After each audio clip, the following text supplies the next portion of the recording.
time on Highway Thru Hell. Good to go? Here's your one chance, Fancy. Don't let me down. Heavy Rescue's toughest oil patch wreck Hold it. puts the Rotator to the test. Hey! You don't get a job just because you're Sonny Boy, right? The rookie fights to join the A-team. It's either you do or you don't. I have to do. And back in BC, somewhere in there, there's a physics lesson. a monster wreck overwhelms Keep going. the men and machines left I behind. don't want him to hit you. Keep going. On the Highway Thru Hell, the last line of defense is a heavy rescue team ready to tackle any disaster. Because closure is not an option.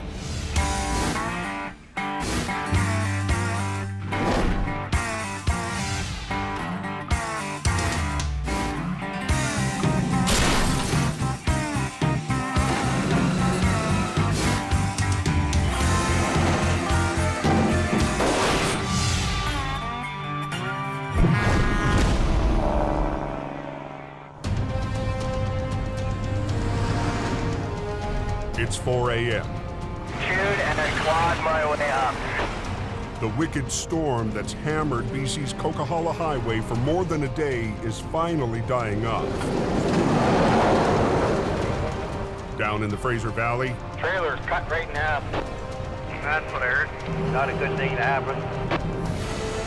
Heavy Rescue has been out all night after a semi loaded with wine was ripped in half. I'd take this as a win. Heavy Rescue's lead BC driver, Howie Irwin, has got traffic moving. Are they opening a westbound lane? Looks like traffic's moving here. Even as the storm fades, it's left a huge mess in its wake. Sand trucks prep the mountain for the semis that are finally rolling again. Road's iced straight up on us. All trucks were dispatched. Quite a mess. Quite a mess. It doesn't take long before there's trouble. When I put all the steering on that way, then trailer moves that, and it's jackknife. The jackknife happened in the worst place possible. The brake check at the top of the mountain. Look at the road. Yeah. You can't even walk on it. Yeah. Come down the hill, nowhere to go. Truckers aren't allowed to descend the dangerous smasher without stopping and inspecting their brakes at the pullout. Al is on site here at the brake check. You should have that truck cleared here shortly. Until the jackknife is cleared, no one can get in. Brake check on the road there and bypass is blocked up there. The call goes to Quiring Towing and Al's right-hand man, Gord Boyd. First, we're going to have you straightened out, get you out of the way so these guys can get through. Gord knows truckers are bypassing the lineup and blowing off the brake check. The biggest concern there is someone who doesn't know the road and comes sailing past there and comes over the top of that hill doing 100 clicks in that weather with a loaded truck. That is scary. Glad it didn't go that way. Because once you start down that hill, you're committed. And if you're doing 100 clicks, you're in trouble. Big trouble. This should work. It'll take 2 or 3 short pulls and I'll have him straightened out. This is all basic physics, you know. Newton was right and so was Archimedes. It's a lever and a fulcrum. The first thing you do is take the long lever and straighten it out. Once you get the trailer straightened out, then you can worry about straightening the truck out.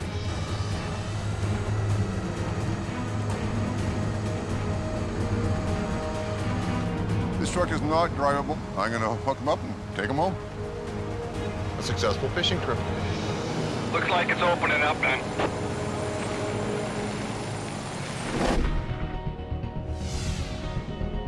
A few hours later, salvage crews return to the site of last night's violent wine wreck.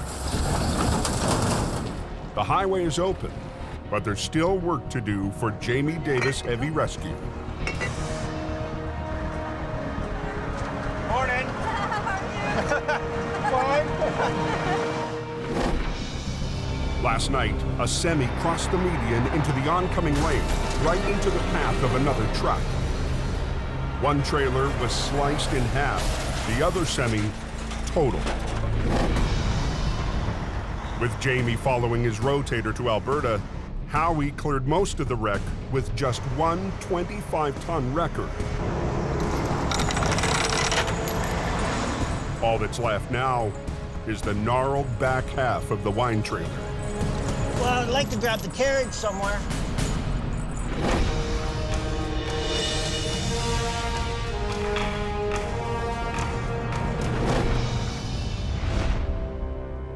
"14 hours to the northeast. Hello.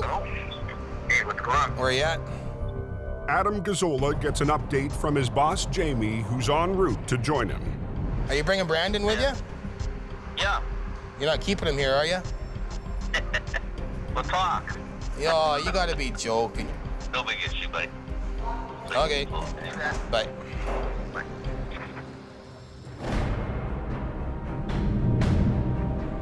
Back in BC, with Jamie heading north, Al Quiring is playing king of the coke. There's each dealer that went off the road. This is all you need. Never runs out of gas. At the end of the day, we shave with it. During the storm, a fully loaded trailer went into the median. It's a hard place to handle that particular little area because it is very narrow. You're on a downhill grade, very dangerous. Al's sons, Kerry and Lucas, are also on scene as swampers. I'm just running on adrenaline, and in fact, we gotta get the highway open and get us out of here.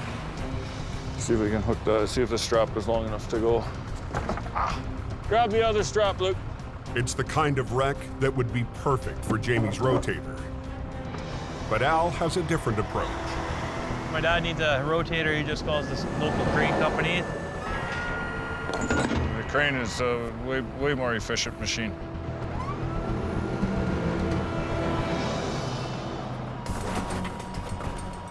Start getting these pieces of out of here. Start a line up and just start passing them up. That load was a whole 53-foot trailer full of these 1,000-pound crates, 2 feet by 2 feet by probably 8 or 10 feet. You know, pull a couple crates out, move some cardboard, and just kind of keep working your way into the trailer like that. Al wants the trailer empty before he tries to get it back on the road. Grab the Pipe and take them both? grab the pipe.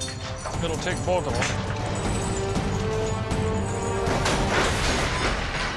But the job is fighting him.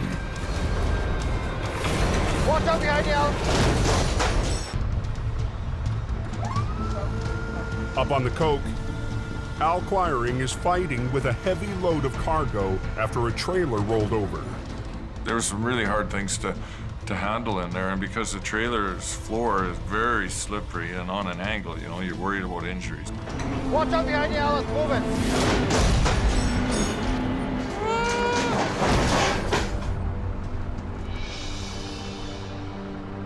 Try and get a bite with it. I can't carry. Ready? 1, go! Al realizes he can't continue to empty the trailer safely. It's falling out now. You gotta be very conscientious of your working environment. He'll take a chance and pull with the remaining cargo inside. It's down. And that's a big risk. As we're dragging it up, that freight is kind of sitting on the roof. Hopefully it's not gonna blow a hole through it. Down, down, down. 40 minutes southwest, just outside of Hope, Heavy Rescue's Howie Irwin is struggling with another mess. Hey, help? Howie? No. No, you're okay? Give me a minute. He needs to release the brakes so he can remove the final piece from last night's massive wreck. Air. I need some hair. But the air lines are severed, so the air brakes are locked. Ugh. Howie needs to feed in a supply of air. Pretty much just hack and slash those hoses off, jam a fitting in it, and go for broke.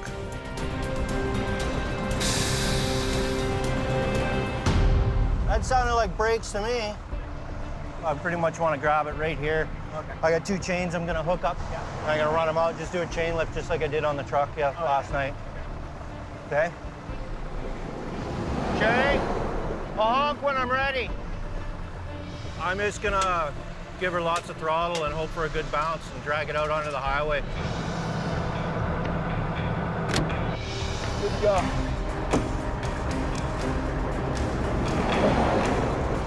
As Howie clears the last of it away, All day long. the biggest recovery of the season is officially over. I would call it a pretty good success. I made lemonade out of a lemon.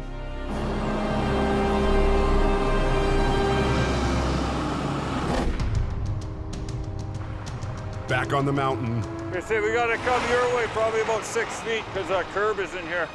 Al Quiring is gambling, pulling the trailer up the steep slope with cargo still inside. I need 2 half-inch undecking chains. Don't throw them. 3 tons of freight could rip right through the trailer. That freight is resting against the roof. The last thing you want to do is create more damage than there already is. They rig to the bottom of the trailer to make the tough pull through heavy snow. That thing, remember, is frozen in the ground. Till you break it free, fighting frozen resistance. Good. Jacks up, pull ahead, just get your ass end over a little bit.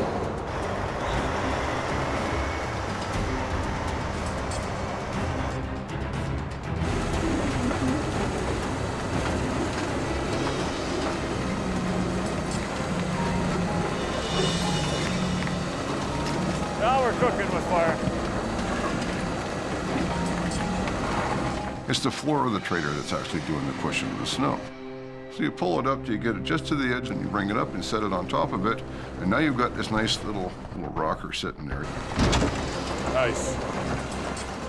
The trailer held, but now they need to roll it onto its wheels. I got those straps ready. We'll just shackle on. To maintain control, Al and Gord build a sling out of Teflon straps. We'll do the old-fashioned Aldergrove jelly roll. To rotate the trailer upright, each end will be rigged with 2 lines. One set will lift the trailer off its side, while the other set controls the drop.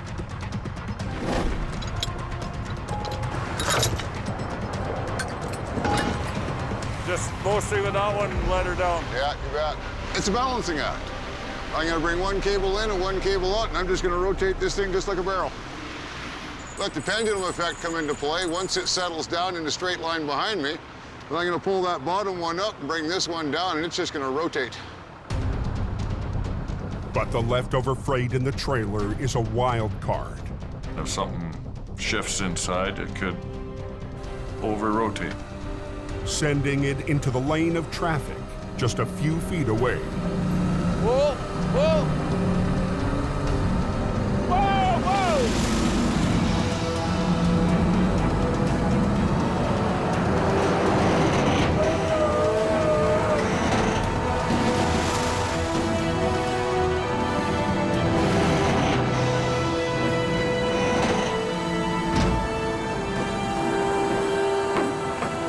Just like that. Quiring chalks up another win. Yeah, amazing what you can accomplish with 2 guys. I'm out here. Okay, I'll see you over there. Another day in the life of the Coquihalla Cowboys.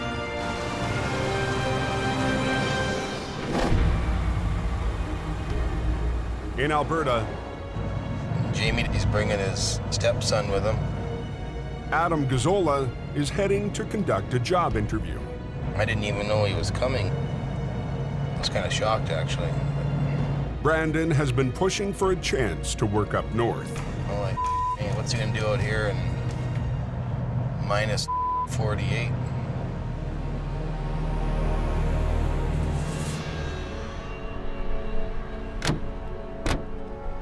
It's really his decision to have you or not have you, right?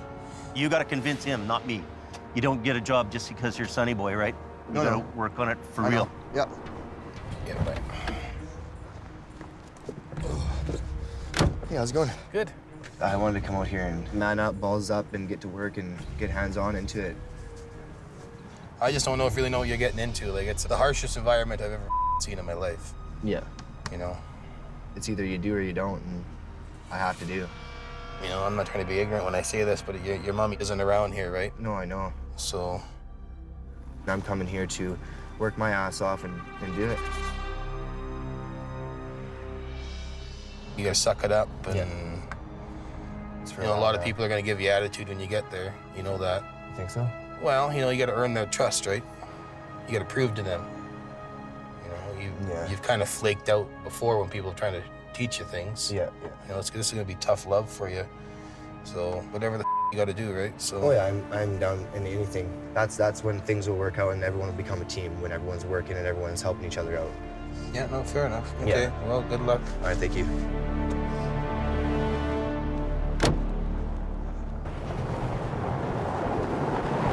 Brandon heads to his first day on the job. The hell are you doing here? You come to work? Or Yeah, I came to work. Look pretty. Brandon's coming to do training with you guys. Hope you brought some warm clothes, boy. We're not gonna, show him any favoritism just because he's Jamie's, son, whatnot. We're gonna work him and train him if he wants it. An hour later, Brandon's going to get the chance on a hard recovery. So here comes the rotator now. Yeah. You're right on time. Perfect. Jamie's mighty rotator is arriving for a job so tough, it convinced him to bring his biggest record from BC. We had a bucket truck to flip over that needed the rotator, and we made a decision to have the rotator driven up here. So instead of this truck sitting in the garage in Hope, here it is making money.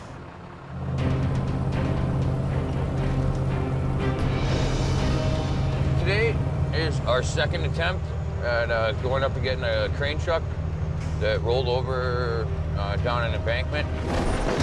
HR 68 and the Army truck met their match against the top-heavy bucket truck. Out of Hope and Hell. I don't think we're gonna get her. It's a hard pull. Get back your lines off, we're done. Get off the road.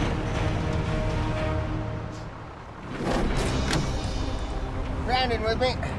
First day flagging on the 881. Yeah, first one here. I'm excited to do it and see what it's like. The good thing is right here, you guys can see each other. Yeah, I can see. That's the last one. Turn your sign around, yeah. Big unit. We needed the rotator there because the bucket truck just has a really significant gross weight. And it's a big, expensive, heavy machine. And it's deep in the ditch, testing the rotator's 75-ton capacity.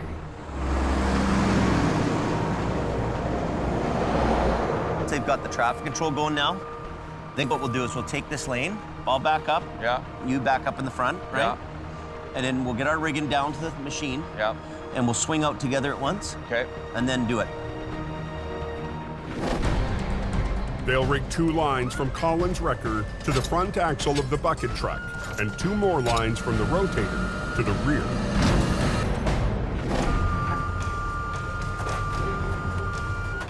I brought down all the chains too for the front end. Okay. Can you grab a piece of angle iron? We'll throw it across there too. The bucket truck carries a $250,000 boom arm. The crew needs to take extra care with their rigging. And then we just tied it in, chained it and everything back to the brace. You get right up in here. And then we just in and around both of these pieces here. Jamie gambled big bringing the rotator to Alberta. Looks pretty good on the base. He's about to find out if it'll pay off. So you want to block the road first, then run the lines down? What do you want to do? Well, you do the road lines first? We ran the lines down and then, yeah, because we're pretty much... Okay, good decision. We'll do that. You want to do that? Okay.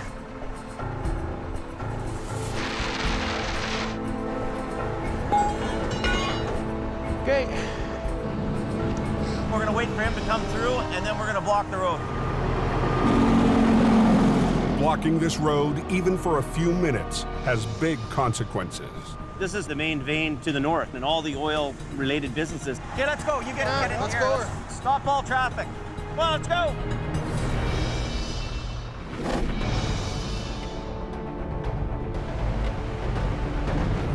Back in BC, All I know is it's a lumber truck blocking 3 or 4 lanes, so obviously he came screaming into a corner, lost control. Splash. It's all over the place. Heavy Rescue's Howie Irwin heads to a wreck on the notoriously windy Highway 3. I got 135 kilometers to go to get there, and I got a truck that does 90K an hour. Howie's usual ride, HR-66, I'll just feed this up to the mess you got right there. is down and under the care of shop manager Robin MacArthur. Yeah, that one melted wire almost scares me. The punishing conditions of last night's recovery caused massive damage to the electrical system. Somewhere in the system, we've lost power to the back of the truck. Basically, the working half of this truck will be completely rewired. Howie is stuck with a single axle designed to haul delivery vans. I'm driving a glorified 1-ton, and everybody else is in Alberta. Sweet. I can see the bottom of the truck facing me on the shoulder, front end, nose down in a ditch. She's a pretzel. I can see the bottom of the trailers upright. There's some wood poking out, and I can see the pile behind it. It left it all laying on the road pretty much behind it. Howie and his truck are simply outmatched. That's awesome.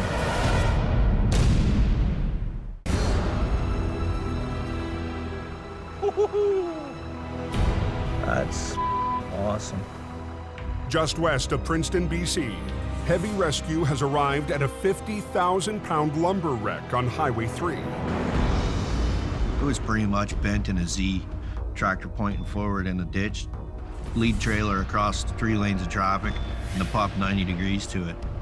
Then I can start working on it? Yeah, Okay. I guess so. Excellent. Thank you, sir. Okay, thanks. Well, apparently the driver was having his lunch, reached for a sandwich, and drove straight into the ditch. With Howie's heavy wrecker in the shop, he'll need to improvise. But even with 2 more trucks arriving, he hasn't got much to work with. I have 1 10-ton wrecker, and I have 2 15-ton trucks. The road has been blocked for more than 3 hours. Yeah. Load of toothpicks. So Howie doesn't waste any time working out his plan. As soon as he's got most of the load gone, pretty much plan on straightening this thing out. Pulling her that way. Pulling it that way, get the twist out of it. Yep. Then we'll have to roll it over and then suck the tractor out. Yeah, I figured that's what the plan would be. Lumber wrecks normally require at least 2 heavy wreckers.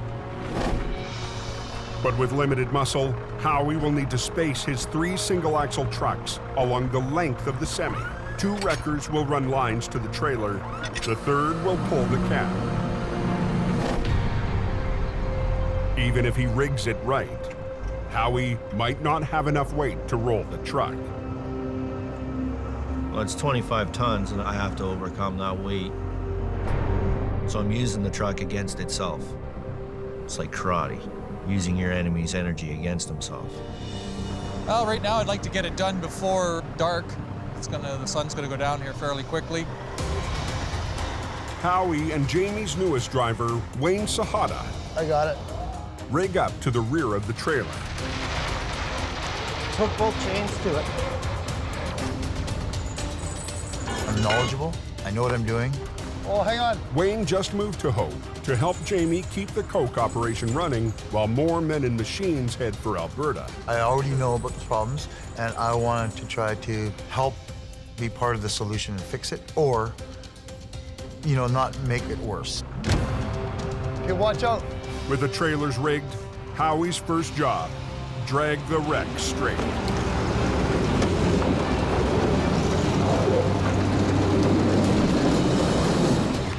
Good. Now the hard part, flipping the B train. With 3 trucks, never intended for a job this size. It's a mess.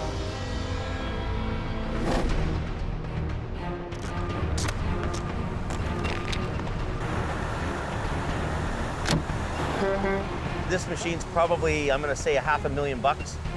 In northern Alberta, 30 minutes north of Lac La Biche, we can bring it out of here, not cause the owner any more troubles and extra damage, this is good. Jamie and the crew have rigged the Rotator and HR-68 to the bucket truck. Not freezing today. No, it's not too bad at all. Only thing cold on me is my face. That's about it. And Brandon is settling into his new assignment. You good to go? Here's your one chance, Fancy. Don't let me down. Okay, go ahead, Colin.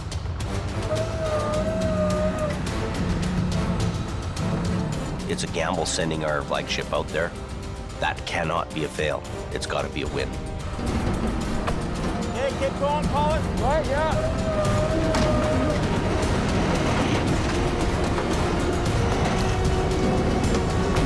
Doesn't want to flip, it's dragging into the bank.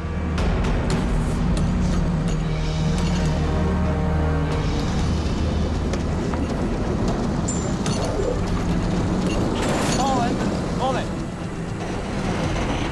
Is this snatch block gonna get caught under the tire? So Chuck is lying here. Take the one line off. Well, that's kind of a bit of a mistake there.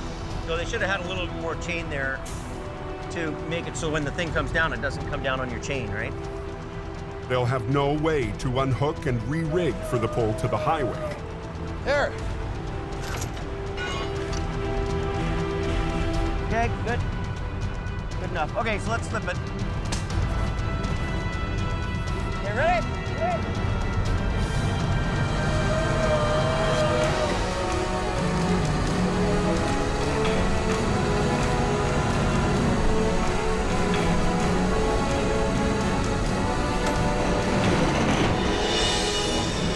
What do you think, Adam? Think it'll stay? Oh, yeah, he'll be good. Hey, Sammy, let him go. Sending. The crew must now drag the 25-ton truck through the deep snow. You get on the front end and we'll both pull. And you pull straight ahead. I'll pull it up and then you just kind of hold it, make sure she doesn't. Yeah, and I'll keep on the boom section. Okay. We're not gonna try to tear this up sideways up the bank. We're just gonna give it a nice long, sweeping pull out up on a nice angle. As he pulls ahead, I'm gonna kind of give him a hand and I'm gonna follow his radius. So he's gonna come out like that. It'll be the easiest on his equipment and easy on our equipment. We're gonna start her up. Jamie will swing the Rotator's boom, keeping the truck from tipping while Colin pulls it forward. After that bar, Brad, and then you can tell him he can send. There's one more truck coming up here. I'm gonna send him. Because we can't block the road, this traffic's moving. So I also use the Rotator boom on the side to winch it up as well. So we're both actually winching together. I'm gonna guess that truck is about 50,000, maybe 60,000 pounds. Pretty heavy.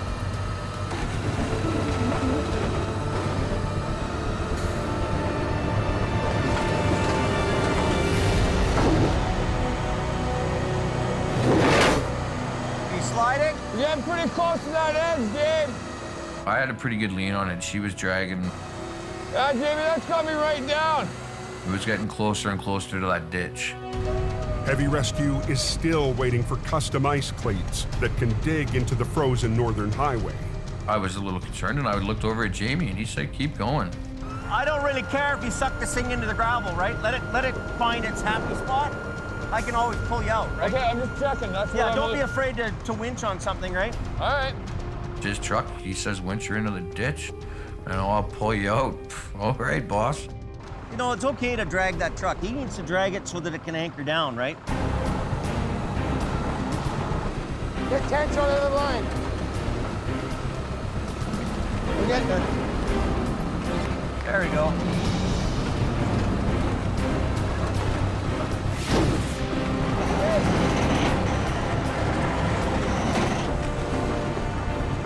Coming though, we're almost home. Almost there. Beauty. Working out, eh? We're back.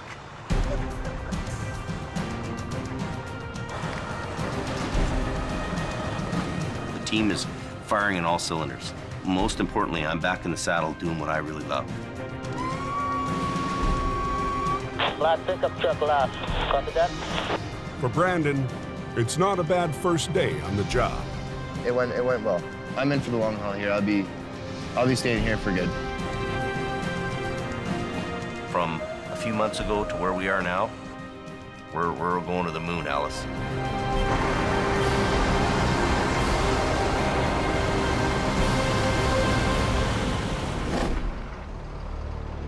Back on BC's Highway 3, When we're ready, we'll shut it down, pull out, lock it in, and we'll lift it over. Okay. Howie's under pressure from the RCMP to clear a flipped lumber truck before nightfall. Eventually, we will close the road, but we will do it for the least amount of time as possible. And he's only got 3 medium-duty trucks to flip 50,000 pounds. Just park right behind it, this way across the road. Okay, please. Howie positions his weakest truck at the back Just kind of line up right here. to tackle the lightest point of the load. I'll put Don at the back, 47 in the middle. I'll grab it from the front. I'm looking for a hookup point. Wayne will pull from the middle of the chassis. Okay.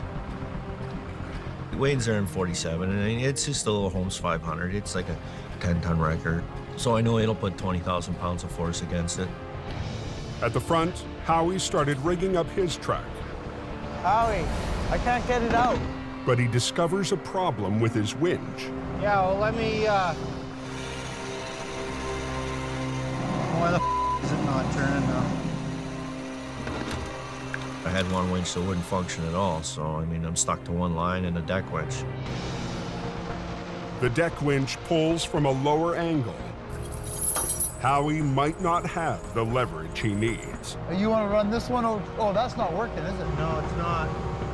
So we're gonna use the deck winch. Whenever you want to shut her down, shut her down.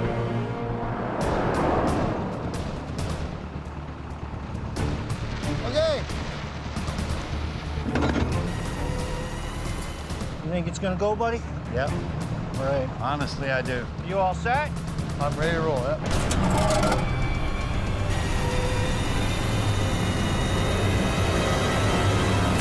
Look out! You think it's gonna go, buddy? Honestly, I do. With daylight fading, Howie's racing to flip a 50,000-pound monster wreck. I'm ready to roll, yep. It's a job for 2 heavy wreckers. Howie is trying to make do with 3 small trucks.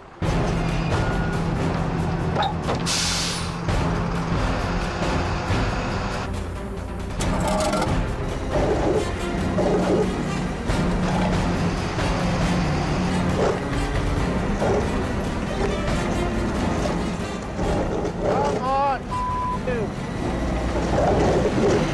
Pull on it. Oh, I'm off the ground here.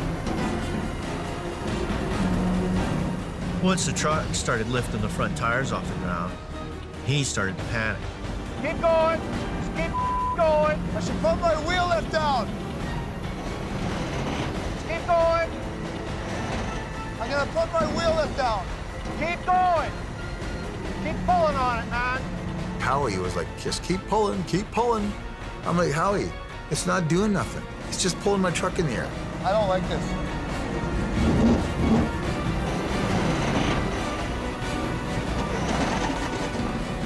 My truck was like right in the air, and I don't like that. If your truck's this far off the ground and the cable snaps, it just goes kaboom. If your truck's this high off the ground and the cable snaps, it goes kaboom.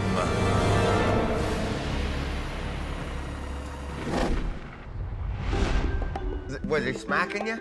Oh yeah, the old Who was driving, you? I drove back. He I couldn't do it anymore, buddy. Up in northern Alberta, the guys have settled into their new crew house. It's a step up from sleeping in the shop, but oil patch real estate is hard to find. We have a little house that's about the size of a 2-car garage. This is where the manager stays here, the administration sergeant. Big shot boss guy. He gets the big room and the big bed. This is our driver's lounge right here. So we all kind of stay right in this little area here. That's Adam's king chair there. Lee sleeps right here in his fold-out bed. Rented out chair. Yeah, and this is rented out. Whoa, look at that. Yeah. And how much is that a month? 3. $300 a month for that. Well here. worth it. So that's what the oil field does to you. You get $300 for a couch here, buddy. Well worth it. $15 for going to the washroom and $15 for a shower.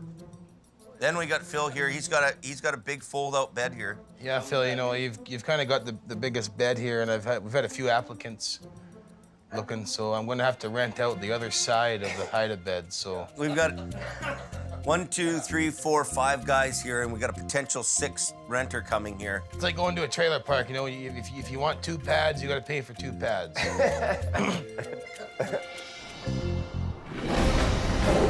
Come on, you. Back in BC, The pull on it. Howie is pushing his trucks and their operators to the max. Keep going. I'm gonna put my wheel lift down. Keep going.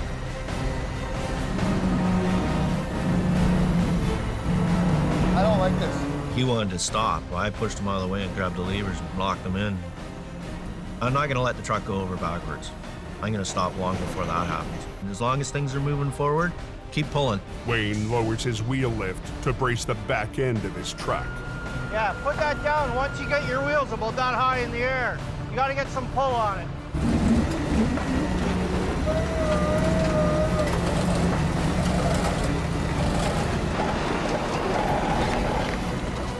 It just starts sliding towards me.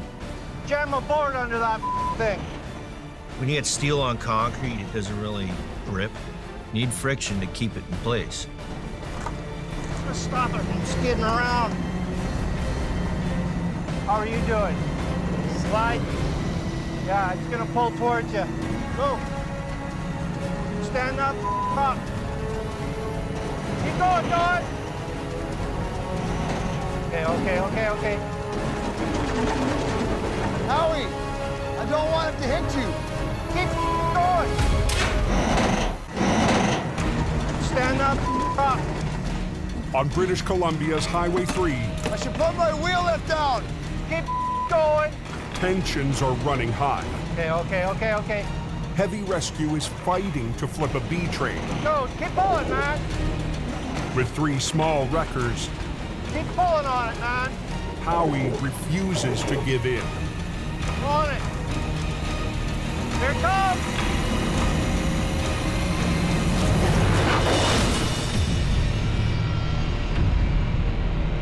The tractor is back on its wheels, but the trailer refuses to cooperate.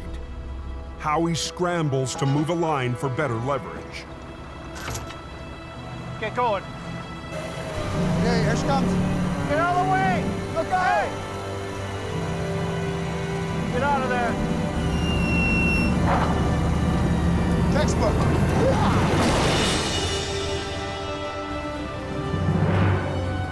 Somewhere in there's a physics lesson for the school classes. Just drive ahead. Leave those on there. Just drive ahead.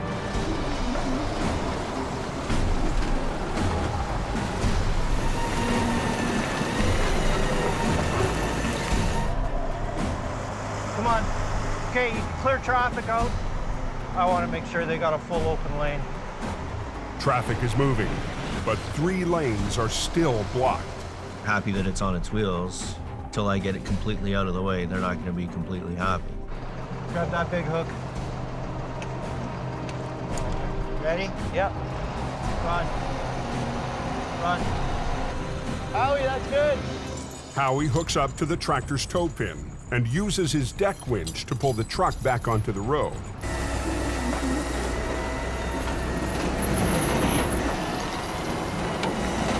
Look at that winch go, man. I love this truck more and more every day. That bull winch? Yeah.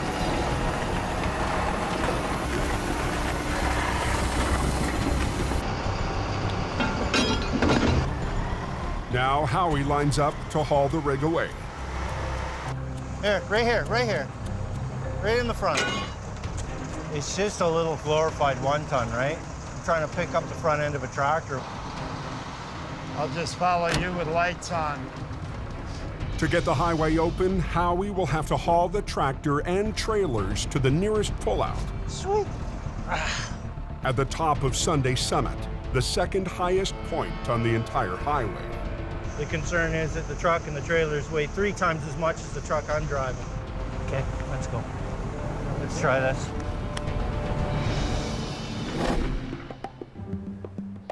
In Alberta, Brandon's decided that to stick it out, he needs a home away from the crew house. Grown men should not have to live in such a tight, jammed little place, you know what I mean? Like, we're a business. So he's moved in with Sammy. Those guys in the sardine can is pretty tight there. I've seen it, it's not good. No, I couldn't handle it. This is our kitchen area, and this is where we cook. I have a TV set up so I can game and stuff on my free time, which I haven't had yet. And in here is our living sanctuary. We have our Sammy's bed, my beautiful couch. We're gonna cook curry. Moose meat and ground beef mixed together. Sammy and I like the same kind of foods and stuff, and they eat their beans and hot dogs or something, so I'm not too much into that. Oh, it looks so good. We're like Starsky and Hutch, you know? Sammy, I've never had a moose curry before. This is gonna be a first. Oh, yeah. Voila. Voila. All right.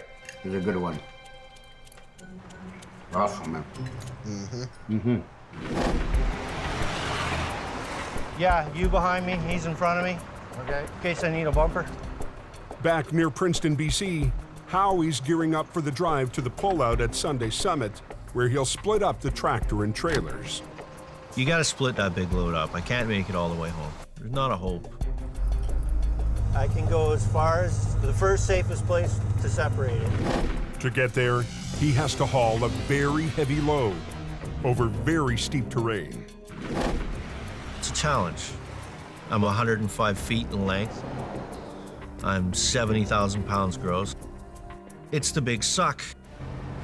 There ain't no stopping until you get to the top. Don't even think about it, because there ain't nothing gonna stop that going down the hill backwards. Brutal.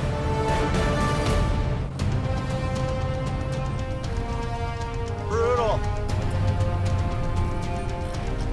It's a white-knuckle ride for Howie, hauling the wrecked lumber truck up a steep mountain pass. Probably 35,000 kilograms gross right now, which is pretty close to 70,000 pounds. If he loses momentum, the load could pull him back down the hill. Don't be stupid. Don't let it stall. The key is, don't stop. Not one bit is this idea. Howie's aiming for the closest brake check, where he can safely separate the tractor from the trailers. We're not free and clear until we hit that pullout, man. It's gonna be like a short-legged bulldog trying to run up the hill. It's gonna have its tongue hanging out by the time I get to the top.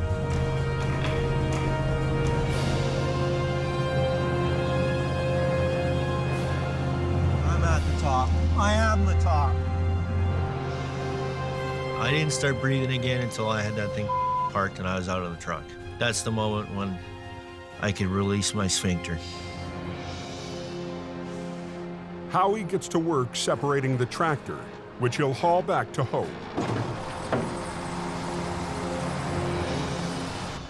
But towing the heavy tractor for the long journey home is still a big concern.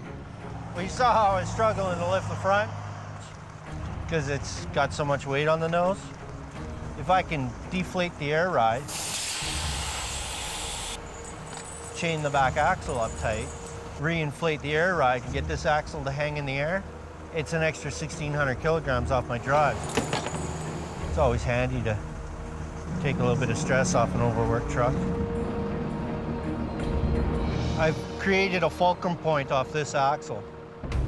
When you put a fulcrum in the middle of a big plank that has weight on either end of it, it makes it a teeter-totter. Everything behind this point, this center line of this tire, everything behind it has now become counterweight to the front of the tractor. Instant counterweight. Just after 8 p.m., Jamie's brother Kelly arrives with a tractor to haul away the damaged trailers. I don't think it'll be too much of a problem. We'll actually back into it and try to pin it first. It's a long day. We're 12 hours into one job. It's time to get it done. And the end is finally in sight.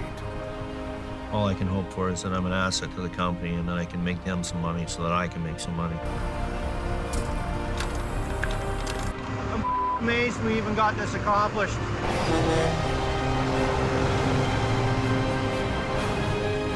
Let's get out of here.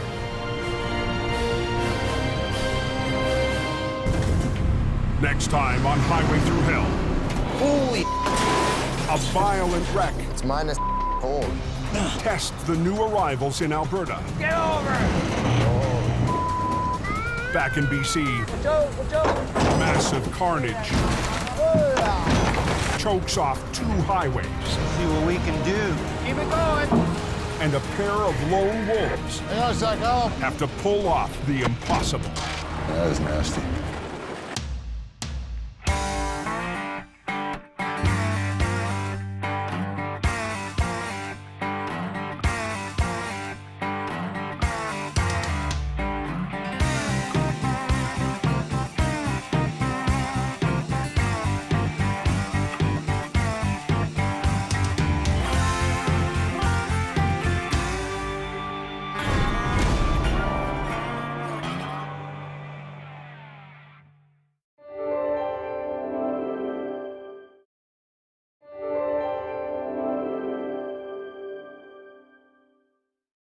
This time on Highway Thru Hell. It's a real gong show. Weather chaos paralyzes the code. Wow, backed up for miles. A mountain vet. How the f do we get out of here? And a city boy. How's my front wheel? They're good. Battle an icy hill. Get out of the... Get out! And the Alberta crew faces a recovery big enough Don't roll back, whatever you do. to beat their biggest record. Oh! And Adam. I don't think we're gonna get him. On the Highway Thru Hell. The last line of defense is a heavy rescue team ready to tackle any disaster. Because closure is not an option.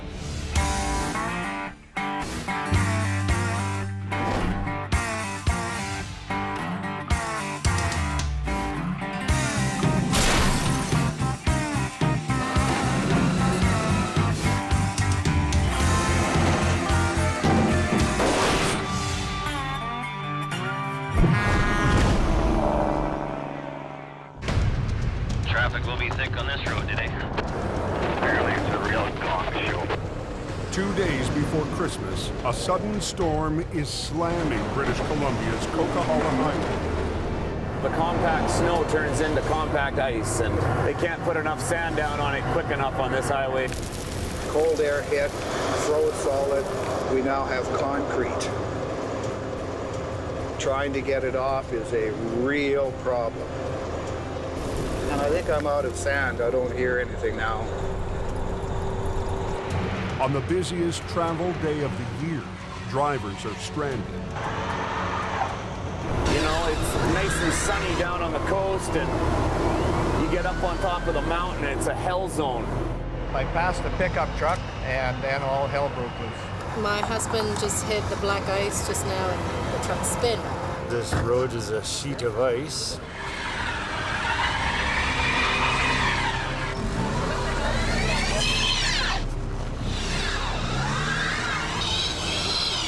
At 2:30, just south of the Great Bear Snow Shed, There's an ambulance upside down.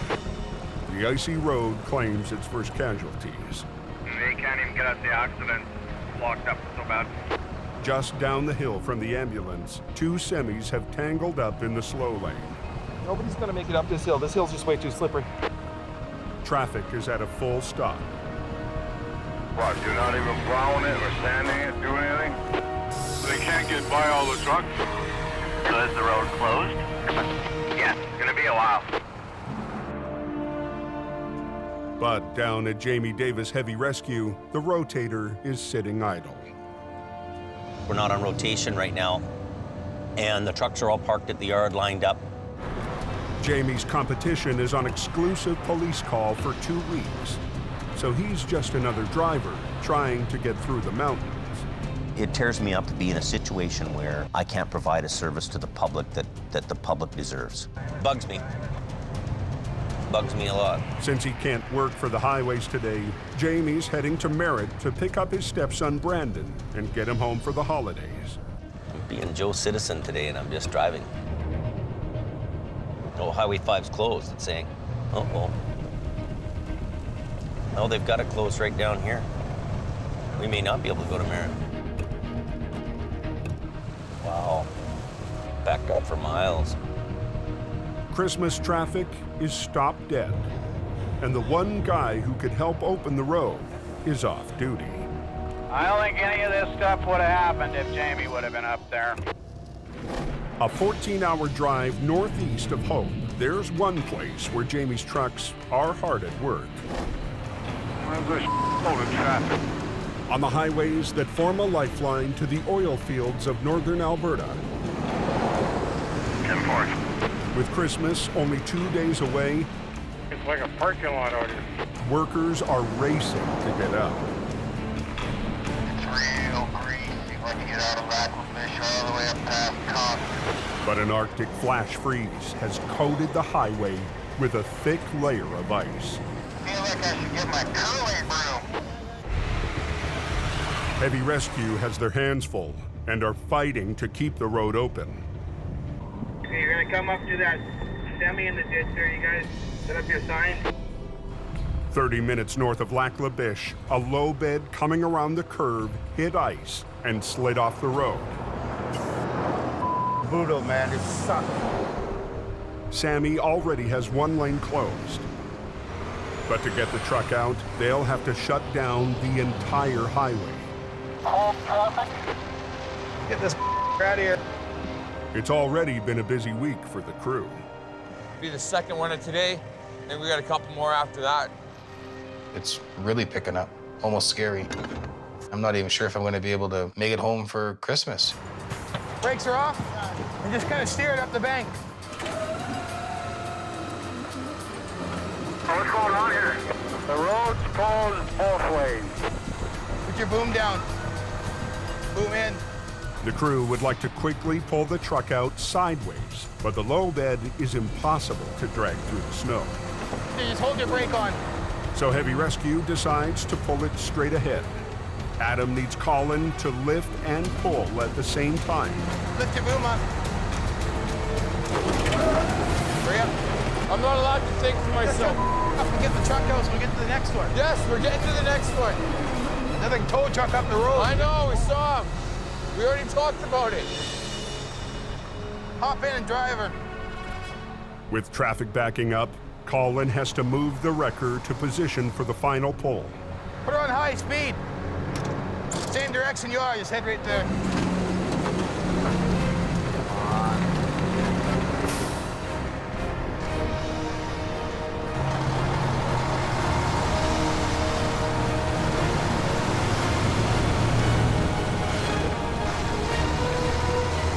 That's how you do it. In just 15 minutes, Adam and Colin have cleared the wreck. Okay, Sammy, send your traffic. So we either need Visa or MasterCard or American Express. But they can't head to their next recovery until they collect payment. Okay, it's 4520. Hold on one sec. Yeah, hold on. Now they want me to wait a minute. Okay, that one's declined too. Come on. With wrecks in the ditch all the way up 881, Adam needs to get moving. We're missing one number. Is there another number after that? 4. 2 4s? 4304. So they're good to go. Thanks. Get back. You're good to go. All right, we got payment right here. Okay, so what's the next one you got on hold for us?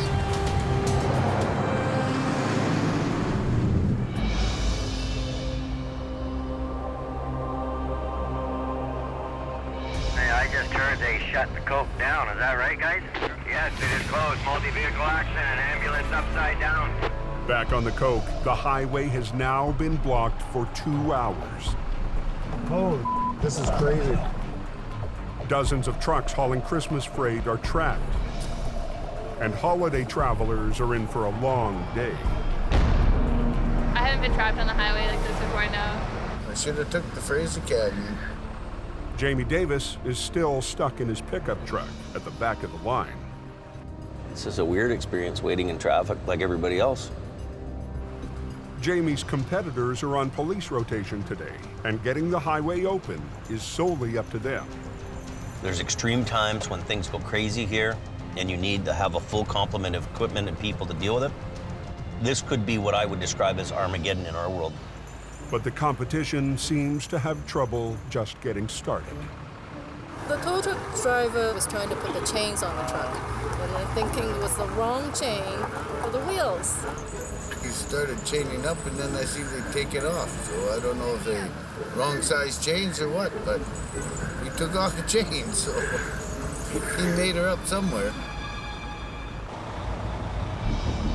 Some of the stalled truckers could drive out if they'd chain up.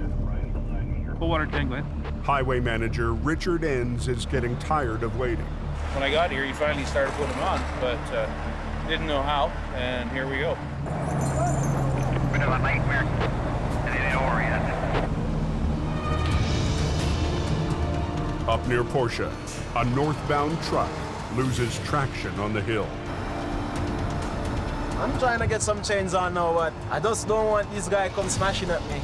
Yeah, I'm just waiting to make sure that it's safe before I get under there. Look at this, look at this. You see why I don't want to go there? I have to just keep watching my back. That's the reason why I don't want to go under my truck.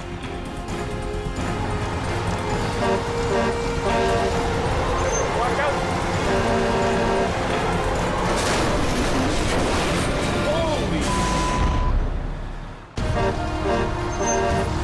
Watch out!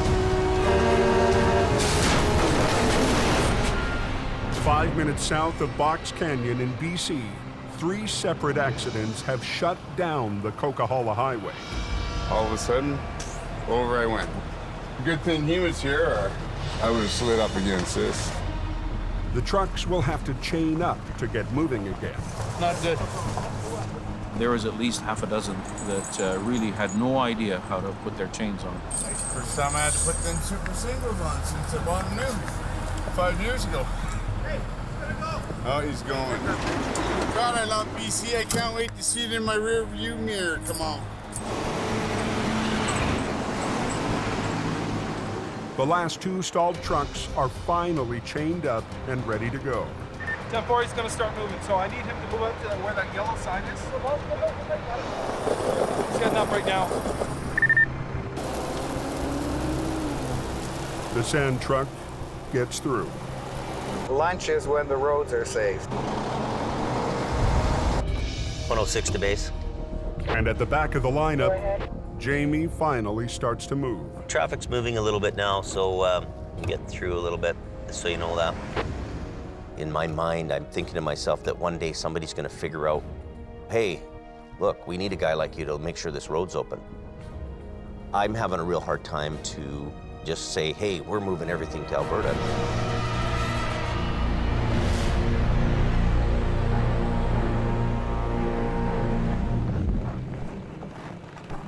The next morning, in Lac La Biche, Alberta, Adam is heading home to spend Christmas with his family.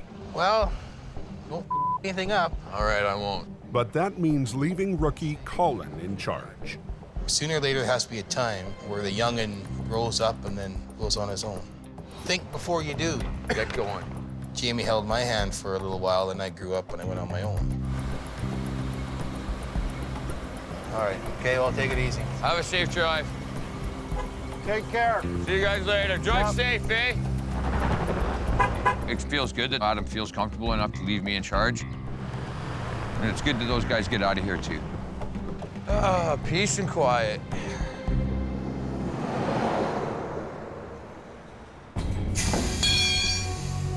On his way out of town, Adam stops in at the local garage where wrecker HR-68 is getting a safety inspection. When HR-68 left BC, it was supposed to be ready to go for an Alberta inspection. And they supposedly went through that truck with a fine-tooth comb. Jamie's new mechanic prepped the truck for its trip north. We're changing all the fluids to make it so that Adam can go all over Alberta. And once he gets to Alberta, I don't really give a because he's out of range. Are you guys making out with this thing? So far, we found 3 wheel seals gone. Yeah, they just done them rear ends too before we brought them up here. Is that right? Yeah. Now, the inside of this tire has oil on it. Okay. That indicates a wheel seal leaking inside, so we'll be pulling this one apart. The wheels were ready to fall off, axle seals were leaking, and nobody ever caught it and hoped I've told them straight out, this is going to fail. I'm a little bit pissed about the rear end stuff. It's not putting Adam in the Christmas spirit on his way home for the holidays. See, they were just done 3 weeks ago. Now my truck is going to be down for a couple days getting that stuff fixed that should have been done in Hope.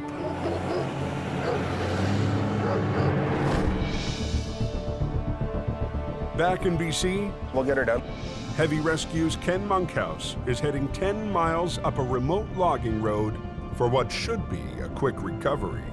Just a pickup truck with a trailer over the embankment. Shouldn't be that hard.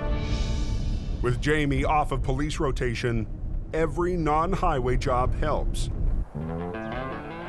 Even a small one.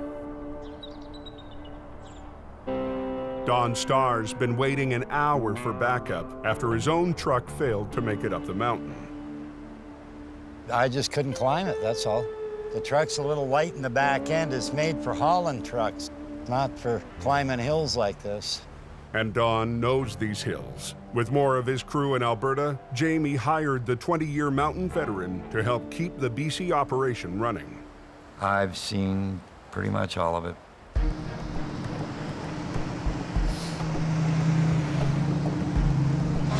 I was. About another 2 to 3K. The truck's only supposed to be about 10 or 15 feet over the side, but the trailer's down 40. How steep is this freaking hill? I haven't got a clue, bud. I only got up so far. I'll grab my gloves. So slow and low or gumbooter, what do you think? I don't know. I backed up to the bridge and took a run at it. The first challenge is just getting to the site of the recovery. 2 miles up a hill of sheer ice. Right where I spun. Well, you got more weight on the back. Way more. That's the difference. The road to go in was just solid ice all the way there, and we got up to the top of the hill and we had to stop where we were going to do the recovery.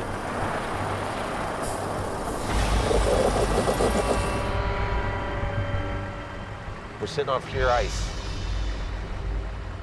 Can't go backwards, can't go forwards. We can't do anything. Helping this guy is not really an option now because I won't be able to back up that hill. No, that's out of the question. We could never get a bigger tow truck in there to do the recovery on it. And you're not going to get a bigger truck in there anyways because the road's so bad, it's so narrow, and it's so covered in ice. But Ken and Don realize their problem is a lot bigger than not being able to recover the pickup. Well, it's got a layer of ice right underneath. You can see where your chains were digging. How the f do we get out of here? I don't know what to do here, Don. I really don't. This is sheer ice. There's a big steep embankment over here. There's a nice big ditch over here. You can't get nothing in front of it. If I try to come back down backwards, you need to end up in the ditch or over the embankment and die.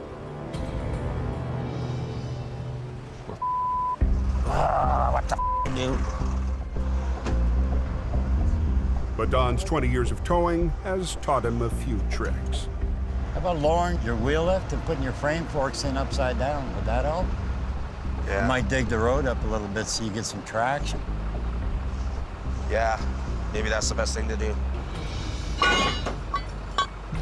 What if we should turn it like that? I just wonder if that's not going to dig in and make the front end swing out that way. Suck it in and see what it does. There you go. Once I get going, it's going to go. Oh, you know it. It's 22,000 pounds. There's not enough room to turn around, so Ken will have to go down the icy hill backwards. I'm thinking it's going to go over the edge. If the truck starts to slide, Ken could drop straight over the cliff.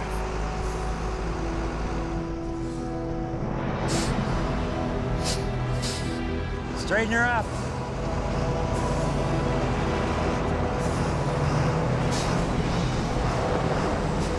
Shouldn't be up here doing this.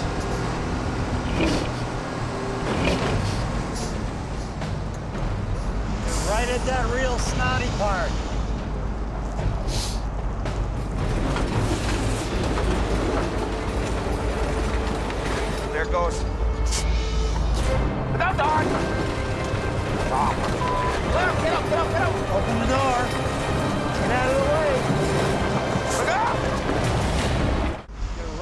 that real snotty part. An hour and a half east of Hope, Ken Monkhouse is inching down an icy logging road backwards. How's my front wheels, Don? They're good. Veteran mountain driver Don Starr is trying to guide Ken safely to the bottom. But even tire chains are no match for ice this bad. Look out, Don! Look out! There it goes. Look out, look out, look out, look out, look out, Don, look out!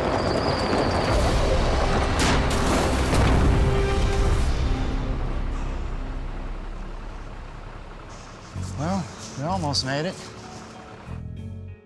He just started backing down and it just started sliding. You got no control at that point.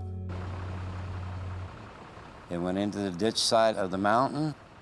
We were very lucky that it went in there. Well, I think we just the wheel left, to be honest with you. Buried. I thought that wheel lift had helped, but, well, it did until it got to that snotty part. Yeah. You never give up. There's always a way out. I got an idea. What's that? Drop the wheel lift. Keep your wheels turned the way they are. Lift the rear end up and push her out. You think that might work, or will it lift it? All right.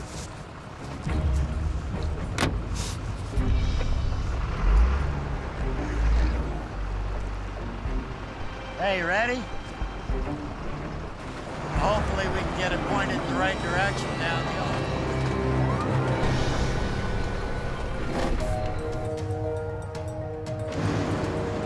Just east of Hope, Adam's on the final leg of his trip from Lac La Biche. I'm heading home to see my wife and kids, and 30 days of being away from home. But the faulty wheel seals on his Alberta wrecker are still on his mind. Front wheel was ready to fall off because the bearing was like, imagine them wheels coming off at 100 kilometers an hour. Jamie's mechanic in Hope checked out the truck before it left BC. And he was supposed to go through the whole thing. You know, you expect to find a few little things, maybe different standards in Alberta, but to find out there was major things wrong that were no-brainers, that pissed me off. What's the matter? It cost $6,000. You were the one that done the pre-trip on the truck before it left. The brakes, I look at this stuff, right? You would have noticed that everything was leaking. How could I notice?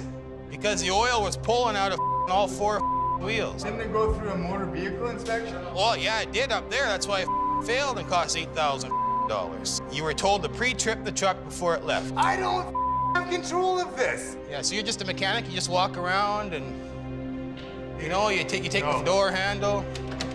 Oh, yeah, it works, yeah. I checked the brakes. You should have checked the front hub before it left here. The front wheel almost came off. Would have killed somebody. No, I tightened one side up. Did you check the other? Obviously not. They were tight when they left here. Oh, yeah, it was tight, all right. Well, I didn't know that there was work done on the front hubs. Weren't you told to do an inspection on the truck before it left to make sure everything was good? I did Simple question. Were you told to do an inspection? a motor vehicle inspection, no. Were you told to do an inspection on the truck before it left? Yes, and I did that. No, you didn't. Like, if it was up to me, you'd be packing your tools and going home. Pack them. Give me a ride home, I'll go. You're not even worth a ride home, you. Hey, you find something real funny about wheels coming off and almost killing somebody? I don't. Well, then don't chuckle when I tell you something. You're supposed to check the truck before it leaves here. Oh. Because of you almost killed somebody because you didn't check the truck out.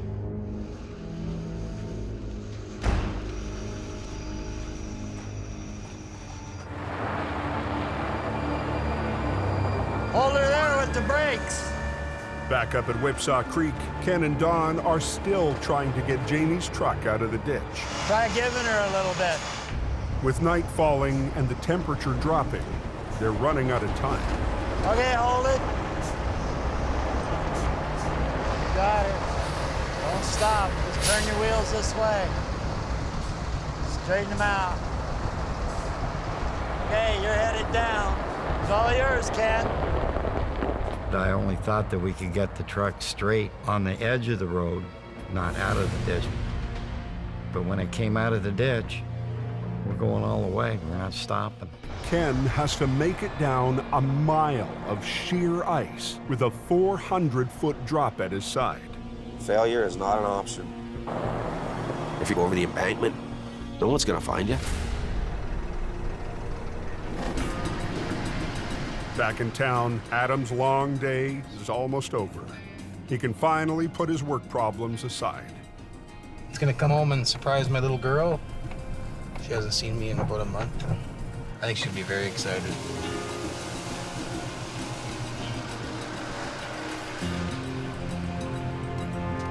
Oh. Kayla. Come here. Hey, this is why I work these long hours in these god-awful conditions, is for little moments like this. I didn't see that one. You missed me? Yes. Love you. Got you something? Yes. What it is? Yes, here for the toys.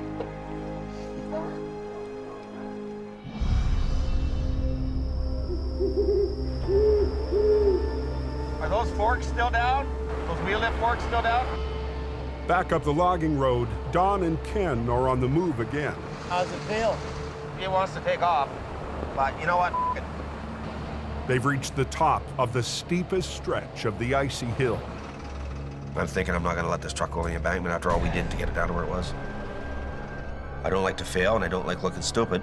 Take her in low, low, and idle down. I'm doing. City drivers, not saying that they're not good operators. You just have to watch out for them, because if you don't, somebody can get hurt or even killed. How's my front wheels, Don? They're good. Don watches for any signs of slippage. The road's so bad, it's so narrow, and it's so covered in ice. I was just thinking we're gonna die. It's pretty weird. Real slick in there. As Ken inches down the hill, No. momentum takes over. Get out! Look out! Look out! Get out of here! Get out! How's it feel? He wants to take off. At Whipsaw Creek, Ken Monkhouse is inching down a steep stretch of an icy logging road. Take her in low, low, and idle down. I'm doing. Just steps away from a 400-foot drop. Get out!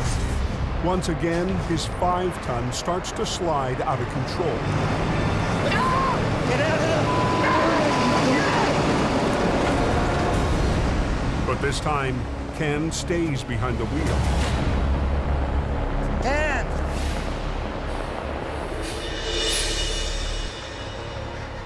Ken managed to steer the truck just enough to keep it on the road.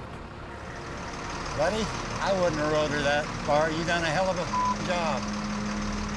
I feel a lot better when we're back on pavement.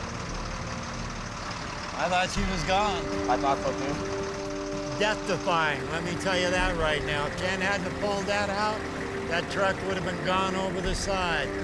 That was crazy, man. What a ride. Brave man, I wouldn't have rode her down.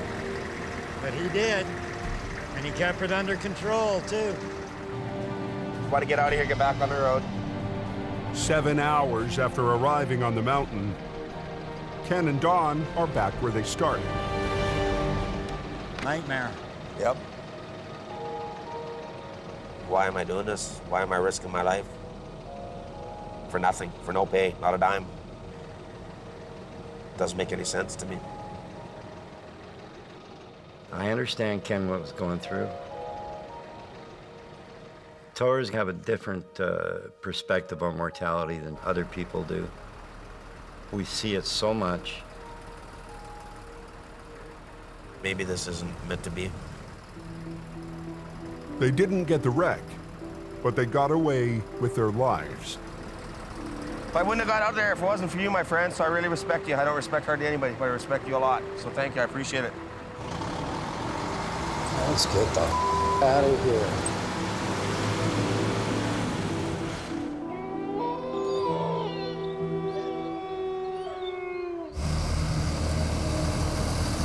But when the guys get back to the shop empty-handed, it only adds to Jamie's frustration. You know, the first thing I want to do when I hear all this stuff is just yell and scream. I know. Yeah, it's hard for me to be... Jamie thinks Ken and Don should have used heavier duty chains. I don't think that putting doubles or triples on there would have made a difference, Jamie, because it was just that frickin' icy. I'm honestly thinking I got two guys up there that should know what they're doing and should be able to pull us off. Another no-money day. Yeah, there was an accident I heard on the southbound side. Yeah, it's a Scrapheap gravel truck. At 11 p.m., 2 hours up Alberta's Highway 881, Colin heads to his first solo recovery. 40 kilometers north of Conklin, we have a gravel truck in the ditch. All by myself right now. With Adam on days off, heavy rescue needs Colin to deliver and keep the roads open over the holidays. I should be able to do it all by myself. I'm pretty confident in my abilities. I don't want to be too cocky, but I pretty much, mastered it. Don't need guys like Adam barking at me that I'm doing it wrong. Oh, yeah, he is out there, isn't he? Nice. Well, let's go take a poop. So you came in that way? Just spun it around? The gravel truck, towing a loaded quad wagon, hit the brakes to avoid a passing sea can, hit ice, and spun off the road 100 feet down into the ditch. You're lucky you missed the pole. Holy cow. This power line, so I'm just pretty close. Yeah, well, I'd like to pull you forward, but we got the pole in the way, right? So I'm not going to be able to get lines on you because we won't clear the pole with your trailer. So the best thing for me to do is we just back the whole thing right out. You get it? Because there's so many articulating points on it, there's an articulating point on the trailer, and then there's an articulating point at the fifth wheel. It can be a little tricky. This would be good right here.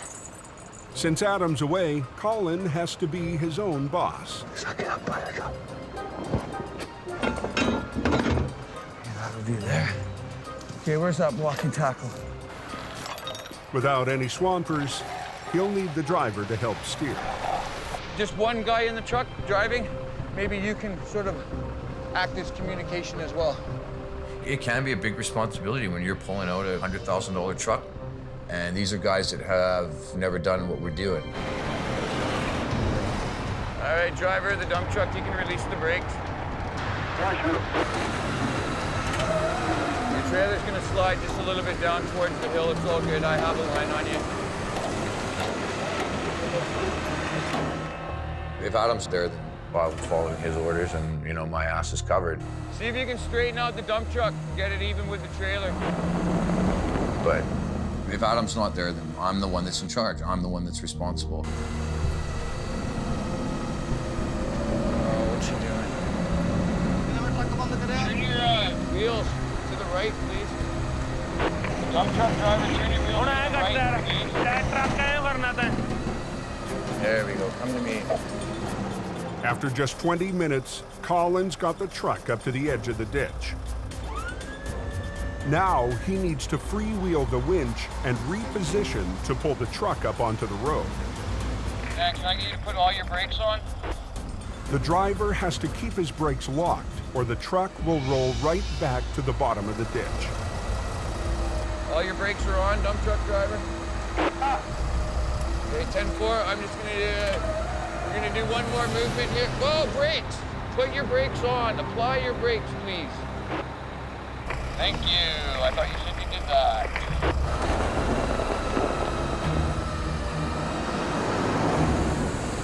Brakes on! Brakes on! That was a good night's work. Colin's made his first recovery flying solo. Out of the ditch right now, so that's why I'm smiling.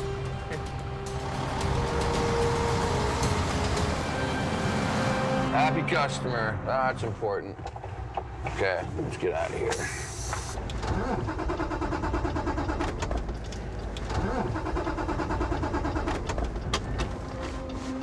Son of a bitch. It's a 40-minute drive to the nearest settlement, and home is almost 2 hours away. Please, Mr. Towing God. Please, Mr. Towing God. I thought I had enough fuel, and I didn't. On a remote patch of Alberta's Highway 881, Colin has just made his first solo recovery. Son of a bitch. Me. But a careless mistake has ruined his victory. Out of fuel, Colin has to make the tower's walk of shame. I got service here. Hey! I ran out of diesel on the 881. Oh. Yeah, so, can you bring me some diesel? Yeah, right. No, I'm serious, dude. It'll take 2 hours for Colin's friend to make the trip with a jerry can, time that Colin can use to think about his mistake. This is what we'll get remembered for.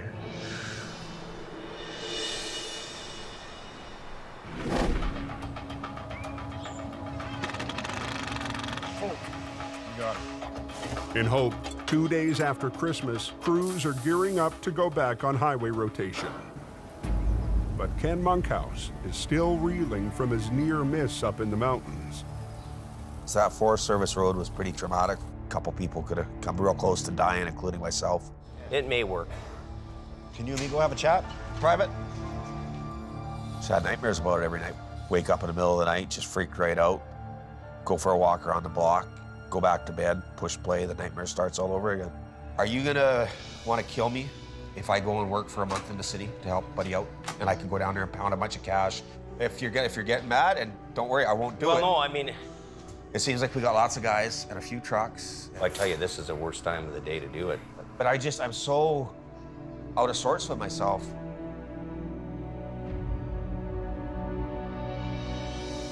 Yeah, go ahead, go ahead. Are you sure? Yep. Okay, thanks, buddy. It's a thing because tonight we gotta have guys on the go. It's just another thing that you just don't need to happen.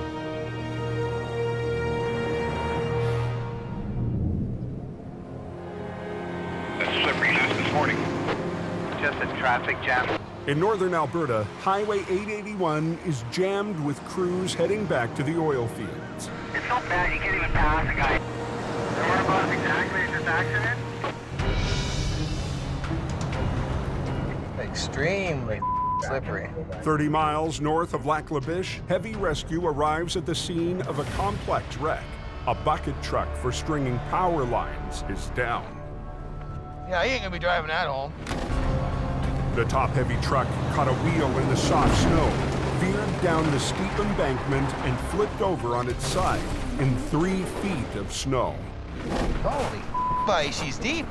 Adam arrived back from BC early this morning. The clients want him to recover the truck without damaging the fiberglass boom arm, worth $250,000. Thanks, Bill, Adam. Nice to meet you, Bill. You too, man. You're dealing with big dollar equipment, huge companies. Yeah. You can't hold customers up. You got to get their out of the ditch, get them moving. People want it now and now and now. But the work can't start until Colin arrives with the wrecker. Colin's probably ran out of fuel somewhere between here and there. I don't know what it is with fuel in that man.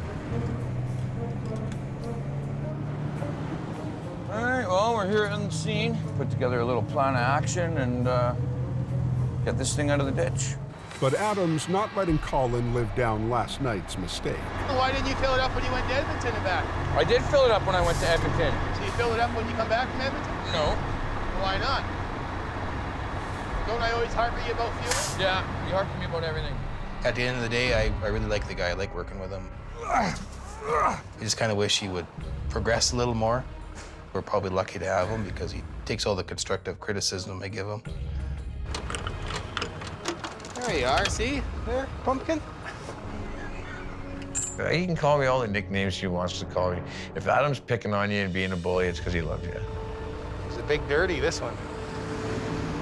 We're not gonna hurt nothing going around that. That'll give us a bit more lift too, right? The thing is with a bucket truck, They're a lot heavier, they're a lot taller, and once they flop onto their side, they're a lot harder to get back onto their wheels. It's a hard pull, just because the angle we're on and... Yeah, you've got the tandem and the medium-duty wrecker when you should have 2 tandem wreckers up there. Phil will get on the front end when he gets here, front end Phil. Flipping the top-heavy boom truck would be the perfect job for the Rotator, but all Adam has is Colin's wrecker and Phil's 5-ton, nicknamed the Army truck. Technically, we don't have the equipment to do this job properly. All we can do is work with the stuff we have. It's what it is. It's Adam's call. It's Adam's show. Now, what if I look like an idiot or I can't do it? That's what I worry about. To even make the attempt, Adam has to shut down one of the most important economic lifelines in the country. When you get backed up, then we'll shut the road down and we'll both get into place. Copy that. Okay, hold all traffic. They wanted to have a picnic in the center line, so they closed it. Adam, you want to start bringing that in now? Bring her in, yeah. Adam's first step, pull the 50,000-pound truck onto its wheel. Then Colin will pull it gradually upward along the length of the ditch and onto the highway. Pulling. Let it go on your right one.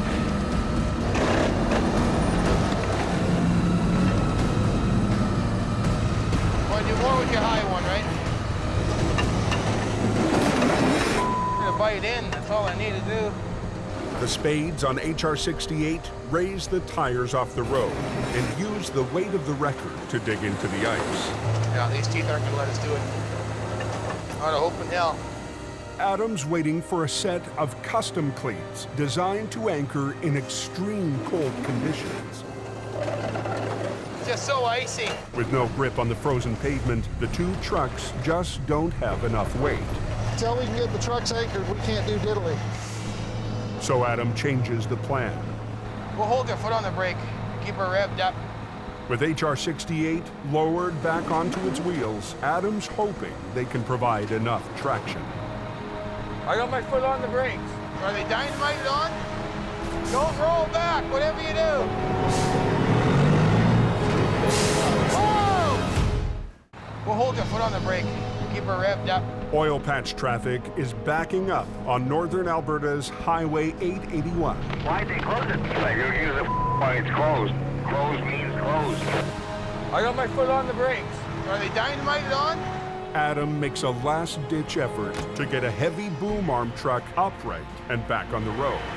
Don't roll back, whatever you do. Whoa!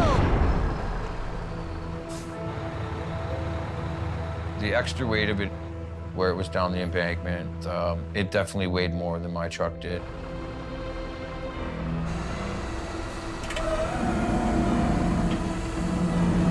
I don't think we're gonna get her. Get back your lines off, we're done. Get off the road. Completely on hook? Yeah. For the first time in years, Adam has to abandon a job. What? I'm the cat again, or you gotta think on this dude? She's in there. Wow. It's so frozen in there. Once we get it flopped over, it's no problem, but... You just see how disappointed he is that we didn't get the job done. Get your straps off, get back to the yard, and shut her down for the day. What are we gonna do about this? Don't worry about it, that's my job to worry about it. But Adam refuses to be beaten. He calls for the one piece of equipment that could make the difference. Yeah, this is Jimmy. We can't get her up. There just ain't no way we're gonna get this up without the rotator. Yeah, I think the rotator would be a handy piece of equipment to have on this bucket truck. It's definitely got the power to suck it up onto the road. After a slow start to the winter for Jamie and Hope, the Rotator hasn't turned a wheel in weeks. It's hard for me to want to sit here at the shop when, there's so much business going on there. Oh, it's killing me to stay here, you know that? Freaking killing me. I know how hard it is to work in these mountains without a rotator. You need it.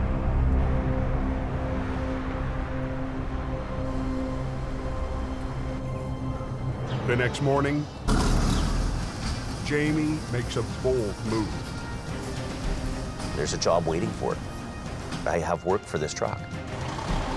We've come to realize the responsibility that we have to keep those highways open, keep that transportation flowing on those highways. But Jamie's responsibilities in Alberta could come with a big cost on the coke.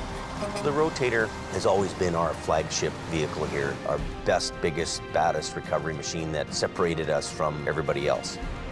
Moving our flagship Rotator to Alberta, it's a hard decision for me to make because I know that I may need it here at some point in time.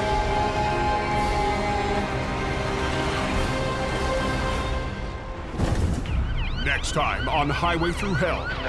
Fleets all over the road. The biggest wreck of the season It's a damn tangled mess. explodes on Jamie's doorstep. Yeah, Jamie and his Rotator must be all excited. But it's all up to Howie The fist of God came down on it.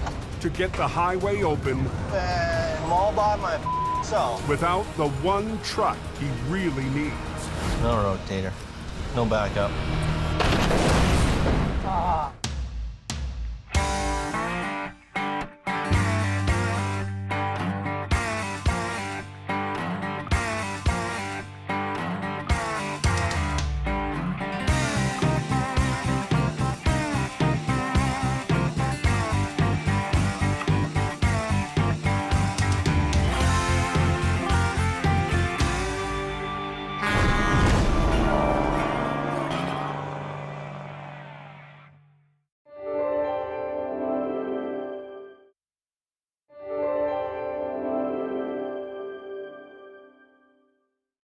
This time on Highway Thru Hell. A record-setting load and a high-tech recovery Both highways are going to be shut down. We keep going.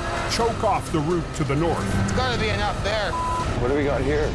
A simple job for Colin Release all your brakes. turns into a marathon Okay, go ahead. and a loaded semi It's coming. It's going to go here. on a narrow curve Watch yourself. cuts it close for Jamie. On the Highway Thru Hell,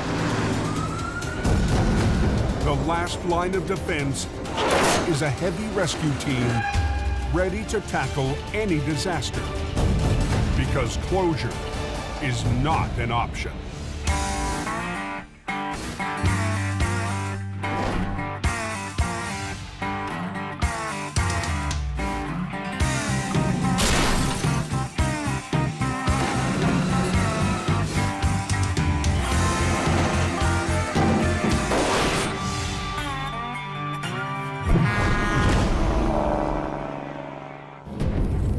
Pretty windy down here. It was windy down here last week, too. It's 11:10 p.m. and truckers in northern Alberta are facing another night of brutal conditions. Yeah, it looks like they got a lot of snow down here. Yeah, they're calling for like 20 centimeters or something there tonight. Minus 40 winds and heavy snow are blasting the oil patch. We got snow squalls in with that wind. It's chaos out here. Turning the roads into an ugly mix of snow and ice. All the driving lanes are totally covered in snow there. I'm driving between 70 and 80 kilometers an hour because it's just that slick out here. You know, the road is just shining with ice. North of Lac La Biche, Peace Officer Larry Baker is on the lookout for trouble on the highways. In the wintertime, we can go from sheer black ice to complete whiteout conditions. You can go from a bone-dry road to 2 inches thick of snow, all within the matter of seconds on any of these highways out here.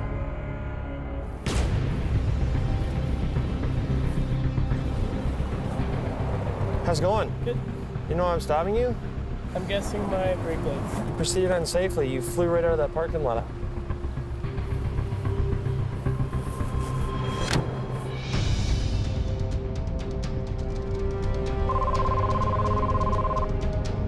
Go ahead. Just after midnight, Officer Baker gets a call. Rollover on Highway 881. 10-4. Caller stated that they're hauling radioactive materials. Yeah, just to confirm, you guys are just past Golden Sands turnoff? Just as you're gonna turn right, you won't miss it. Copy that. The truck is a mobile lab that uses a radioactive isotope to analyze rock in oil and gas fields. There's only 2 seats and there were 3 guys. Whoever was in the back really would have gone for a ride. Fortunately, the driver and passengers walked away, but everyone is on edge.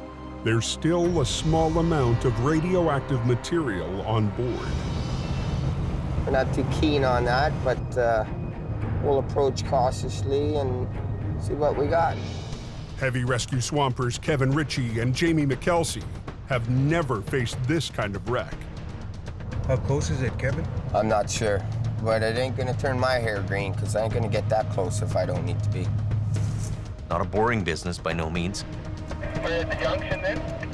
Yeah, 10-4. There's always something going on and the challenges it brings. It was a heavy piece of iron that rolled 5 times. I was like, holy, I'm lucky the guy didn't kill himself. Yeah. Where did he go through? Right there. It was definitely mangled. There was parts all over the place, just like a battle zone there. The truck missed a stop sign, made a hard left, ran off the road and slammed into the ditch, rolling 5 times. Just a heads up, tows here, and the Geiger counters arrived as well. Within minutes of the crash, a safety team is on scene to confirm there are no leaks. Big companies in Alberta take emergency response training and safety very seriously.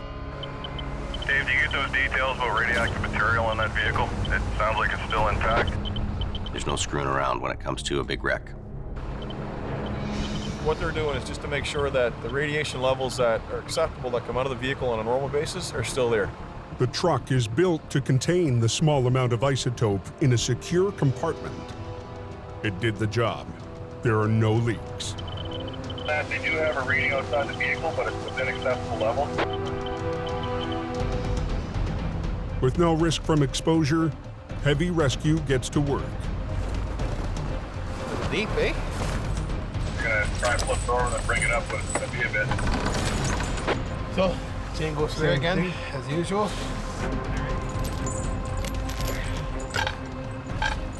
As long as it's nothing harmful at the moment, that's all I care about. That's it. Perfect. Adam needs to position at a right angle to the wreck, closing down both lanes of the highway. Did the tow company give you an idea? 1 hour, 2 hours, 8 hours? Got the vehicle out, cable drop the truck now, get ready to put the tension on it.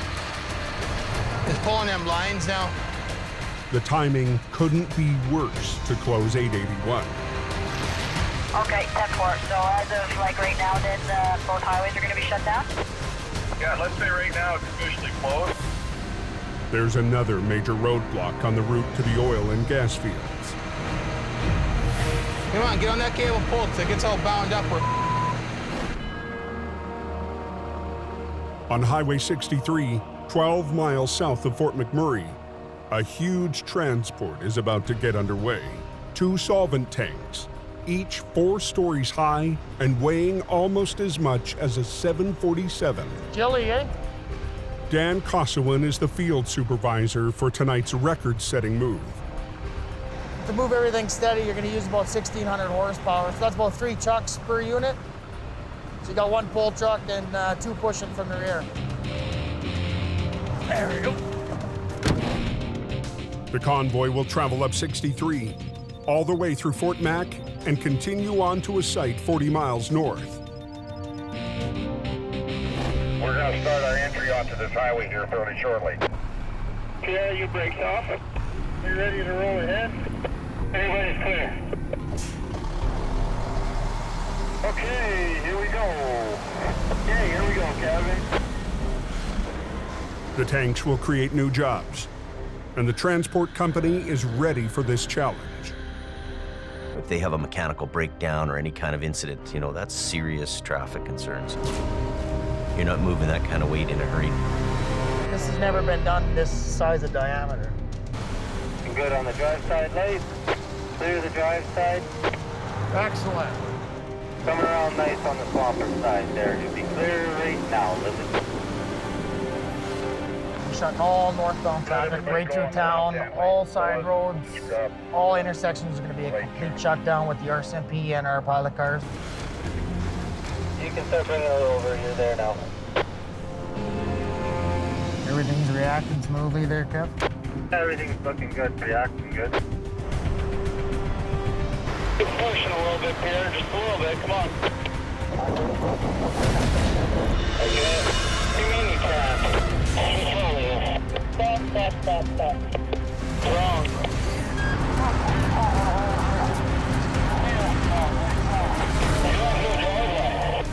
Quick down, stop this drive shaft.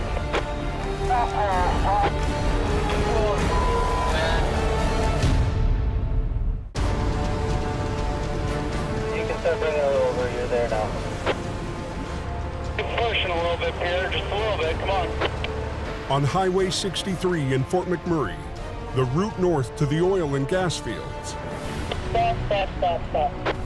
Wrong. The biggest wide load to ever travel this highway has ground to a halt. You have no driveway. Quick down, stop this drive shaft. The lead push truck on the first tank has lost its drive shaft.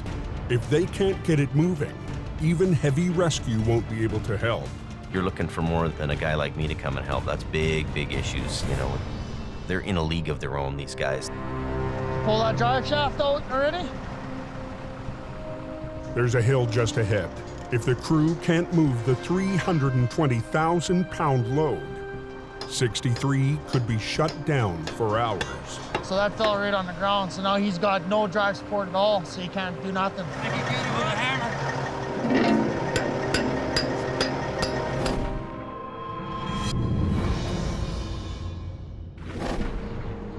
Over in BC, there's also major trouble on the Coquihalla. Going pretty heavy, actually, from hold up. It's getting up there real fast. A blast of West Coast air is dumping heavy, wet snow on the Cascade Mountains. It's slushy for the first 40 to 50K, but they're working it. Trucks are spinning out all the way up the Smasher. We need Al for this guy in the top corner. I got you. I'm just trying to get him right now. Al clearing VSA 15. With Jamie and most of his crew in Alberta, it's shaping up to be a busy night. We just left and now we're back. You're having fun. For Al Quiring. Towards the springtime, it's been huge, like 60, 70, 80 centimeter snowfalls overnight up there. So gotta progress with keeping that road open. Where's this car in the ditch? But just down the hill, there's a different kind of recovery. I was trying to get the car back in control, but it didn't work, so I just slipped off and away it goes. He just happened right in front of me, like I just saw him go across the highway, and then he just flipped over.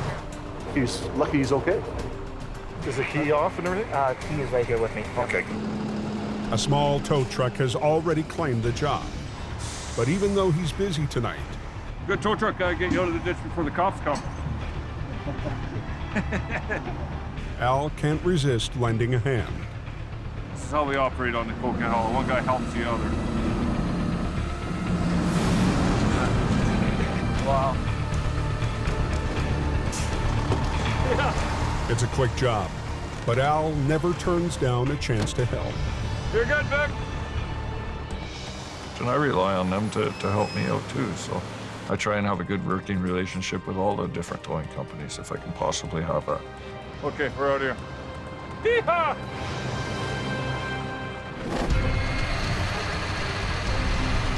Let's go, hey! Back on Highway 881 in Alberta. We're gonna try and flip it over and bring it up, but it's gonna be a bit.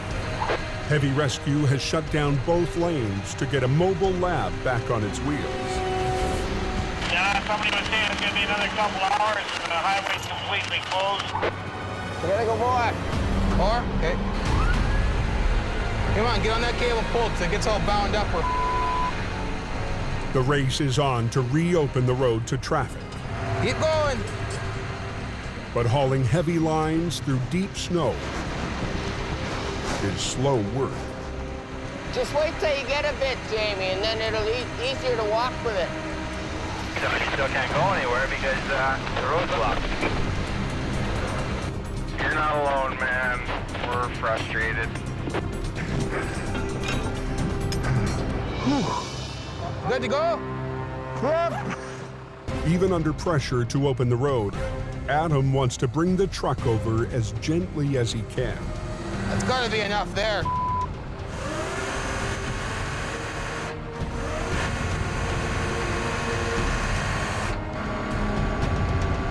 Take lots of slack up now.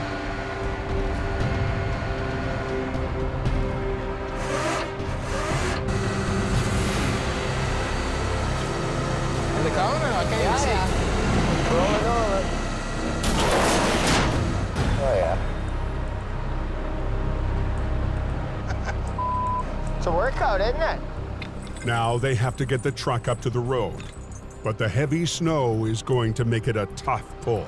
So we'll take them both off, and then hopefully when Phil gets here, we'll have a pin to go through the bumper. And then just suck her up. Suck her right up here. You want me back up beside me? HR 68 rolls up to help, but not with its usual operator. It's good for now.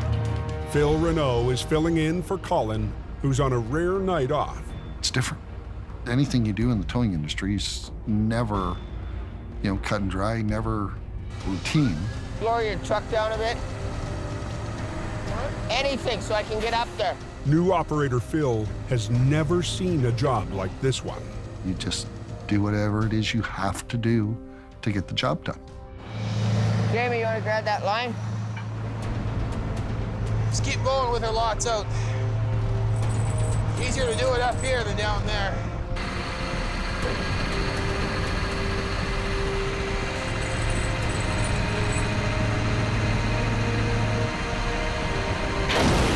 Hang on, Phil, stop. Okay, let's go. That pin fit okay in that bumper? Oh yeah, the pin's in good. It's all safe. Kevin, we're good to go. 10-4. Go!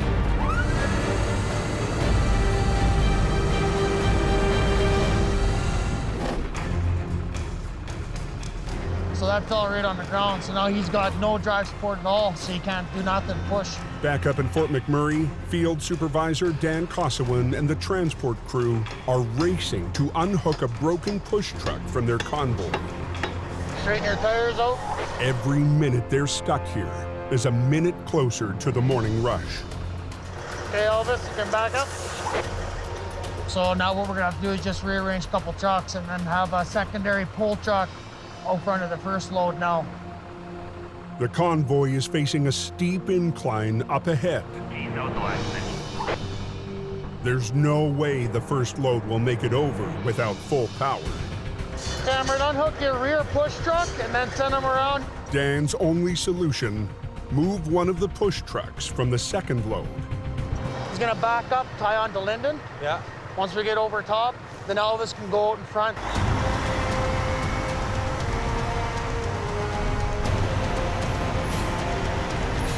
There we go, boys. You're just coming tight there now.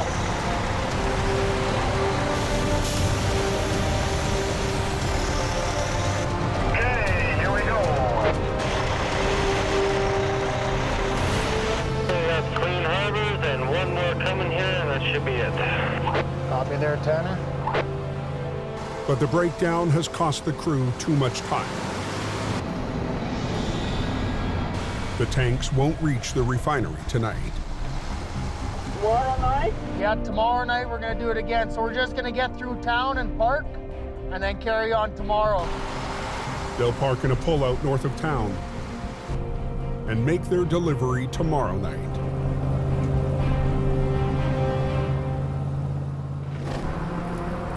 On Highway 881, just north of Lac La Biche, Kevin, we're good to go. 10-4. Go! The only thing moving is heavy rescue. No set steering. We only got one tire on the truck.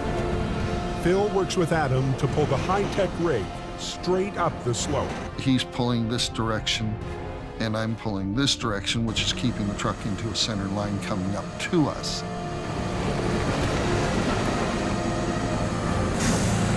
Now we're planting some potatoes. She's looking like she's coming out. We keep going. Go.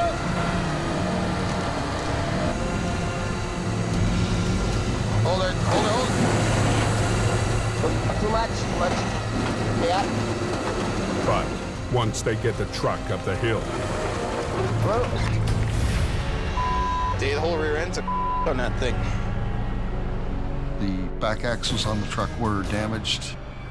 The front axles on the truck were damaged. The truck was not towable.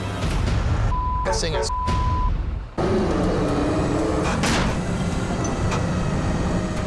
Too much. on Highway 881, north of Lac La Biche, Alberta, this thing is traffic to the oil fields is shut down. Well, The axles on the truck were damaged. The truck was not towable. Adam has to find another way to move the truck out fast. We're gonna try to lasso that trailer, I guess. Sitting outside his gate there. You want me to go get it?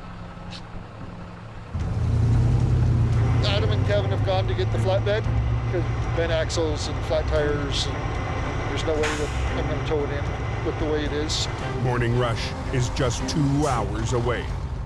No, you can't go anywhere. You're pretty much stuck just like everybody else, buddy. Now that the truck is upright and on the road, the crew can safely access and remove the cylinder holding the isotope. They were told it could not be left there, so let's get it out. Kevin arrives with the flat deck so they can finish the job. Don't stop. Whoa! Make that hook up short, eh?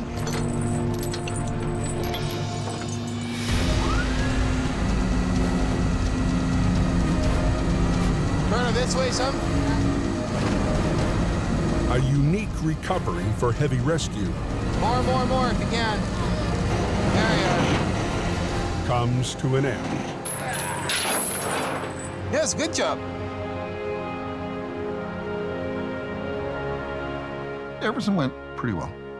We all worked well as a team. Everybody tightened it up, and away you went. I have a caller wanting to know if PA1 is open again. Yeah, 10-4. 10-4.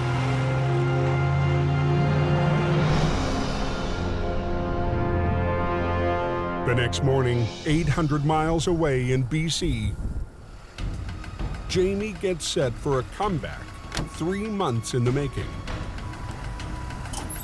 They've got it ready for me to go. Bruce's old truck has been out of commission since Howie ran it into a ditch on his first job. That's bad there. That's hard to fix. Whole fuel tank too, eh? It was sideways on me before I even got to the corner. The entire back end of the wrecker had to be rebuilt. Is it? There you go. Earn your stripes here, Jamie Davis. Howie worked to earn his way back into Jamie's good books. Howie won. Bruce's truck. 0. You win. Perfect. You know what else you can do when you get in the truck? Oh, no. Hang No, on. no, no, no, no. Just one thing. Make sure you do a circle check. Circle check. When you get in the truck. That's permanent marker, you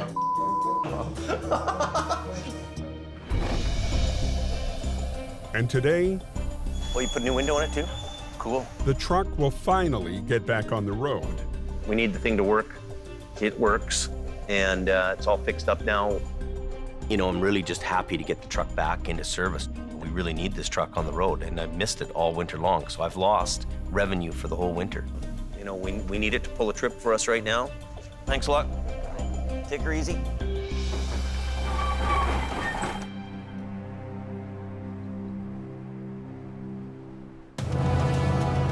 Just before dawn, the old Peterbilt heads to its first call. With a new driver behind the wheel. We're headed up to Sunday Summit for a rollover. Phil raced home from Alberta when he heard there was a chance to operate a tandem wrecker. I don't want to wreck his truck or hurt anybody either. It's the same winding stretch of Highway 3 where it crashed 3 months ago.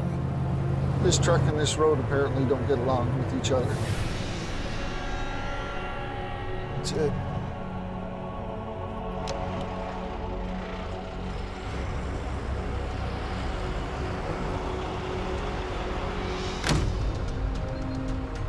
Well, it's just a crushed cab. He just came around the corner a little too quick. When the grocery truck hit a sharp bend, it lost control, flipped on its side, and skidded to the foot of a rock bluff. Just see a little bit of freight, and then there's a bulkhead for the cold. A recovery on this blind corner will be too dangerous without backup. I'm definitely gonna need help.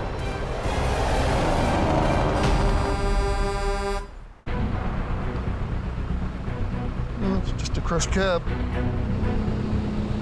Near Sunday Summit on BC's Highway 3, Well, let me grab my vis vest. We'll go take a look. Yep. Howie Irwin has joined Phil to recover a loaded grocery truck flipped on a dangerous hairpin turn. Back door blown open? No. Adam's my boss in Alberta. I chained the center. Yeah. So I answer to Adam in Alberta. But now I'm in Hope. Howie's the head guy here. Generally, short chain the shock mount, so you're not stretching the bag out. Phil has told me that he wants to learn, and he listens, and he actually takes some direction.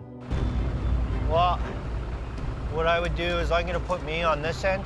That's what I pointing off this way. That's what I figured. I'll grab this, and we'll, just like you said, go over at a 45, down, back around, and back up to here. Yeah.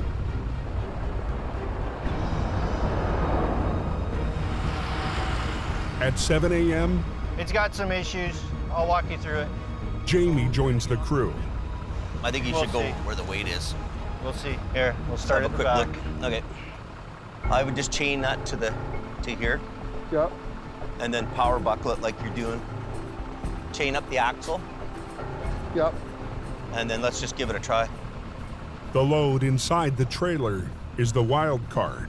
You've got a load in this trailer too, and 225-ton trucks, you're really pushing the envelope of their capacity and their gross weight in order to roll that tractor trailer over.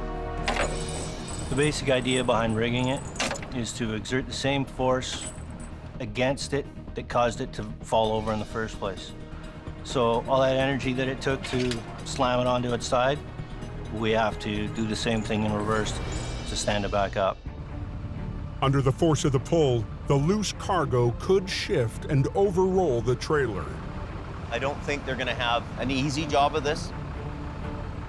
If their second tandem hadn't made it back onto the road, they wouldn't stand a chance. Hey, Howie, because you got the boom, you should do the trailer. Want me to do the back? Yeah, you know, you could use a high line on the strap and a low line on the bottom. And we'll put him on the tractor. Okay. Okay? Using HR-66 with its extendable boom, Howie will lift the heaviest part of the trailer, the rear, while Phil and his wrecker pull over the front. For two tandems, it's gonna be tough.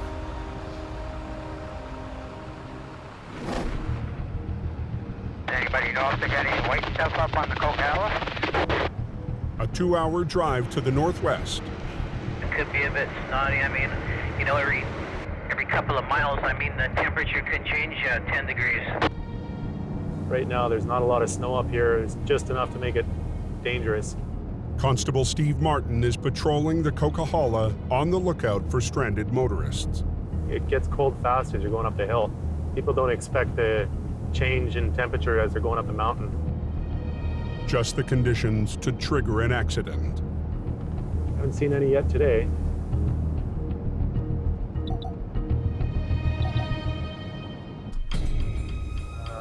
think I spoke too soon.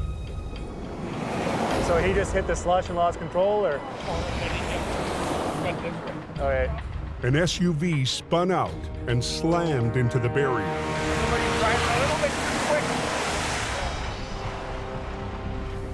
Where are you coming from today?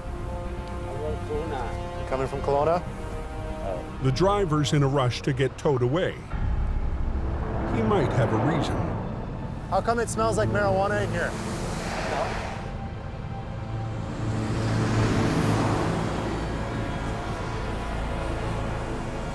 So there's no marijuana in here?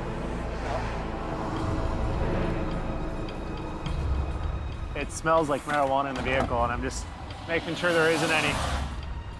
I could smell it as soon as I walked up to the vehicle, and that's my grounds for searching the vehicle.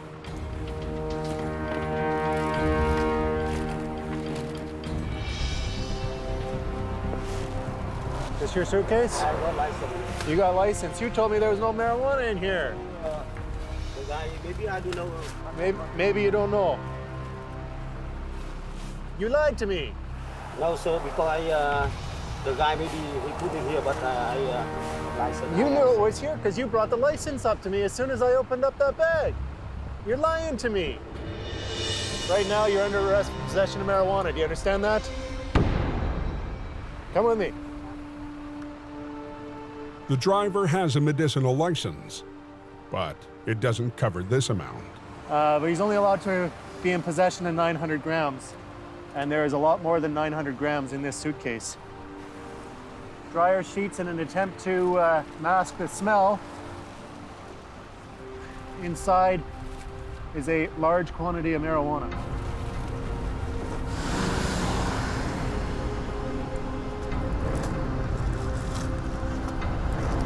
$10, $11, $12, $13, $22. One of Jamie's competitors will haul away the car, but the driver's travel plans just went up in smoke. We will be putting forward charges for possession of marijuana for the purpose of trafficking. Typical for this job, it goes from not a lot going on to everything going on.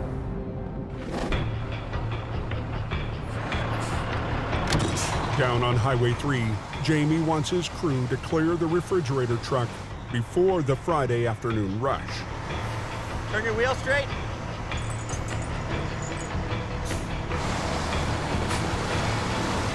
Try to get some lift on that boom, eh? Yeah.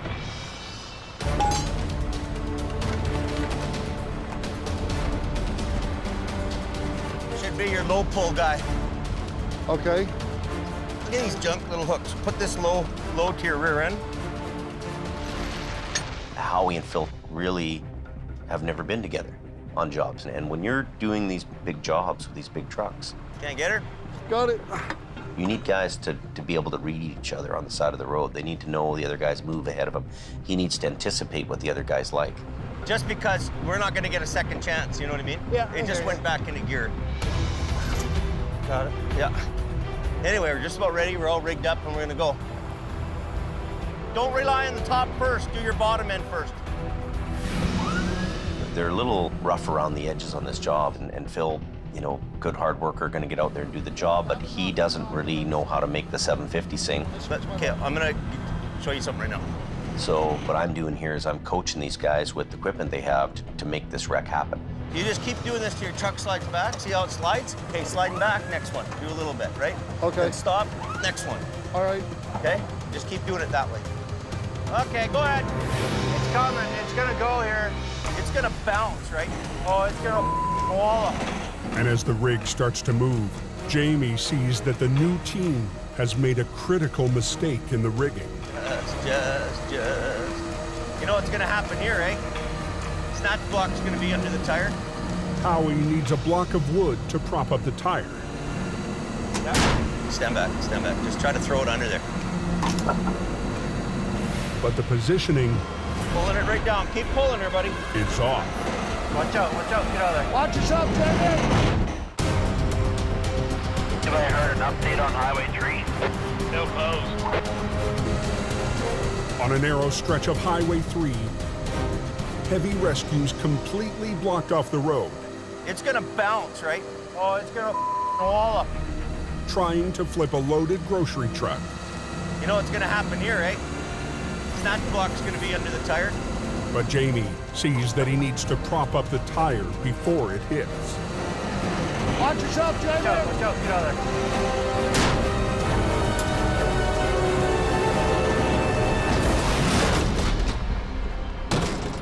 Perfect. Oh yeah, baby! That's what they do in a James Davis. Look at that. You did her. Success. By the seat of their pants, they pull that off. It's as much as those 2 trucks can do to do that job.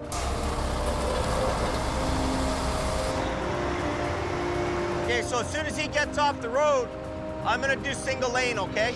Okay. You know, that wasn't very long closure for a, this is a loaded tractor trailer, so, instead of unloading it, we were able to bring it up with the load in it.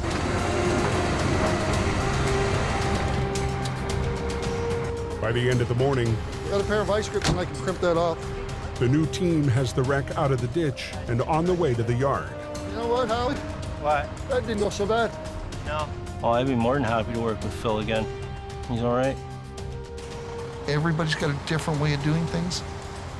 But if I take a little bit of Adam, a little bit of Howie, a little bit of Jamie, it's learning how to do the wrecks.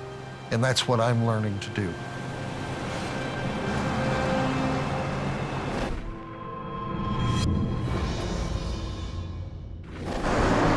Just glad I got good chains and new snow tires. I'm ready for this now. Another Arctic front hammers Lac La Biche, Alberta, turning the highways to ice. Pretty icy and pretty slippery. Overnight, a fresh layer of snow covers the icy roads. At 7:30 a.m., it's Colin McLean's turn to be put to the test.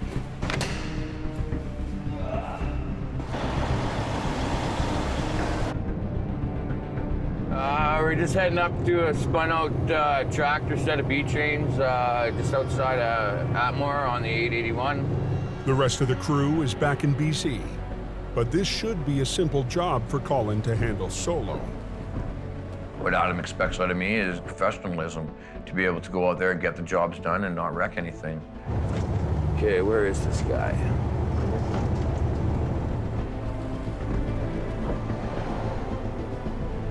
Let's light her up. See what we got, boys and girls. It's showtime. What do we got here? We've had something else go on here. Colin discovers there are other drivers in need of help.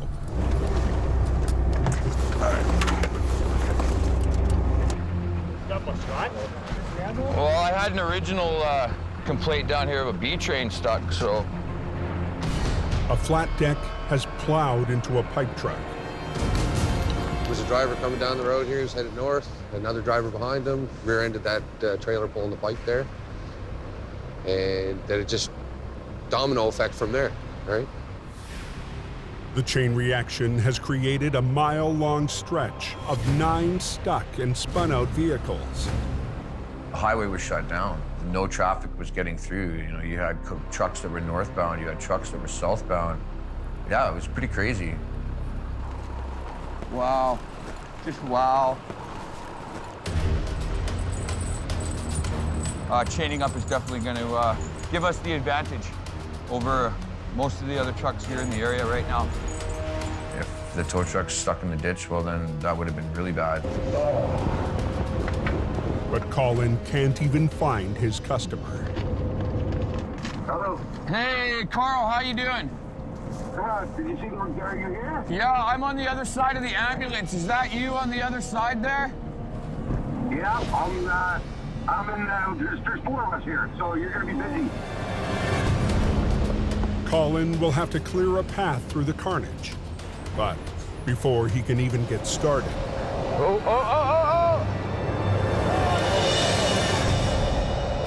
trucks okay. Tow trucks here.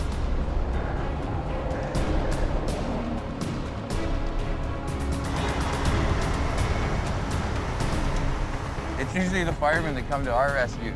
Now we get to go to theirs.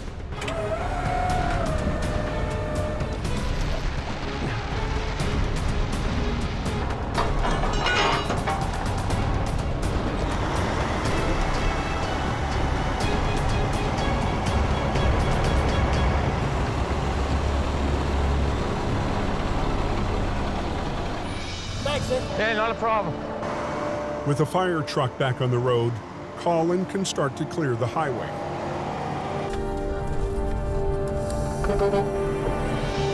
First, he needs to move the 2 trucks from the initial accident.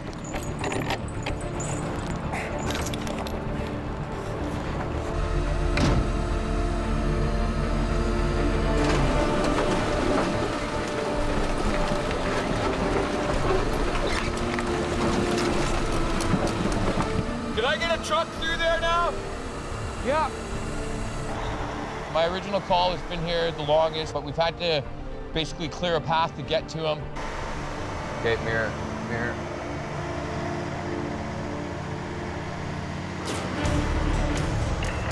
The tanker swerved to avoid the accident and ran into the ditch. It's not looking good. It's not looking good at all. All right, Carl, let's get you the in a Dodge. No, there's no pins on my front bumper. Colin has to find a secure rigging point to hook on to the 70-ton B-train. You still can't go anywhere because the road's blocked. The moose bumper, I don't know. I wouldn't hook onto the moose bumper. That front axle running low line. Okay. Yeah, I got this.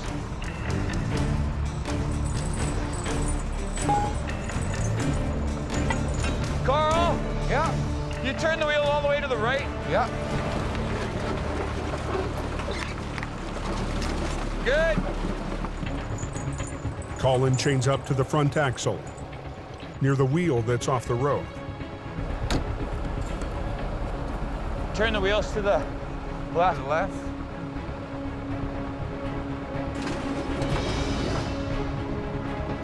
Here we come.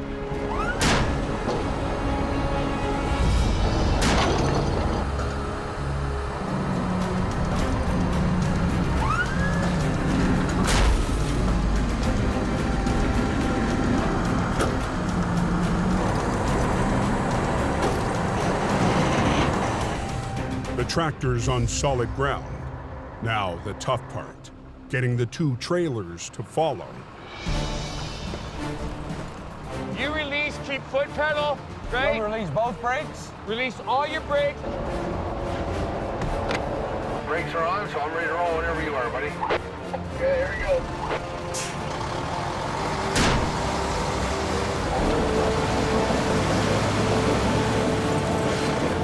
Colin needs the driver to help out with some extra power.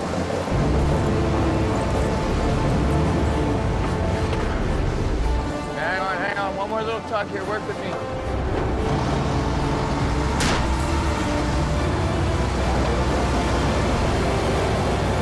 Carl, hang on. You're just spinning.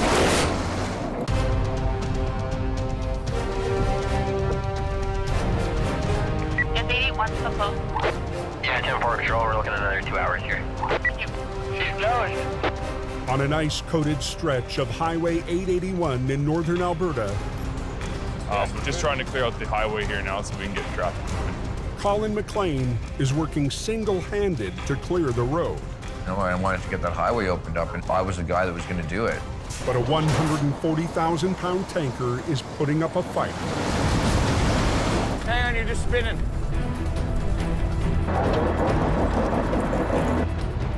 I'm just worried about that bridge going down into the shoulder there, because that's a lot of weight. If the tanker slides back down, it could drag Colin's record down with it. Colin re-rigs to pull more evenly from both ends of the axle.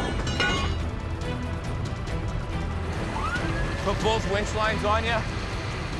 This time, he wants to make sure the driver gets some traction. Is it the right way? Wrong side. Told you I'm a rookie. We're good? Yeah. Just leave the truck the way it is right now. Yeah. You ready? Yeah, all set.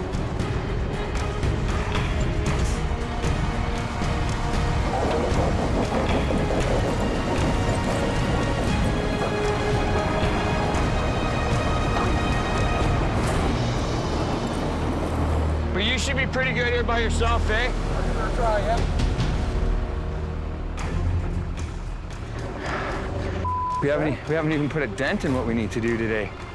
So Colin has to get right back to work. Hey, my name's Troy. Troy, Colin. Colin, nice to meet you. Nice to meet you, man.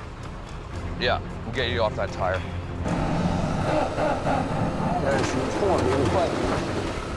We're getting it. Plugging away. After 8 hours on the scene, You're up again. Colin will make 9 recoveries In neutral, off the brake.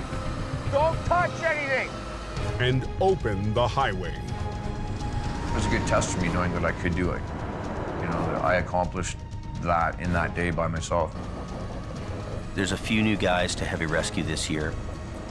They're new to the trade. There's no better way to learn this job than actually doing it. 1 year from now, he'll be a totally different guy. I'm just one man.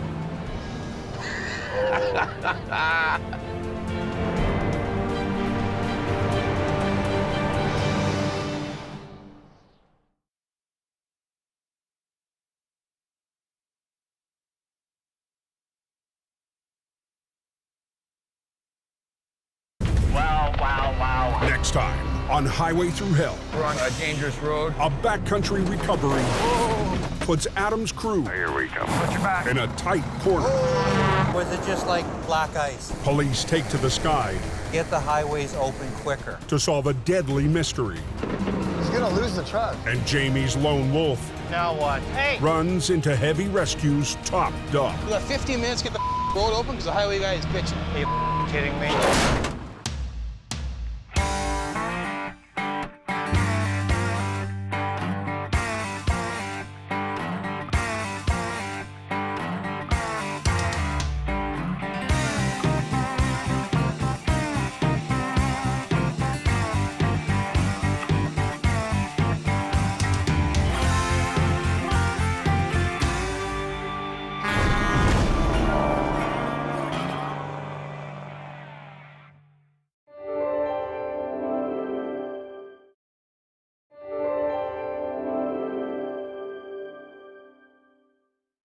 This time on Highway Thru Hell, Holy! a violent wreck It's minus cold. tests the new arrivals in Alberta. Get over! Back in BC, Joe! massive carnage Yeah. chokes off 2 highways See what we can do. Keep it going. and a pair of lone wolves Hang on a sec, now. have to pull off the impossible. That is nasty. On the Highway Thru Hell, the last line of defense is a heavy rescue team ready to tackle any disaster, because closure is not an option.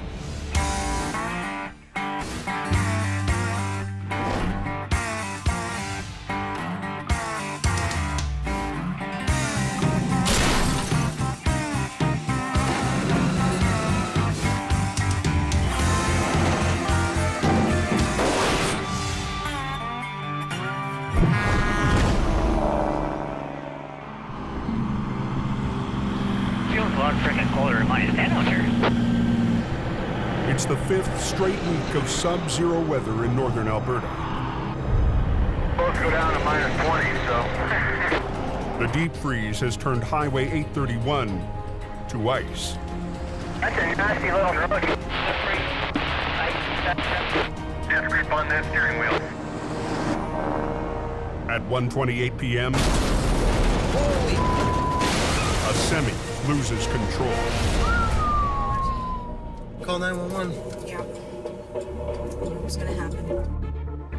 There's a truck in the upside down there. Can you swap it over? You betcha. Just drove it right into the ditch. I think we lack of control. Reporting a rollover. Jamie Davis en route. Last week, Jamie Davis brought up Heavy Rescue's powerful Rotator to battle the industrial-sized wrecks that litter the highways to the oil patch. I have to send in the muscle to make sure those jobs are getting done.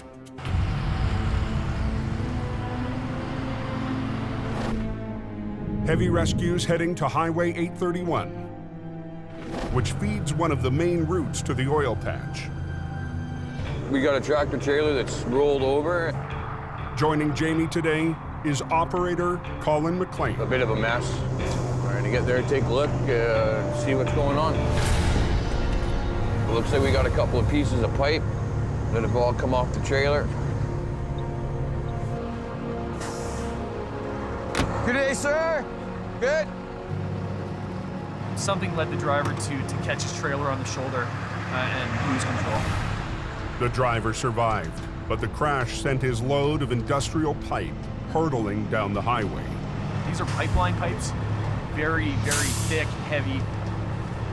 They rolled down the highway almost like rolling pins. If that would have hit a car, serious injuries would probably be the best case scenario. Let's do a flip on the trailer and then get hooked up. Jamie plans to do a single lane inversion. Flipping something over in the lane that you're working in. What that does is it allows traffic to flow on the other side. But that leaves them working up against a moving lane. Look at the traffic here. Amazing. You have highways that are handling traffic volumes that are going to all these oil field sites because the traffic buildup is crazy. The pressure on us to get that job done quickly is huge. Fast, I want efficiency, let's go. Controlling that heavy traffic is up to Jamie's stepson, Brandon, who's flagging along with Sammy. It's minus cold. Brandon's new to the Alberta operation and the brutal climate. The weather's extreme. That ice and the wind mixed together. I'm wearing these too and I can't feel my fingers. It's on a kind of a weird angle. Kind of in a bad spot here to flip over. Where's my glove here? Adding to the challenge is the twist in the wreck. That truck is wound up like a giant spring. There's energy there. That energy is something to worry about. I think I should put a low line in this thing. Let's put a couple of snatch blocks down. Well, yeah, one for that. Yeah, at least to pull that down. That way we're not monkeying around at all. If I start pulling this over on my end and I don't let him catch up on the back end, that trailer's gonna come down so hard, something's gonna break off, it could hurt somebody. We want that unit to come up evenly. I'm just thinking where I should be with the truck parked here, so. I think I gotta be in the other lane. Where, you think you're too close to it? Yeah. Like where I'm at there, I'm too close. I know at that point that this is gonna flip over into the lane. So I can't have the wrecker there and flip it, it's gonna land on the wrecker. But moving the Rotator forward won't give Jamie the leverage he needs to flip the tractor. I need to block that road for a minute. I have to move the Rotator in the other lane, there's just no other room. Let the last traffic go and then unblock the whole thing for a bit. Brandon, shut everything. I'm shutting it down. 1-4, pick up. Get down the floor, good buddy. I'm gonna go ahead if you can grab the cable.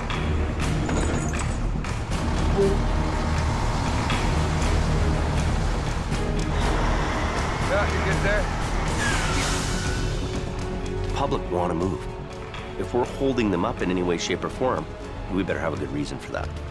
Our guarantee to the public is to open the road faster than anybody else. Both wreckers are armed with ice cleats. After weeks of slipping problems, I'm just sliding back and it's... Jamie ordered custom cleats designed to dig into frozen northern roads. I'm good if you're good. Colin will hoist up the back end of the trailer to reduce the twist in the wreck. We want to make sure we're not twisting it, so we're gonna wait for him to do his thing.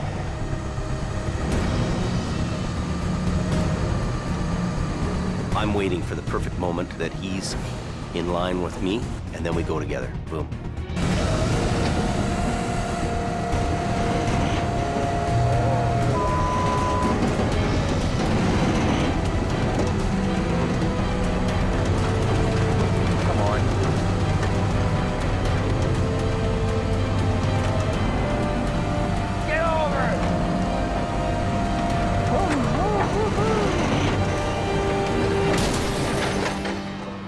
That was a hard one. Nice, decent, Jimmy. Decent. Just another day at the tow yard. So what we're gonna do now is get the wrecker off the road right away and get the traffic open. I'll just get off the road. Can I send or are you gonna send? You can send and bring me some fire for my hands too, please. Highway is reopened. Oh my God. I'm gonna buy some rechargeable boots, put a heater on them. You know what? That's living in style. Right on, baby. I'm in. Let's get the out of here. Yeah, I'll just hook it up by the front end and get it off the road. It's always a good feeling when you got the recovery work done, you're getting off the highway and traffic can flow again. I've succeeded here. We're really earning a reputation one job at a time. 800 miles southwest in BC. The temperature on the Coquihalla drops with the sun, and highway maintenance shifts into high gear. Throw a little salt and grit on it. Laying down salt and sand to keep the roads ice-free. Extremely slippery. Not gonna be able to stop. It's slick. Alquiring is out patrolling the Coke, along with senior driver Gord Boyd. Well, let's go find something else to tow. His go-to guy, Gord Boyd, is also on the mountain. There's some glaring in it. Yeah, go ahead. Just before 10 p.m. Major accident just south of that snow shed. 3 53-footers of one train. A lot of cargo all over the road. Unbelievable. There's 4 here. 5 pieces, 4 trucks. We got the Coquihalla closed in the southbound lane. It's a big mess. It looks like something you'd see on the highway into Baghdad. 3 jackknife semis were blocking the icy Porsche overpass. A B train hauling lumbers tore right through the first and smashed into the other 2. When things go wrong in this highway, they go wrong big. In that corridor, there's no going into the ditch. You're between those 2 walls, and if you get out of the control and can't stop, kerpow. There's gonna be some aches and pains, I'm sure of it. The important thing is that nobody's seriously injured, which is the amazing thing. One of the trucks is drivable. It won't take much to get you going. I think you'll be all right to drive off the road here. Another will get towed by a rival company. I had my hands full. I couldn't tow everything. But that still leaves 2 monster wrecks blocking the highway. One of them ripped in half. The other truck just went right through our trailer. The mixed cargo of electronics and hot sauce has exploded across the pavement. And the overnight freight runs are stuck. Drag what we can, get it off the road, and if it doesn't cooperate, we'll go to plan B. It's all up to Al. Okay, I'll back up. We'll get some lights down there. And Gord. Well, we just want to get this out of the way. To clear the highway. It is a mess. Armageddon. Who set the bomb off? The Coke's closed. Bad accident. The road's going to be closed for a while. Wiring is on scene. We're going to help get things opened up. Okay. In BC, Al Quiring and his go-to guy Gord, brutal, face a massive pileup on the Porsche overpass. Hot sauce on everything. That shut down the southbound lanes of the Coquihalla Highway. It is a mess. Armageddon. A salvage crew is en route to deal with the freight. Got on everything. 2,000 bottles of hot sauce and a mountain of home electronics. We're gonna get this stuff off the highway. We got a whole load of traffic backed up there. I walked down to see the wreckage. It's unbelievable. Al needs to haul the split semi off the highway without further damage to the load inside. You want to get traffic flowing as soon as possible. Obviously, you want to try and do it without wrecking everything. Just into the slow lane's fine. That way we get the fast lane going. We'll just grab that one, Gordon, straighten it out. I think before we go banging this thing around, we should throw a belt across here. Yeah. And we'll stack these pallets up to hold it together. Yep. Have some outboard motors here pulling out. Put a couple pallets up, tied everything together. Our job is to clean up messes. You use whatever you have at hand. If you don't have it at hand, make it. There you go. Okay, try that. Oh, take the big one, Gordon. Yeah, there you go. If their jerry-rigged wall doesn't hold, they'll be cleaning up a much bigger mess. Good. Okay, pull.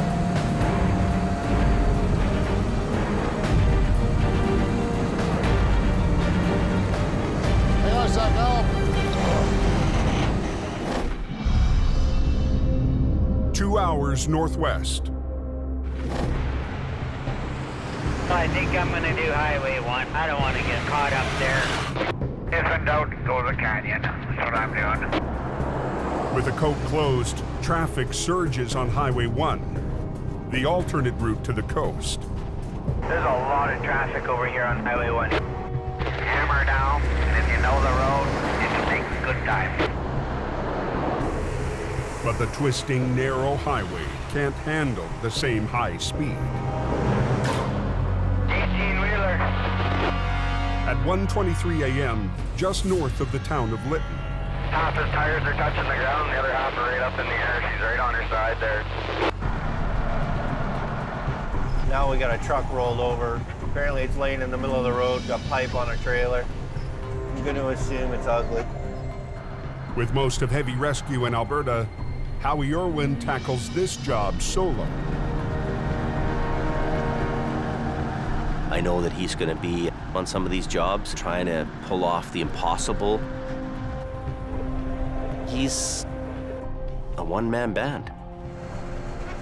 Hope for the best, expect the worst. Time to go. Evening. This the biggest wrecker he's got left down here? You betcha, buddy. It's passenger side down right now. Holy. He come down that hill around the corner on the straight stretch and failed to make the next corner. He didn't turn. He went airborne and landed like that and then just kept coming.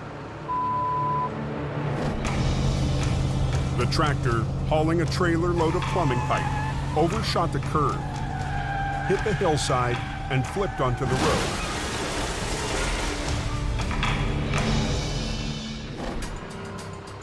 I want to grab it right about behind that toolbox. And then at the same time, I'm going to pull down off the tractor. With just 2 winch lines to flip the 40,000-pound rig, Howie's got his work cut out for him. Yeah, they're all coming apart. Not only is the load heavy, the strapping is now loose. The force of the flip could send the pipes flying. You guys got a front-end loader available? I can make one available. If you want to make the arrangements for the loader, then I'll get ready.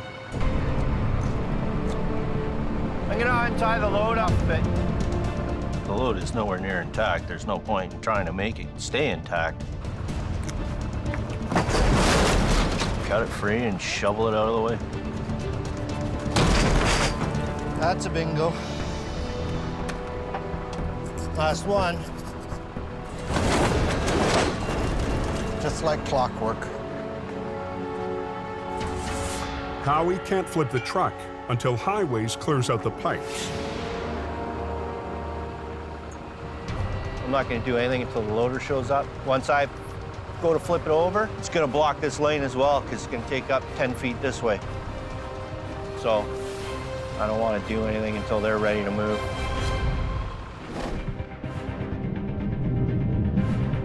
Over on the Coke, What's going on at Portia Street? They got a wreck southbound. Al's makeshift wall is holding. Hang on a sec, now I'll pull the brakes off. You want to steer it? Sure. But now that it's straight, they need to get the wreck off the highway. Got air. Got air? Yeah. Okay, release the truck and then I'll just drive ahead and you head straight for the gas signs there. You got it. 10-4.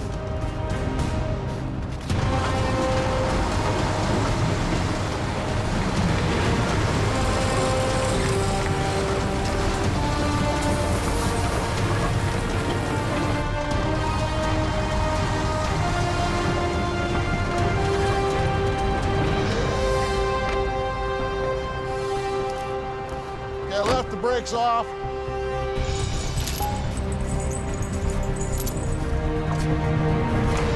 The back half of the trailer is also full of cargo, and it's off its wheels. Semi-attached. Just want to try and protect what isn't wrecked already. Try not to make the situation worse. Big Green's gonna come in and put the hook on. We're gonna get these boys rolling here as quick as we can. Keep an eye out, Gord. Just try and be conscientious about what's going on down there. Dragging the trailer is slow work. We're gonna move this crap out of the road. There we go. Oh man, that is nasty. They've still got a second wreck to clear, and the road to the coast Turn around, you ain't gonna get past up here anyway. is at a standstill. 4, finally all over the road, man. Turn around, you ain't gonna get past up here anyway. Definitely got a big mess. On the Porsche overpass in BC, 4, finally all over the road, man. It's ridiculous. I've been sitting here forever. Oh my God. the southbound Coquihalla has been strangled for over an hour. Keep an eye out, Gord. Al Quiring's using his winch line to drag the remains of a mangled trailer out of the fast lane. Oh man, that is nasty. Just give her a little shot of low gear here and drag it over, see if we get it over the white line. But Al risks a little more speed.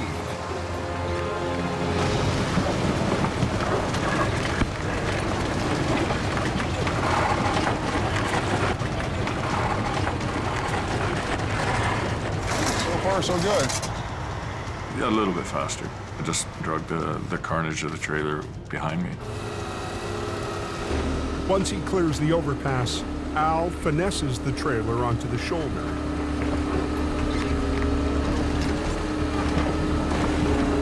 There we go. That's out of the way. So far, so good. We almost got a lane open. Okay, let's go have a look here, see where we're at. But there's still no traffic flowing. We're gonna go after the lumber truck. And they're staring down the toughest wreck of all.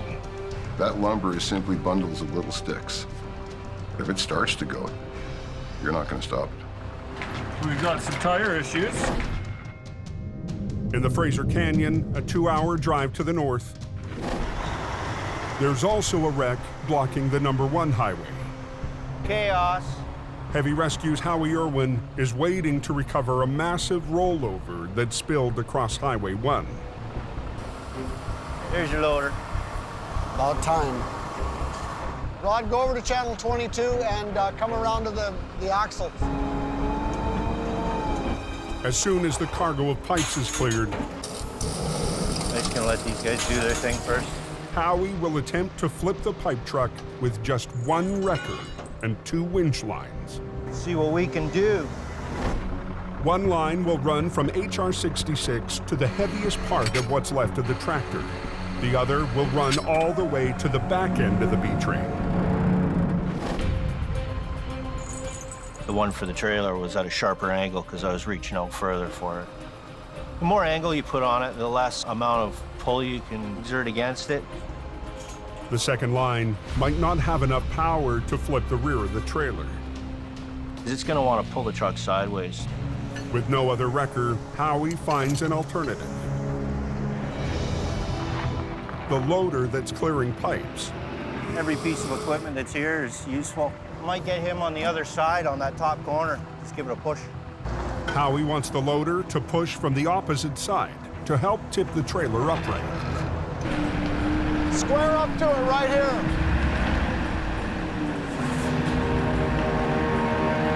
Ready to shut her down? Yeah. The one lane still open to traffic needs to close to make room for the semi to land. Let's hold your traffic. Check, we're holding traffic. Yeah.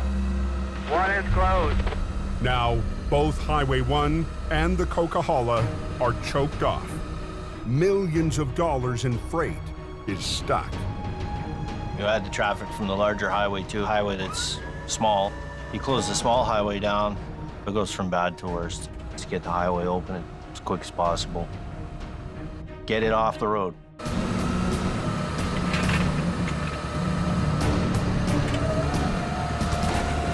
Okay, Rod, start pushing.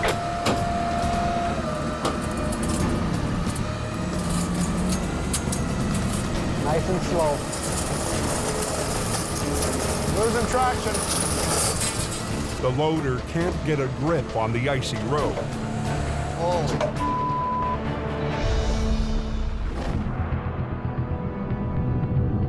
Over on the Coke,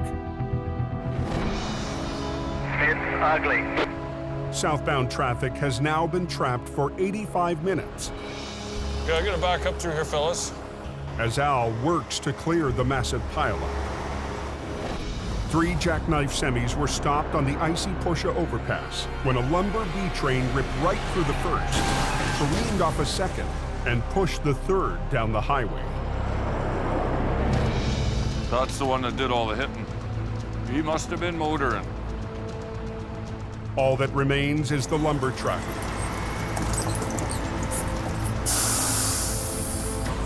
But it's a highly unstable load, 65 tons, threatening to topple off the edge of the overpass. Rhubarb. Up beyond all recognition. Don't make any sudden moves, because that's what'll kill you. Well, there's definite tipping hazard there. Don't give it a chance to get away from you is the critical thing. You tell the whole thing, Al? Do the usual half-inch grabber under the axle? Yeah, I'm thinking so. Yep. She ain't gonna be pretty, but it wasn't pretty to start with. This truck doesn't look very old for it. No, it looks fairly new. I don't think there's a warranty coverage for this type of abuse. No, probably not. I don't want to move this thing too much. Getting down to the wide spot down here past the entrance anyways.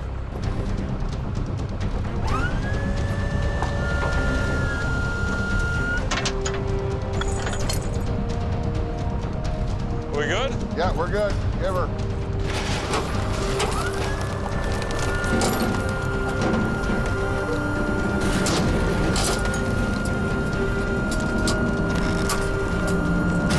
Yeah, I think we're gonna have to pull a pin on her, Gordon. I think so. The tractor is so mangled that Al needs to separate it from the trailer to haul it away. Pull it up nice and slow. Okay, a little more. Yeah, you're up. You gotta just pull it ahead a little bit. Look how far that load moved forward. Pulling out the tractor shifted the load even more. Unbelievable. Wood slid ahead on deck 4 feet. It's not a very good load. Down in the Fraser Canyon, Howie's having his own problems. Okay, Rod, start pushing. He's enlisted a loader to help him flip the overturned trailer. Losing traction. Get it down low. But the trailer is still sliding.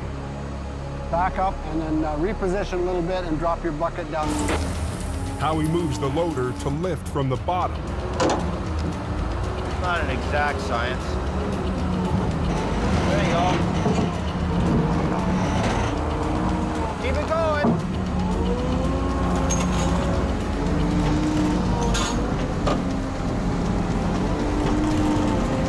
Watch out.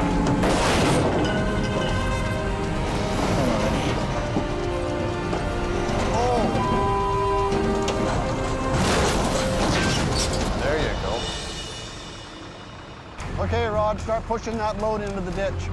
Get it off the road. He's gonna shove the load over, and I can work on hooking onto it and getting it out of here. Open the lane up as quickly as possible. But when he goes to hook up, see what we can do. He finds it's going to be a lot more complicated. That front axle's busted right off of it. That's fantastic. Lined up there pretty good. In BC, it's a bad night for truckers trying to reach the West Coast. Accidents have shut down 2 of the main arteries. On Highway 1, front axle's busted right off of it. Howie's plan to tow the pipe truck from its front axle has gone sideways. Well, there's no front tires on it, right? Holy yeah. The axle broke off in the flip. Yeah, she's pretty well now. Yeah. Howie's trying to hook up that tractor. Nothing left on the front end to work with. Redneck science. Let's see, what the are we doing here?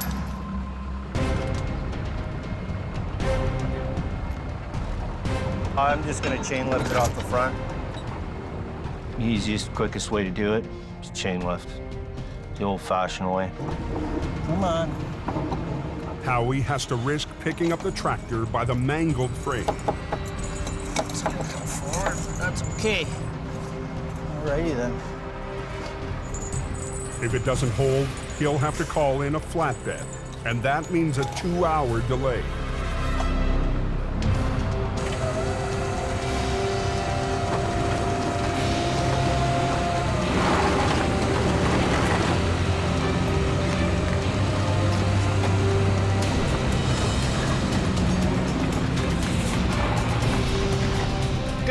The brakes and try and roll it out of here. Okay.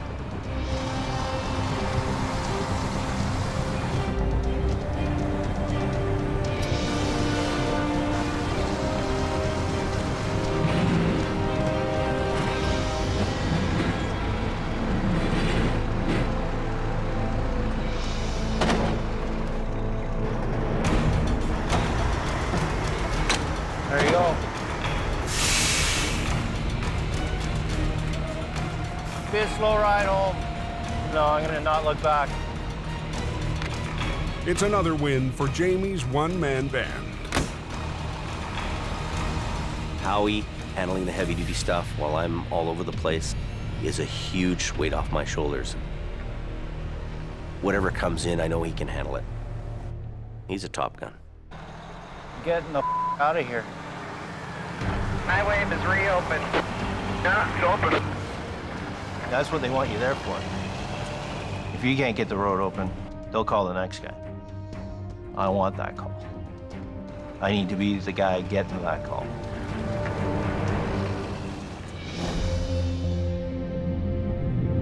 Over on the Coquihalla, If anybody's on the radio at that accident, get out of the way. We want to get these guys out of here. They're all pissed off back there. Guy should have quit yesterday. Not really. Pull it up nice and slow. Al Quiring is preparing to haul away the final truck in his multi-wreck recovery. Yeah, you're out. But the unsteady load has shifted again. Look how far that load moved forward. Moving it could spill 65 tons of lumber right off the overpass. Unbelievable. Wood slid ahead on deck 4 feet. It's not a very good load. Al has to take extra caution hooking up his underlift to the kingpin. There's a lot of hazards here, and you don't want to walk into something. Al uses a kingpin adapter to chain lift the trailer, hoping the unstable load doesn't spill. This is good enough to get it off the road.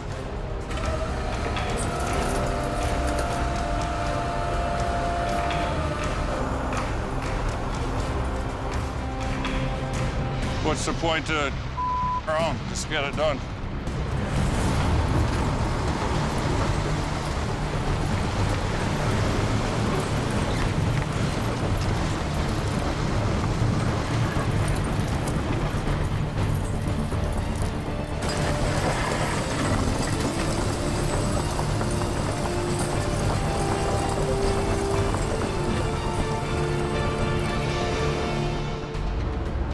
It's off the road. I towed it as far as I need to. Can't believe that load's still on. A salvage crew will deal with the lumber in the morning. We can peel out of here, head back to camp, go lick our wounds, get ready for work tomorrow. Everything is open now. Lovely. At 2:35 a.m., 3 hours after Al and Gord arrived, That's trucking. the Coquihalla Highway is back in business. Nobody can complain about that. Thanks very much. Have a good night. Be safe. If me and Al are on a job, the job will get done. There is no such thing as cannot be done.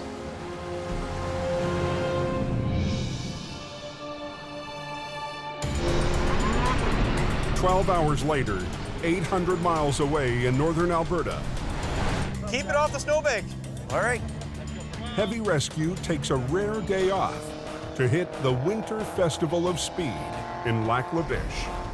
It's an annual celebration that brings out the whole town. Who's the best guy here? With Jamie's skeleton crew watching over BC, he's sticking around to take part in the ice race, along with his newest Alberta recruit. Then you guys can start racing. We're new faces to the area, and it's important for us to interact with people, you know, let them know who we are. It's also a chance to have some fun with Brandon after butting heads early in the season. Oh, this is tough. We want to let loose a little, get some fun in on the weekends or whenever we can, right? I gotta pick Jamie there, 20 bucks to win. Hell no. Let's do this. Good to go. We can release this field. Ready and go!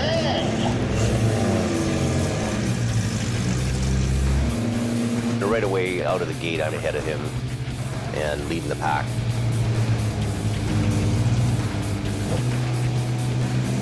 We drive on the ice with our big tow trucks all the time. But racing on ice is a whole new deal for us.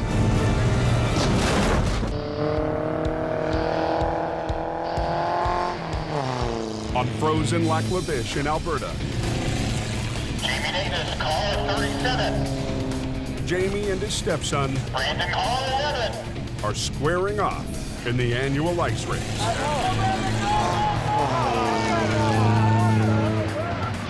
Just shaking my head because I know he's just gunning it.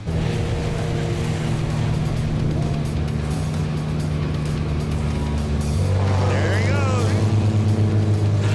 You know, it'll probably happen. Brandon will get cocky and put himself behind. Better not.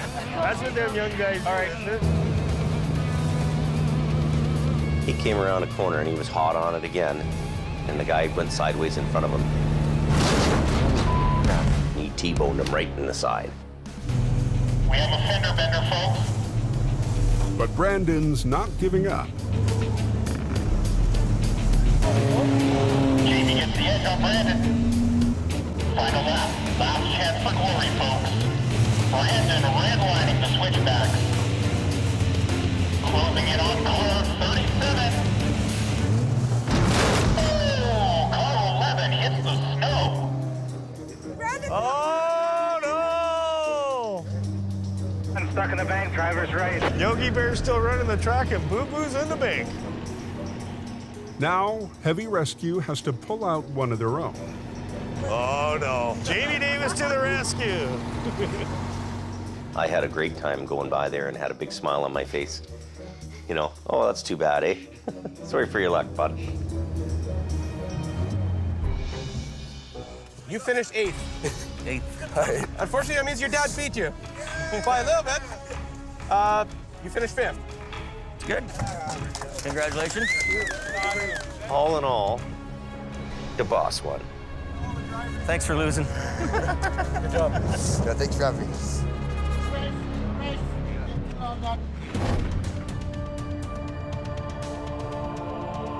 Looks like there's a real bad accident up there.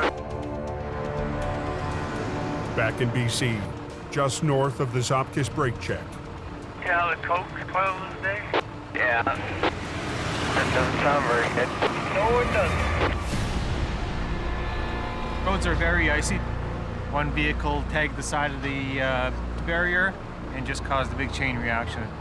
A multi-vehicle pileup has a stranglehold on both southbound lanes. We went over, and then after we landed, the Dodge behind us went into us. And it was a wild ride. It's a real wild ride. When everybody's freaking out and going sideways and rolling in front of you, that's it, man. All the drivers escaped major injuries, but the afternoon rush is at a standstill. I'll just back up and grab the other one too. And With the A-team in Alberta, today Jamie's newest driver, Wayne Sahada, answers the call. Twist it around. sometimes I might be slow, but I'm dependable. Pull that car out of there. The Honda will be the next one. His only help, one of the other new hires, Don Starr. Okay. Then there's 2 1-tons on their sides. The competition has scooped the big rigs. But Don and Wayne have 5 mangled cars and pickups to recover. There's a couple vehicles that are rolled over. As soon as we get those cleared, then I think we can get 1 lane going. All they've got is an old single-axle wrecker and a flat-deck truck. Here's the program, okay? What we're gonna do is take these cars, take them to Zop kiosks and unload them, and then we'll just all the Zop kiosks, and then we'll double load down or whatever we gotta do. Well, we're gonna obviously have to come back for more cars. Oh, obvious.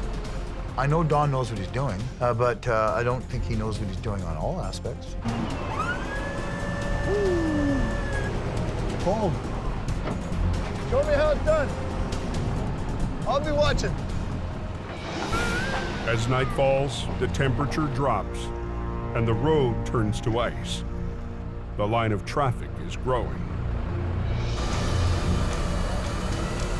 Okay, stop. Okay, now down. All right, hold it there, not all the way down. What's the matter? I need a block of wood to get my alarm on. Just don't worry about it. Just enough to lock it. Doesn't matter whether it's in the person. I know, Don. Don, well, he's a legend in his own mind. He's worked here on the hill forever. Wayne's kind of a city tour guy. Whatever. I know how to tow. Even though Wayne and Don don't really get along, Or lift it back up. I need these 2 guys to work together and pull off a stellar job. It's gonna go on the other side and take the brake off.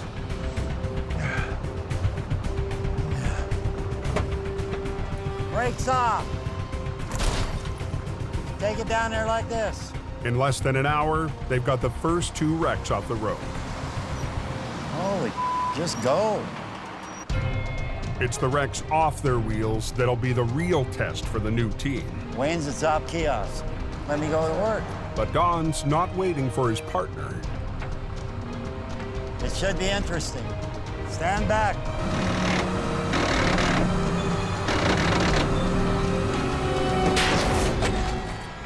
Started pulling, and sure enough, it wasn't going. What broke? The cable. It's never easy when it doesn't work. Don and Wayne are down a winch. Watch that gear, Wayne. Good. All I'm gonna do is pull it the wrong way, Don. You gotta pull. Just pull it. All right.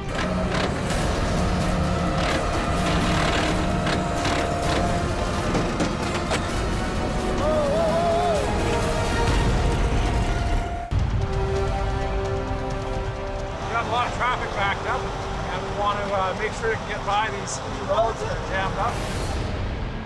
High on the Coquihalla, southbound traffic is stopped dead. All I'm gonna do is pull it the wrong way, Don. You gotta pull. Just pull it. All right. He didn't listen. So I started pulling, and sure enough, it wasn't going. The truck is just sliding over the ice. Dawn Star's already snapped one winch line. We leave the guys in Hope with basically all the older paid-for equipment. It becomes really a struggle for these guys to try to work with the equipment. The only answer is to improvise. Want me to trip it? All I gotta do is back up, put my deck down, push the bottom out, and pull the top. Go for it.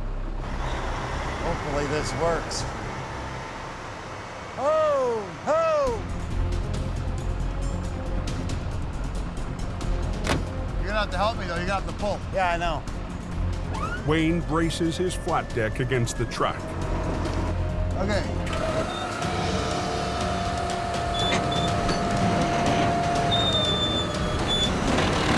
Here it comes. Oh, yeah. Hey. Wayne's not so stupid, is he? Let's get the highway open. Excuse me. Let's get the highway open. It runs.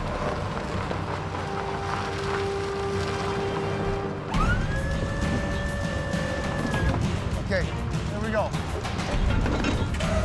Watch out, watch out, watch out, watch out, watch out. Taking Dawn to school.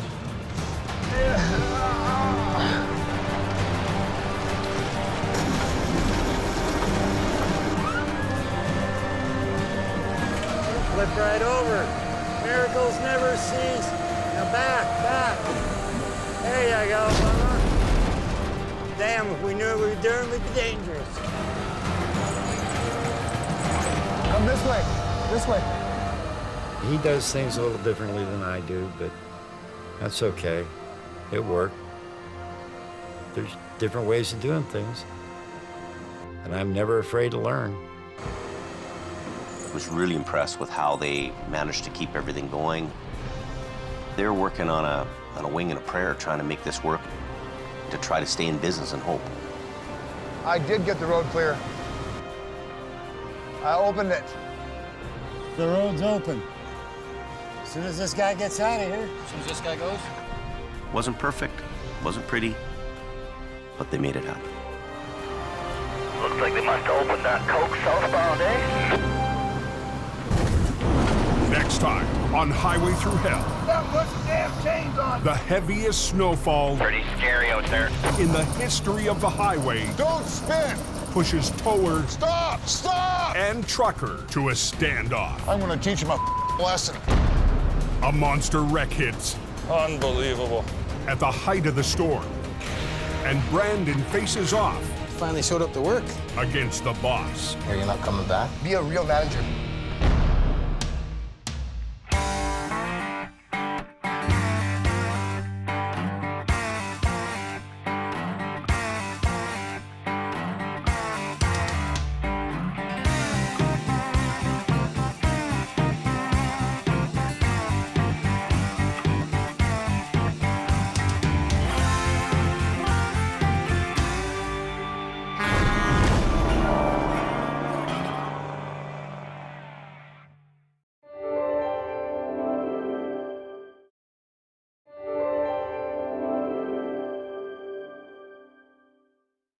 This time on Highway Thru Hell, Hang on, Ann.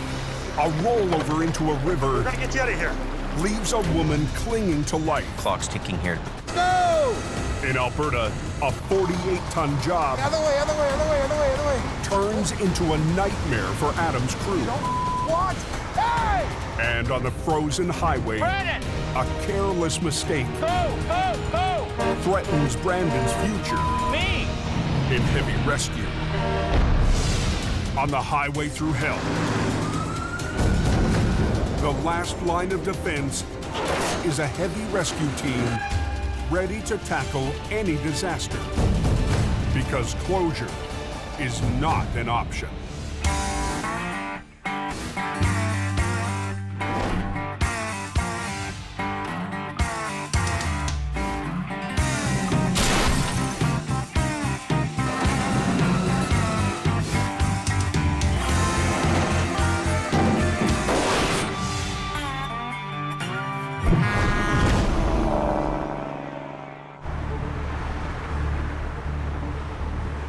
So how's the coke tonight, boys?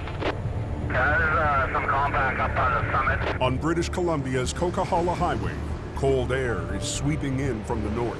Ice up there that won't slow down. Water on the road has turned to ice. I can feel my tires moving all over the place. That's a recipe for disaster. 5 trucks spread 40 tons of salt and sand, but it's not enough. I think there was some kind of an incident there right at the summit. Just after 9 p.m., Jamie Davis Heavy Rescue rolls out. Lumber truck. One from the side swipe the other. New hire Howie Irwin is out the door first. Jamie's coming up behind me in the Rotator, so we'll see what's there when we get there. How? Last Thursday, Howie crashed heading to his first big call. Yeah, there's damage. Forcing Jamie to pull the Rotator out to rescue one of his own. I'll turn around, we'll get you out of here. Okay. Less than a week into the season, Jamie is already down 1 truck. Blew the bolts right out of the wrecker body, look at this. And if things don't improve, he'll also be down a driver. I need a guy who can go in a truck and turn some dollars and bring some revenue in. Howie has to get on the game. The old Holmes wrecker might be a write-off. So Howie is now driving an old International tandem, pulled back from Jamie's new Alberta operation. We should be rolling up on it fairly quickly here. The Smasher is down to 1 lane after 2 trucks tangled up while descending the Coke's steepest hill. 63,000 kg of lumber here coming down a hill, 7% grade, and the roads are not in the best shape. Both trucks were fully loaded B trains. One slipped on the frozen hill and sideswiped the other truck. Somehow, their lumber loads didn't spill. We're in a bad situation. We're in a downhill curve. We want to get off the road as quickly as possible. When I saw the first one, I recognized the name on the door, and then when I passed the second one, I started laughing at myself because they're both from the same company. How's it going? Tire, rim, toolbox. All it's done, it just snapped off. I got squeezed into an area that's too small. Give me 5-10 minutes. For now, police have the Smasher slowed to a crawl. Jamie's on his way up for the second one, so he'll be shortly behind me. All right, okay. Cops want the road open. There's no time to sit around and shoot. It's get it up, get it gone.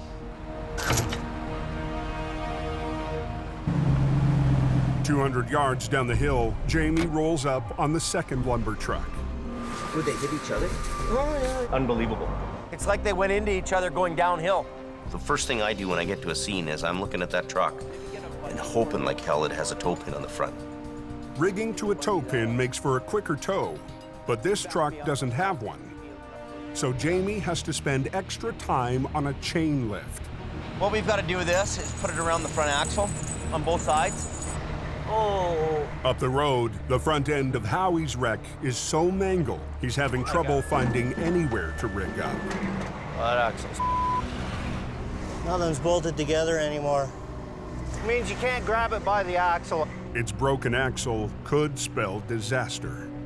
Going downhill, you hit the brakes, it keeps sliding because it's not pinned in place.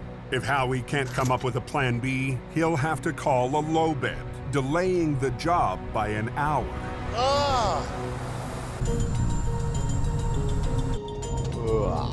20 miles away, Jamie's stepson Brandon is on his way to the wreck. Just got a call from Jamie, so I'm just heading out now. Keep going. He's been training in the hopes of joining Jamie's Alberta crew. Hey, got it. But when Brandon wrapped his truck around a pole, Doesn't that show you how quickly your life can change in a minute? Jamie had second thoughts. I don't feel comfortable I can send you in that environment. But he gave Brandon another chance, patrolling in the new quick response truck. Truck, it's behind these semis right here. Okay. This first stint for him out there went really, really well. Finally found something. I'm happy. Brandon is quickly earning a place in the family business. But tonight, he's feeling the strain. Been working a ton lately. I've just non-stop work every single day, I've aged probably like 3 years in the past week, I think. 700 miles northeast. Yeah, looks like they got a lot of snow down here. Heavy Rescue's Alberta crew has also been going non-stop. Anywhere from dump trucks to vac trucks to freight trucks. It was just a variety of everything. We have reported a semi and a trailer in the ditch, completely off the road. It's on Highway 63, one of the two main routes to the oil patch. Let's get this on the go. It's -40, and site flagger Kevin Ritchie has already secured the scene. I got my long johns on, my jeans on, my coveralls on, my winter pants on. I feel like the Pillsbury Doughboy. Oh, me, eh? When Adam Gazzola arrives, he finds a heavy lift crane 60 feet off the road, wedged deep in the snow. Heavy pull at -40. The low bed is buried up to its axles. It's a lot of weight there. The crane has to be in the oil fields, building pipeline first thing in the morning. Can't hold customers up. You got to get their out of the ditch now. My eyes are freezing shut. The wind, the blowing snow, all combined together, it just makes your eyelashes turn white.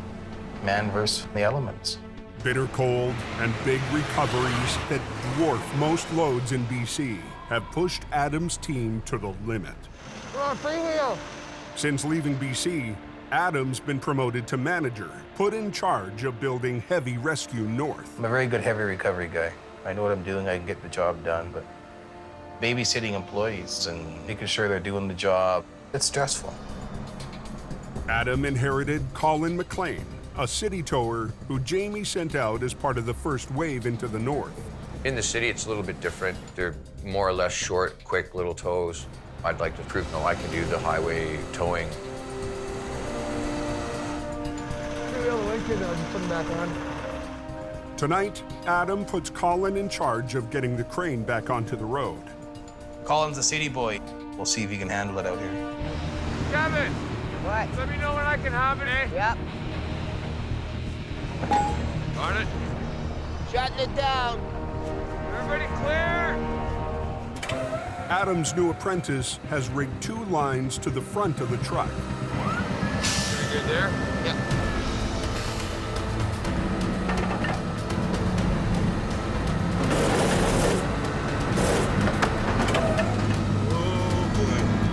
The bitter cold has turned the asphalt rock hard. Colin's spades can't dig in. Settle down. Oh. To make matters worse, the trailer is cemented into the ice and snow. It's like taking a suction cup and you stick it on the wall. And it's hard to pull off. My theory is you got to lift it up. Lift up one end really good to break that suction. Yeah, you have to run the wrecker, right? That's why you're gonna give you all this here. So you go like this here. It's a steep learning curve, and with traffic backing up, There's probably about 45, 50 trucks sitting there waiting already. You got it.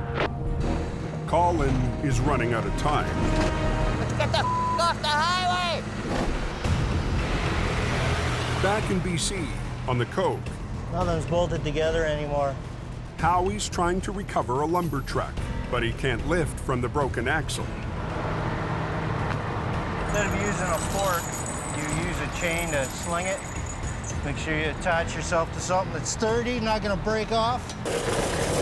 Gives me the hook I need. The front of that truck was pretty mangled, so whatever I had to hook onto, I had to make sure it wasn't gonna rip off. Ah, loving it. What the?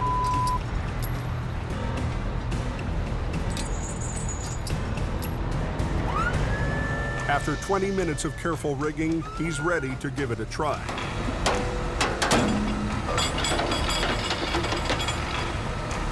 Didn't fall off. You'd count that as a win. It's on the hook, but it still needs to hold together for the ride down the Smasher. Okay, I'm gonna try it. Okay. It feels like it's rolling. The frame holds. 140,000 pounds of lumber can now head to the yard. It's all about being the steady Eddie and come up with a plan and make the plan work. Fight your way through it. Down the highway, Jamie is still working to get his rig on the hook. So this bumper's gonna crumple up. A little higher. No, we'll just see if the air's up. With Howie's truck cleared, traffic on the Smasher picks up speed. We're on a curve here. Trucks can't stop on the ice. Right now, the main thing is just get it off the highway. Brandon finally arrives on the scene to help with traffic control. Well, there's Brandon.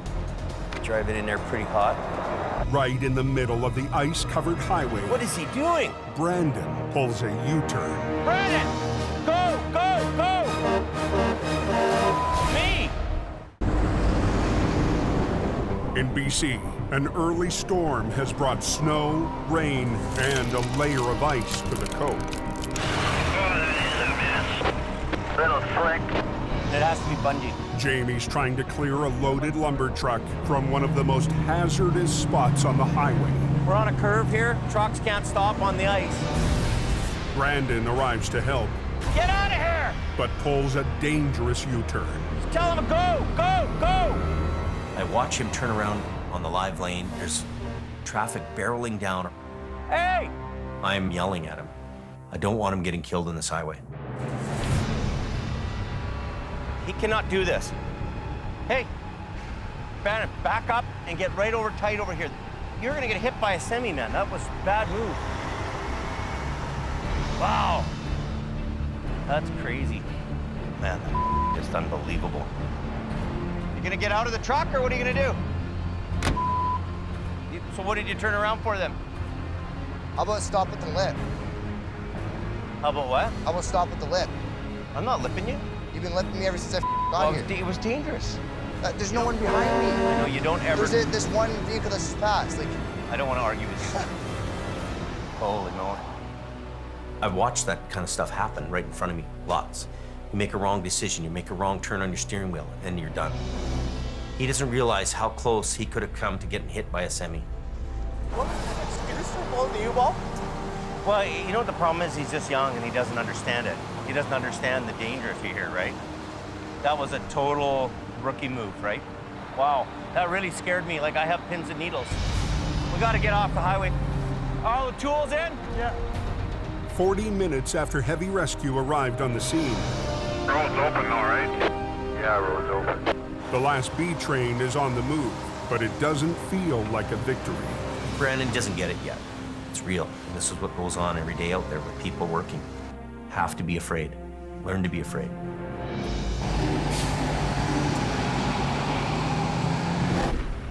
Does anyone know how long the highway will be closed for? In northern Alberta, Highway 63 has been shut down for nearly an hour. Welcome to Siberia, boys. You gotta work the truck. New hire Colin is struggling to pull a 100,000-pound load out of the ditch.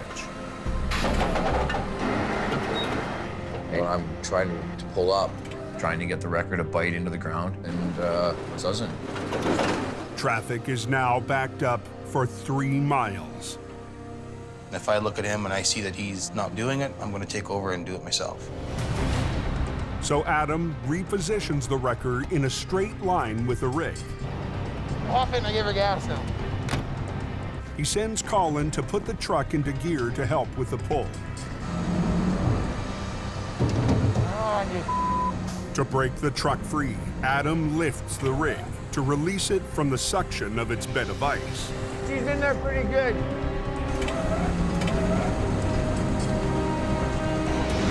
Ah, God. There we go, there we go. That's a good sign. With the suction broken, Come on, baby, let's go. it's time to pull. Yeah, buddy. Gotta stay warm, gotta stay warm.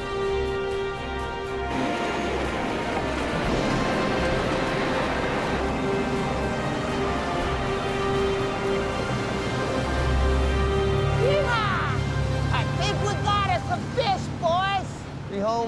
walking time to have some nice hot chocolate and bacon and eggs. Okay, I'm sending. Highway 63 is back in business, and the crane should make its morning appointment with the pipeline. You got a big fish? Right. You gotta work the truck. Yeah. Right? You got a fish. What it is. I am a little bit concerned with Colin. He's just kind of hold the lever on, and if it doesn't come out, then he's kind of buggered. Like, I don't know. I'm a little bit worried about him, so. I'm a no-bull guy, and I make the right decision that needs to be made. I don't have to even second guess it. But guys like him, they're looking for somebody to tell them what to do. If you can't make that decision, let's go. We'll work for somebody else. We're paying for the rent for this one.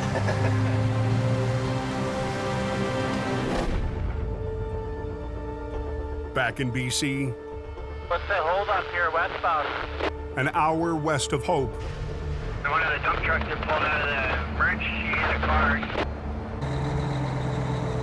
Al Quiring answers a call out on Highway 1. Dump truck versus a car of some kind. We got my son heading out with their single axle. See what the action is when we get there. Like Jamie, Al is teaching the family biz to the next generation. First real MPA with my dad to get the road clear and get this freight moving is my biggest worry. 17-year-old son Kerry is training on a 1973 single axle, acquiring family heirloom. He operated this when he was my age. Here we are today with me behind the wheel. My kid, he gets right on the edge of his seat. Calls are going on. He wants to be the guy doing it. These guys are going the wrong way. A dump truck sideswiped a car. Now the country's main east-west artery is slowing to a crawl. Both drivers are fine, but their vehicles weren't so lucky. How you doing? Very good today. Doesn't take long on that Trans-Canada to get a mile of traffic lined up. Al takes the dump truck. Is the trailer loaded? Yeah. And Kerry will tackle the car.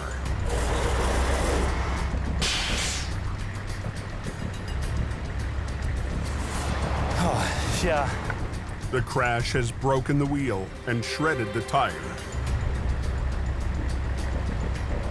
Well, the tire's off completely. I just have to pop it off. Why don't you just pick it up with the wheel lift, tuck it in and drag it? We're not into tire repair here, buddy. We're in the lane opening business. You want to be the tow truck guy? Come on, pal. Run, run, run. He's green to the business. Want to make sure he's doing everything all right. We got to, progress with keeping that road open.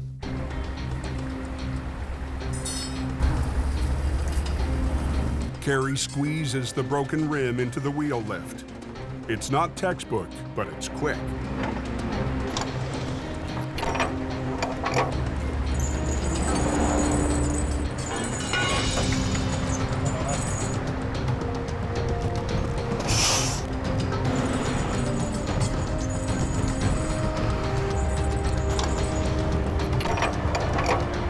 Let's roll.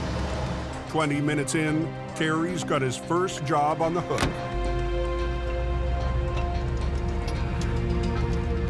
But not for long. Felt the vibration. This thing's a belly job. You might have buggered up a wheel bearing or something. If it is the rear wheels, he can lift them off the road with a dolly. Why are you towing it like this? Huh? It's not all-wheel drive. I know it's not, but I can't tow it. Well, your PTO's probably on. Oh. That'll be it. In his rush, Kerry forgot to turn off his power takeoff, which directs power from the tow truck to the winch system. You got to make sure that knob is up, right? The oversight caused his back end to vibrate. Take this. And if you go in the middle. Okay, you're good. He's my guy. Prince of the Coquihalla, right here. Right there. He's the king. Kerry chalks up his first win for the family business. It's a confidence builder. I'm having my dad there. Go home, think about what I need to do to make my towing better next time.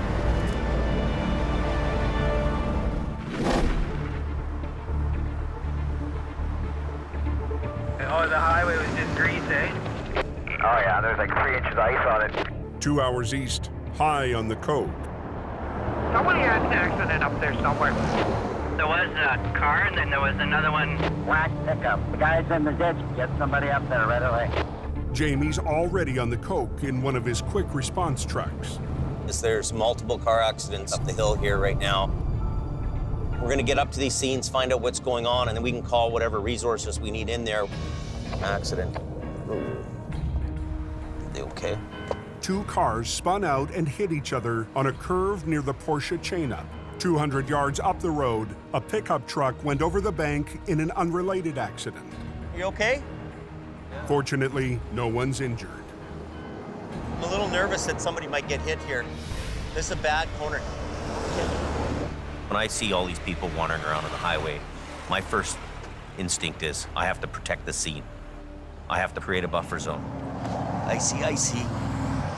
See the speed these guys are coming around the corner? Crazy.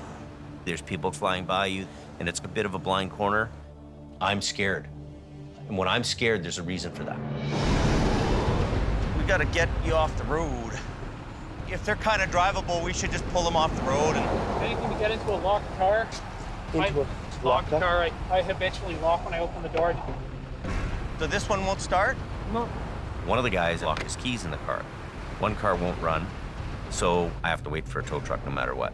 Dispatch. Yeah, I want you to roll everything you got there, every truck. Ambulance just pulling out of Hope. There's a rescue truck coming up that way too. The pickup truck is away from traffic. Come in here. But the driver has been wandering the highway. Here, get in there and stay warm, Burger. I'll turn the heater on. You're a little bit shaken up, eh? Oh, yeah. Yeah. He seemed a little worse than the other 2 guys. He's delirious, he's not, focused.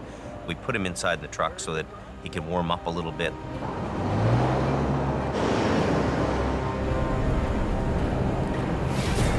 Look at this guy. Look out. Lots of ice. These guys are highballing around. Look out! Black ice at a crash scene has Jamie nervous on the Coke. Come in here. He tries to keep everyone safe until the tow trucks arrive. These guys are highballing around.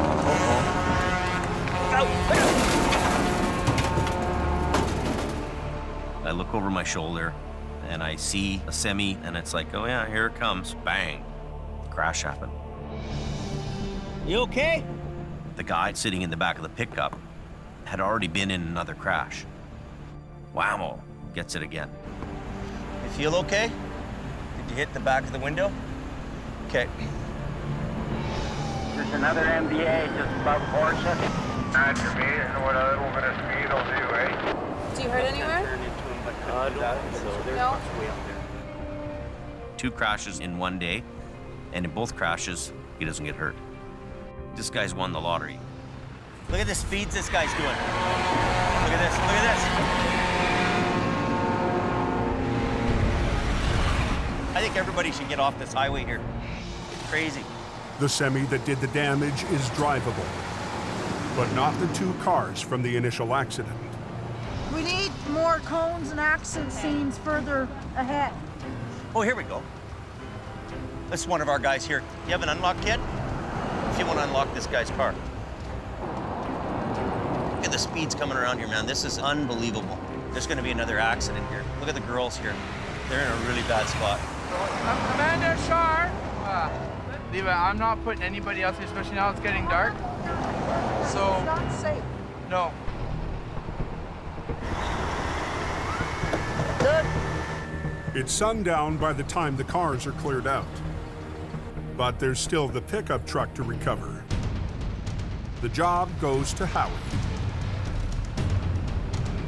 Come on.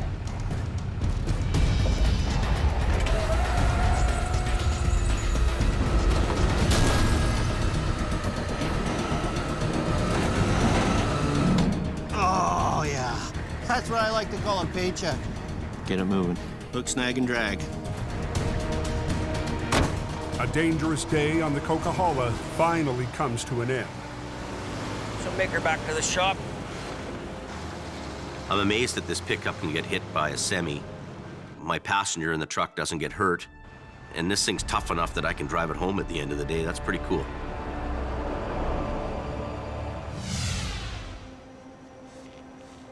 So it's pretty bad, this accident, hey, James? Doesn't that tell you how dangerous it is on the highway? Hey, buddy. Hey. Look what happened. Holy, what? I'm just blocking the accident. And the semi that's in this lane slides on the ice. Give it one good hit, it went 100 feet. This could happen to you. The trucks aren't invincible, and you know, you can get smashed just like anybody else out there, right? We've all been teenagers. You know, we've all made mistakes, and we're still around to talk about it. But there's certain people that make mistakes and do the wrong things and aren't afraid, and they're not here. Nobody's gonna say, hey, oh, it's okay, Bran. You're the guy who's gonna pay the price. Well, I knew it. It's just, it's not worth the risk, right? Because risking it on that hill is just, it's not worth it. That's the lesson. That's the message. Yeah. You hit a home run right there. Yeah. In 1 second, it can change. It can all end. And that's just how it is on those highways. You're getting it, right? Oh, yeah. Trying to, at least. Trying to. It's starting to add up to him. That's what impressed me the most. He's starting to understand what's safe and what's not safe. You need to learn this lesson too, right? In about 11 years. If you don't learn to be afraid, that's when you're gonna have a problem. You need to know to be afraid.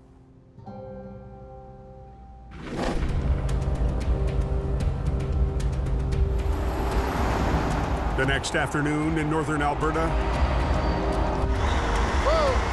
Adam and his crew respond to a semi in the ditch on Highway 55. The road is the entry point to Highway 881, lifeline to the oil fields. Road's blocked right now. This thing loaded with rocks. The semi's cargo is 48 tons of gravel. Take this side off, run it down there.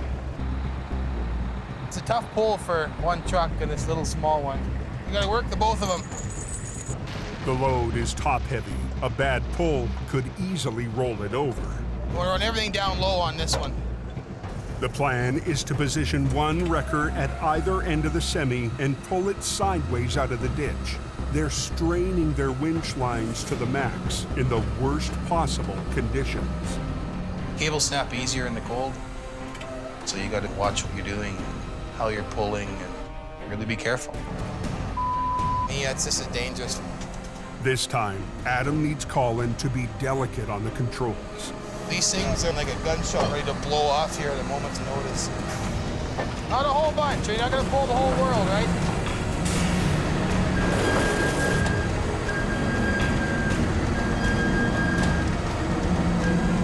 Pull, Phil. Whoa. Colin does as he's told, but the semi won't budge. Turn down.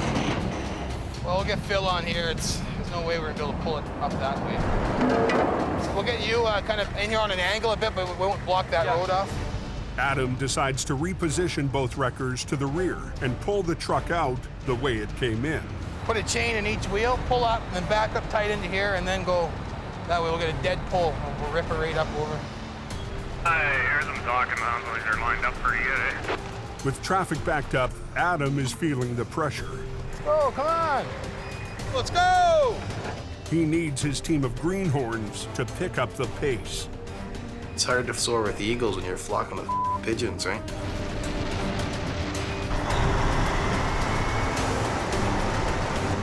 Good. To save time, Adam decides to let Colin reposition the wrecker with the lines still attached to the wreck. Tuck your way back up in here now, and we'll give her a whirl. Colin has to be aware of the crew's position or risk tangling up Adam and Phil in his web of winch lines. Colin needs to be cautious. Other way, other way, other way, other way, other way, other way, other way. What was that? Back up, back up, back up. Here, run out of cable. Hey! Back up! There's guys that can operate wreckers, and there's guys that can only drive them.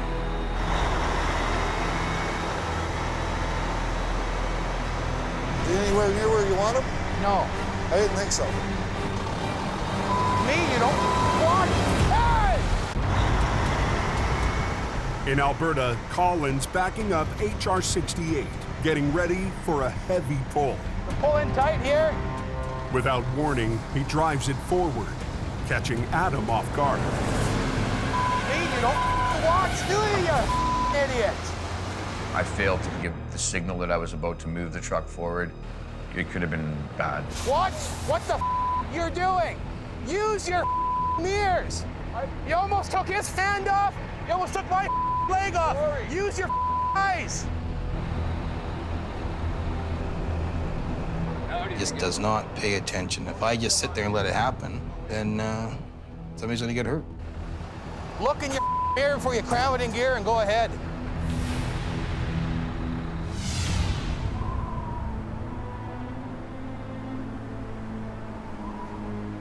What's going on out the Coke? Yeah, there's a bad accident just seen here. Pickup truck went down the cliff into the creek. Catapulted right over the edge. Back in BC.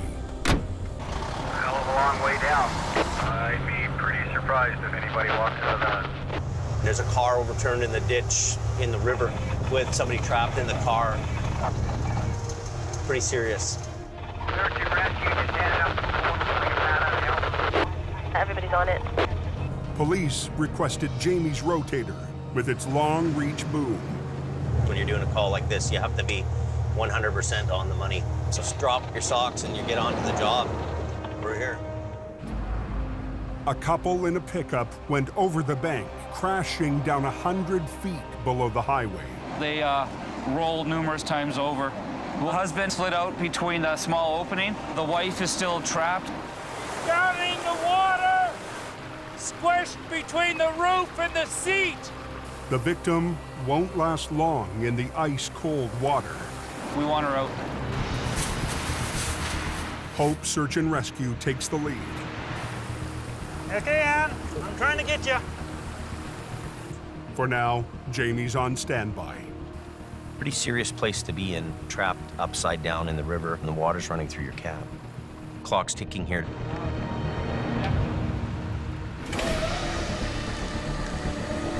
Watch yourself. Yep. In northern Alberta, Adam's under the gun to clear a 48-ton gravel truck from Highway 55. Careful, holy.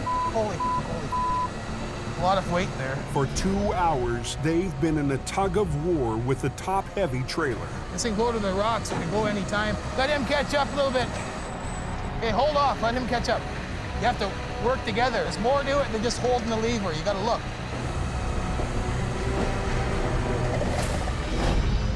High lines from the two wreckers pulled the truck upward to break it free, while HR-68's low lines pull horizontally to roll the truck onto the road. You gotta keep pressure on that low line. I'm trying to. If Colin isn't coordinated, he could snap a line. I don't want to see anybody get hurt. But I need to step back, think, and get the job done. Watch your front end, man. Yep, I can feel it. Low line, low line.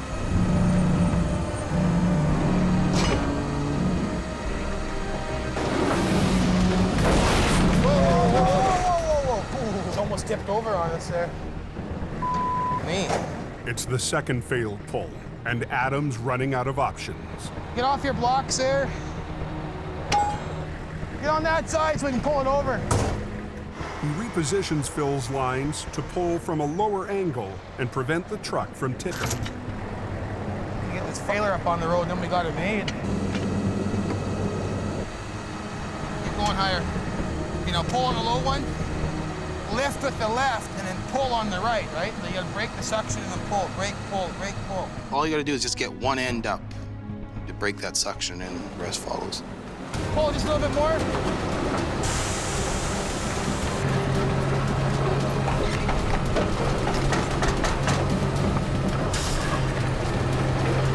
We good? He'll be able to go forward. Good, he's good.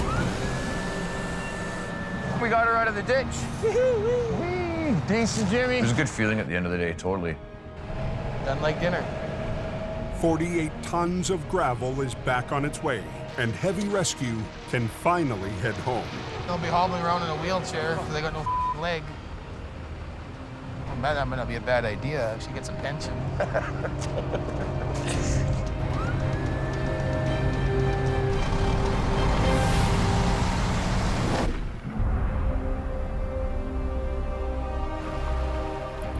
Back in BC, as daylight starts to fade, I know, I'm scared too. a woman is trapped after her truck hurtled down the embankment. I need extrication equipment, cutters, spreaders. Right now, she's conscious, she's breathing, scared, cold. It's getting darker every 5 minutes here. It seems like it's gonna be black before you know it. Darkness adds time to everything. Her opportunity of survival is going to be reduced. We need to shed some light here. Jamie deploys the Rotator's 54,000-watt light tower. That work there? The Rotator's cutting-edge equipment. We can light up a scene like a baseball field. If you're the person that's down in a river and you're trapped there, having a little bit of light, you notice the difference. Looks like they're coming down now. Okay, your hand, watch your hand there. Okay, get down a little bit more. In the Rotator's light, crews hoist down equipment to cut the victim out. Disconnect and we're going to slide it over down this other edge here. Ain't enough, Ann. I'm cutting right now. We're going to get you out of here. My arm is all numb. Stay on. We're going to get you out of here. My arm is all numb. 100 feet down a steep bank off the Coquihalla, a woman clings to life in the wreckage of her pickup. The water might rise, the vehicle might shift, and it's all about timing, so you hope for the best. There's going to be some popping and banging and... Your eyes closed, Dad. Okay, Ann. Just hang on. Hang on, Ann. I'm trying my damnedest here.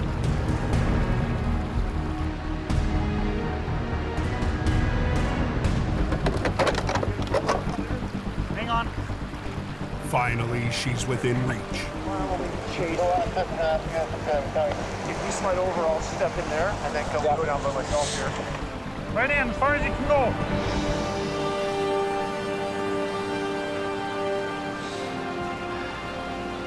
Tell them to get the heat on the truck high.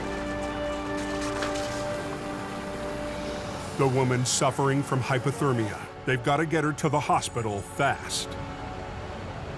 This is what you would call a technical rescue. There's special rigging and gear that has to go into this, and it has to be done right. We need a rated anchor point. It's got to be something stationary that's not going to move. I can give you a strap around the axle. This is where they're going to attach into. At this point, bringing her up is treacherous. It's really cold, -10, -15. Over 15 now. Nick was over here. Okay, ready?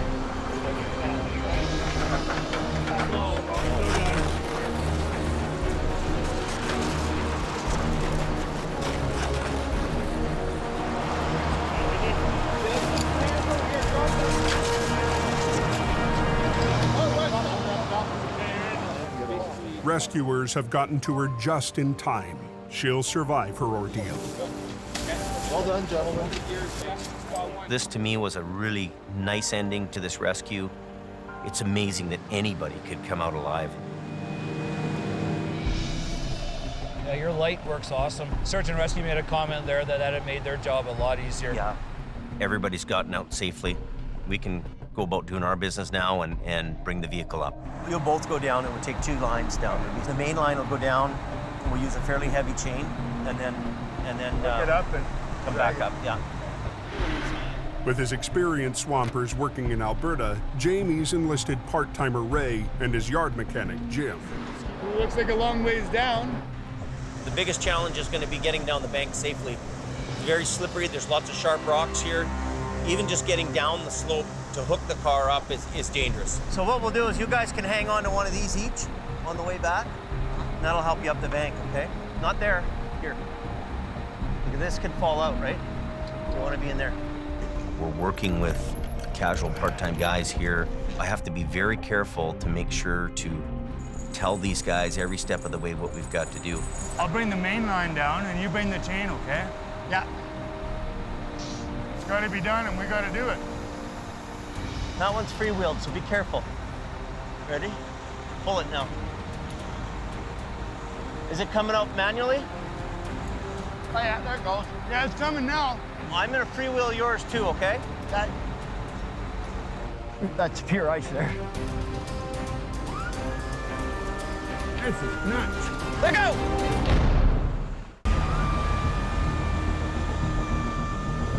This is nuts. On the Coquihalla, stand-in swampers Jim and Ray scale down a 100-foot slope toward a wreck below. Okay. Yeah. We're here.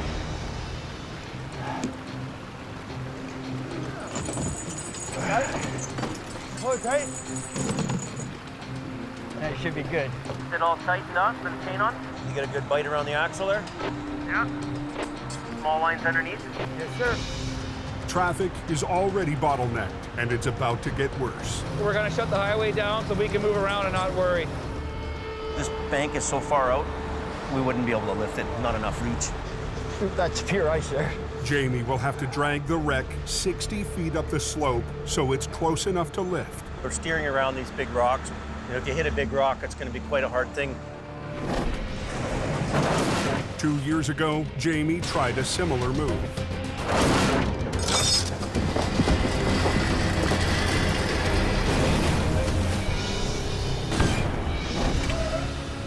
I'm not really into having a failure on a job. What I need to do right now is clear the wreckage and open the highway.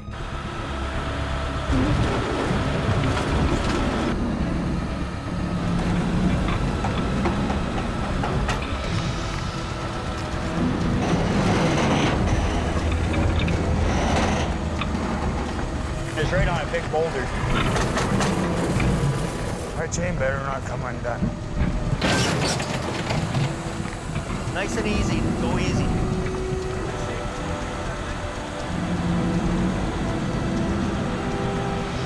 Bring it up over the guardrail. Not much left of that thing. It's amazing that anybody could come out alive with that truck. You know, their car's totally destroyed, and, you know, they walked away.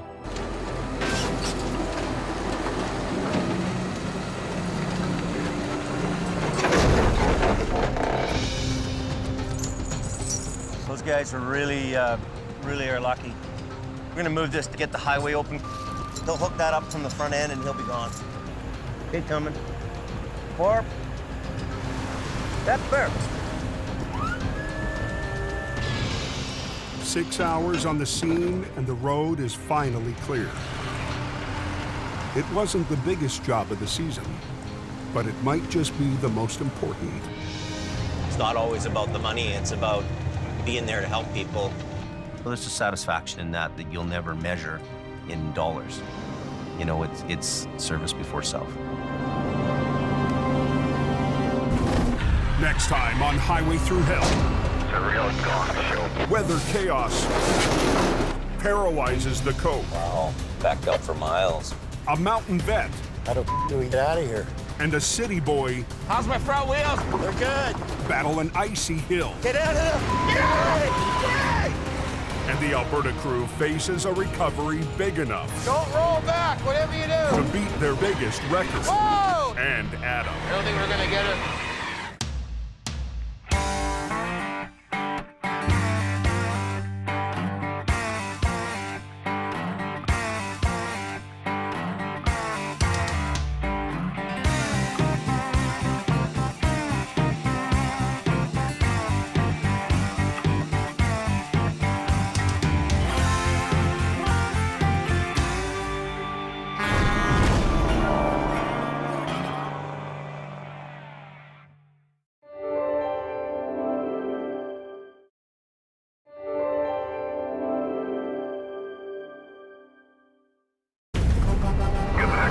This time on Highway Thru Hell, We have a high avalanche hazard. Stay in your truck. an avalanche paralyzes the Coke, Nobody can go past. We're getting everybody out of here. pushing heavy rescue There's one fatality. to battle disaster in the canyon. And a tight space recovery threatens to crush the crew in Alberta. Now we're on the highway through hell. The last line of defense is a heavy rescue team ready to tackle any disaster, because closure is not an option.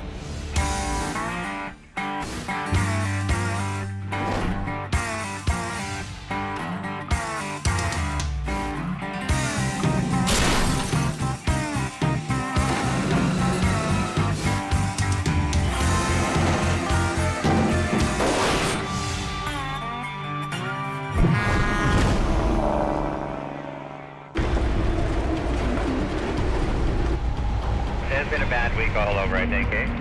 Poor highways here, they've been taking a beating. All through the mountains around Hope, BC. I don't think it matters what highway you take anymore. It's going to be ugly up all of them. Drivers are struggling It's bad, guys. after record-breaking snowstorms buried everything in their path. Is it supposed to snow all that, or what's the deal? Yeah, it's just crazy. On the roads, the plow crews keep up by working every piece of equipment around the clock. See the lights go on?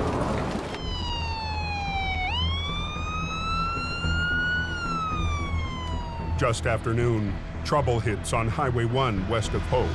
The rollover is on the eastbound side. The head-on is on the westbound side. And it's bad. It's bad. Holy crap, that just happened then. An SUV lost control, sending another vehicle into the ditch. It then swerved across the median and slammed head-on into a third vehicle. Tango 15, Jamie Davis, Finalized. Highway 1 West is completely choked off. Heavy Rescue's Howie Irwin is on scene within 10 minutes, Oh, that's ugly. along with Wayne Sahada. But they can't get any lanes open just yet. One of the drivers has suffered a fatal heart attack. They don't know if he caused the accident by having the heart attack or if the accident caused the heart attack. They're leaving the scene the way it is. They're taking pictures. They're trying to preserve what evidence they do have on the ground. She's staying parked for a while. Not allowed to touch this stuff? No. No, they got an analyst coming. It's going to be a while now. You can't not think about it. You just try not to. Holy, well, look at all the traffic going eastbound. Yeah, guys, watch it coming up on that accident scene if you're eastbound, though. It is pretty slick here. I had a bitch of a time getting slowed down.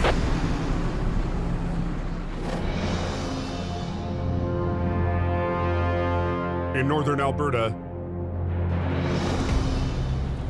It's all off-road on ice, so. Heavy Rescue's Adam Gazzola responds to a call 20 miles down a private road. There's a gravel truck and trailer that have rolled onto its side. It's the only route in and out of a remote oil patch operation. These are all narrow roads up here, so there's not much room to work.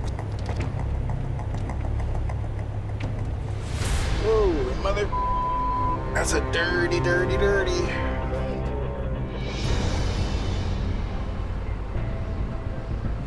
Hold here for a short time at Short time? 92. To pull that truck out of the It's gonna be a long time. Colin McLean will be pitting HR 68 against the heavy load of gravel. They're never really easy. You know, she's on a bit of a slope, still got a little bit of a load in it. We'll get our chains on it and give it a little tug this way, give it a little tug that way, and eventually she'll come. Take it long, long, long, long, long. Make the chain long. 40,000 pounds of gravel. The first challenge is getting the rig back on its wheels. Airlines are okay on that one? Yeah.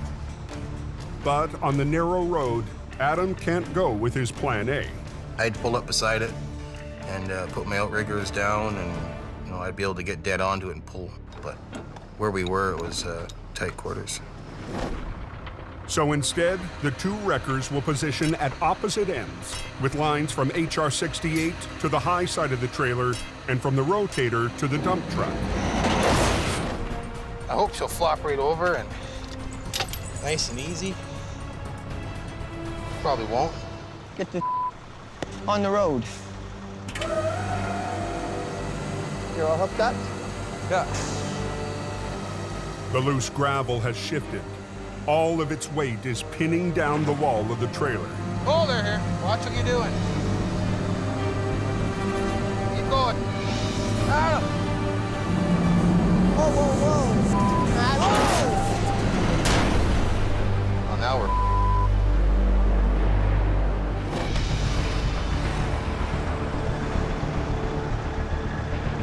Are we good to go? Is that the deal?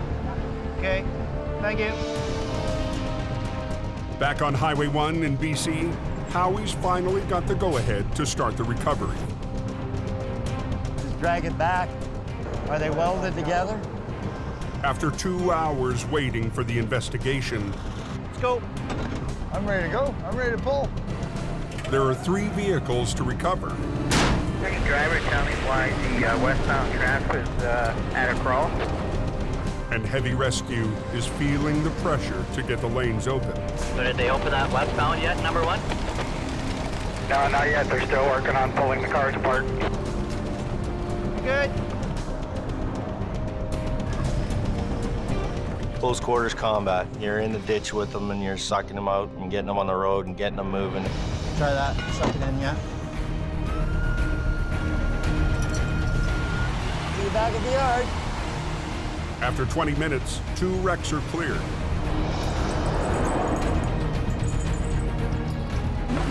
And Howie makes short work of the last one. How westbound is open. But today, the snow and the work show no signs of stopping. It's coming down fast and furious up there. The record snowfall pounding the coke This is ridiculous. is causing a dangerous new problem. It is getting pretty nasty up there. Unstable cornices have formed above Avalanche Alley. Ready for some bomb. 2 days ago, Fuse lit. Bomb away. Avalanche technicians made a bombing run during a brief window in the storm. Bomb away. Bomb away. Got it. Okay, we got a little result there. Yeah, that's a beauty. Good result there. That's a good one. They reduced the snowpack, but they couldn't completely eliminate the risk. Oh, come on.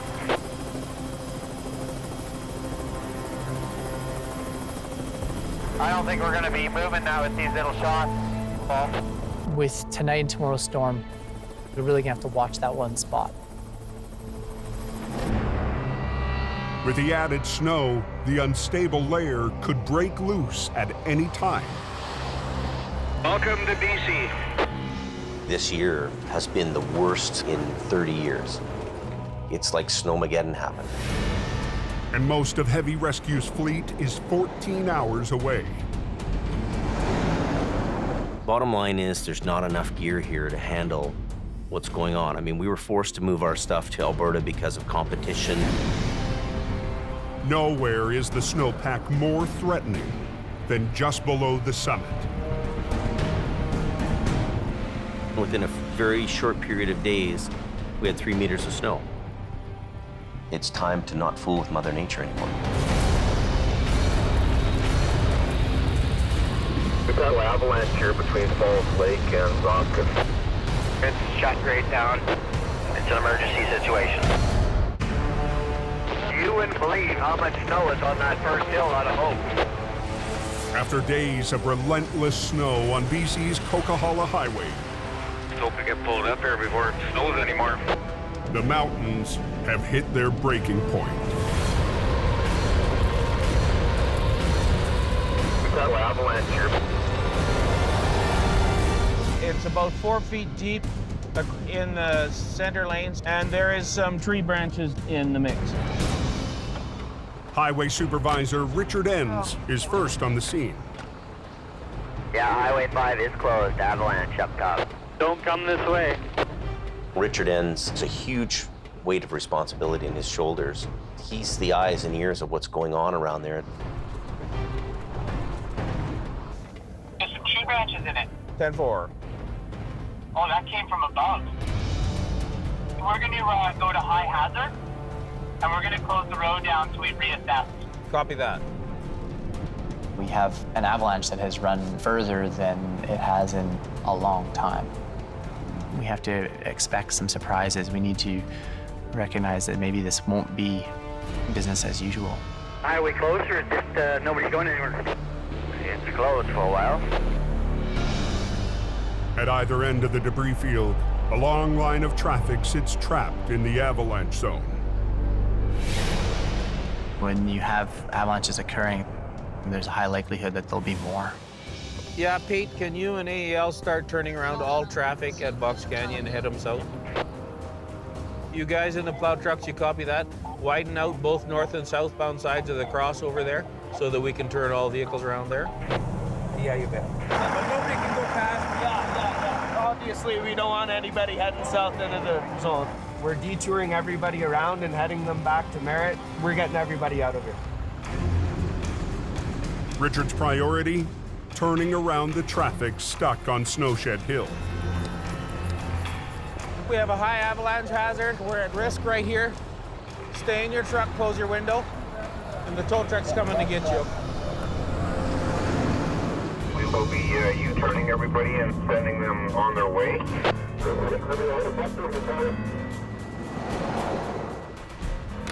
We've had an avalanche hit the road, so the road's closed. Don't leave this shed until I come back, okay? Because it's important that I escort you because of the risk of the avalanche.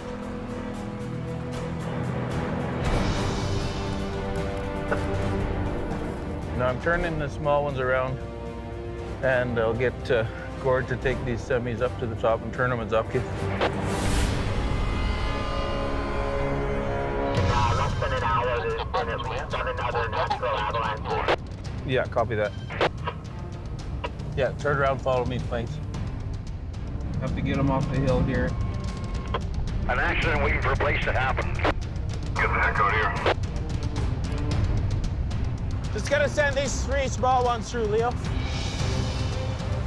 With the final blockage removed, Richard and his team send the traffic out of the danger zone. But the coke remains closed indefinitely. This is a wicked mountain highway, and we've all run from that mountain with our tails between our legs. We all battle the mountain, but if Mother Nature wants to win, it wins. Watch yourself on these cables. In northern Alberta, heavy rescue struggles to flip a gravel truck and trailer that ran off the road.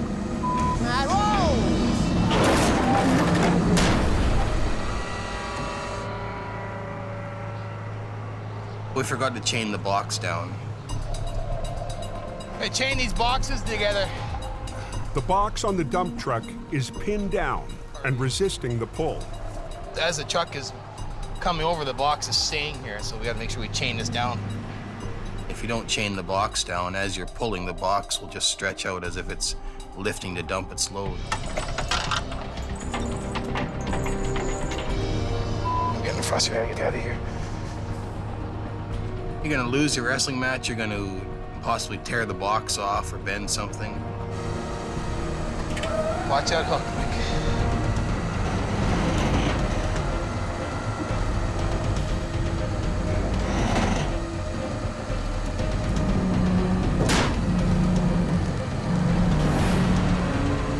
Go a bit more. Doesn't want to sit down. We got all that gravel on that side, eh? Yeah. I don't want to with it right now. With it, it's gonna go over. Colin will reposition for a better angle, but first, he has to unhook from the trailer. Go down and it turned around as quick as you can. I was taking a pretty big gamble unhooking the one truck to reposition it. What do you think this guy does? Do you think he can do it a little quick, or? The gamble is we're gonna turn this thing back upside down again and lose all the work we just did. Possibly do more damage to it. I got this.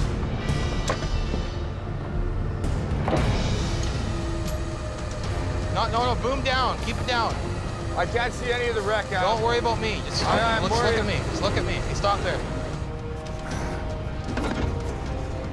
The trailer is out of the ditch, but not yet securely on its wheels. You just want me to put one there? Nope. We got the chain on it. Let's just worry about getting this thing sitting flat first. Yes. I was pretty concerned, right? I thought, oh, this thing's gonna go back over. A little at a time, right? Don't get greedy.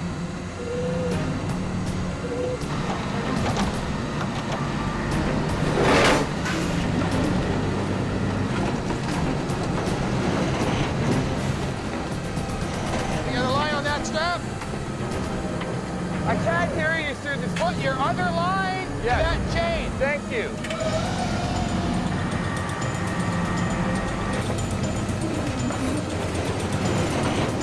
Trailer's on the ground. Stop there.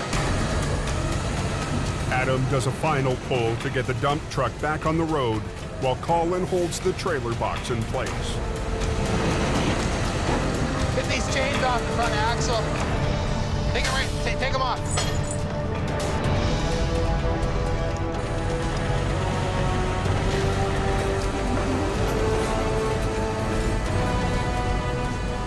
Yeah, take them all off. And that's how we do that. Yeah, we got the road open, and hopefully all them camp workers got to where they were going. Gives you some satisfaction.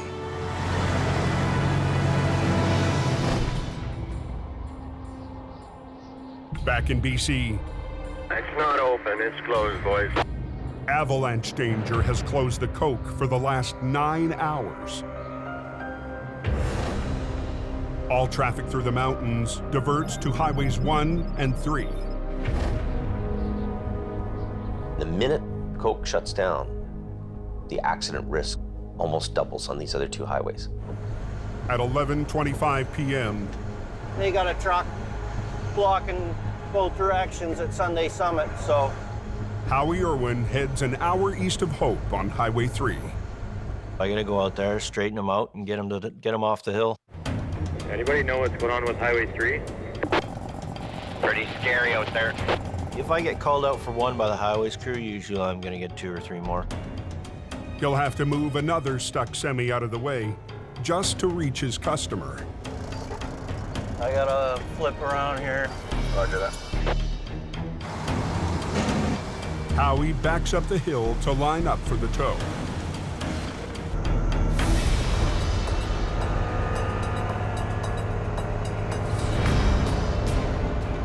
As soon as they can clear a lane to get by here would be a good thing, because I'm slowly slipping down this damn hill. You got a tow pin on the front that I can access? That's You got a nice big chrome bumper, don't you? You need a winter bumper.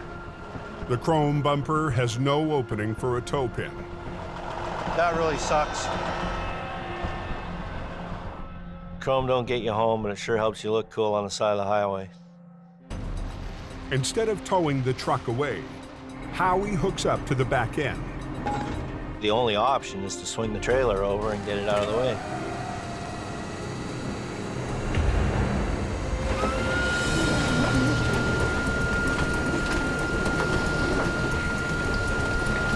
They just wanted to get the road open so the plow truck could come through and lay down a layer of sand because the whole hill and corner was all iced up. Plow's spinning out. Just went out. There goes the sand truck. If he can't get traction, it's bad for everybody else. But that's not stopping impatient drivers from making a run for it in the open lane.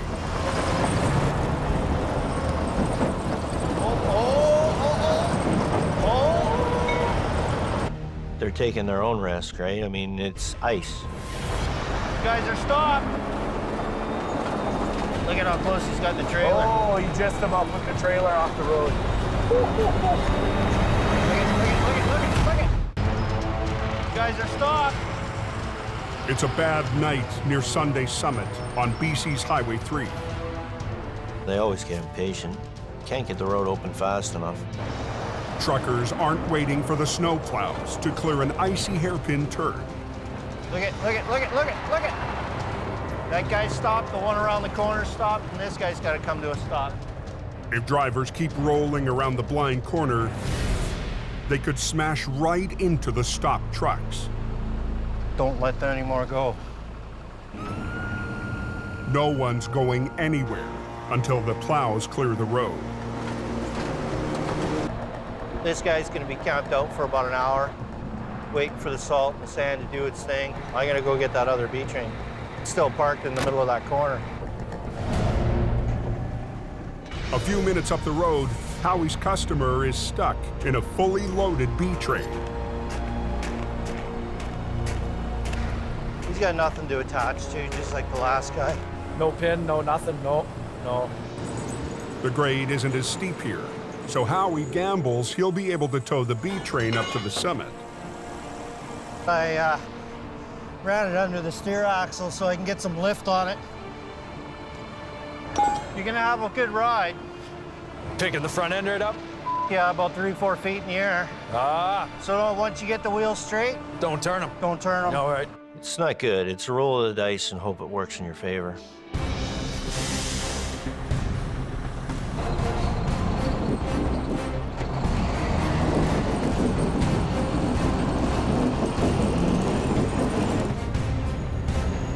Come on, dude. Give me some help.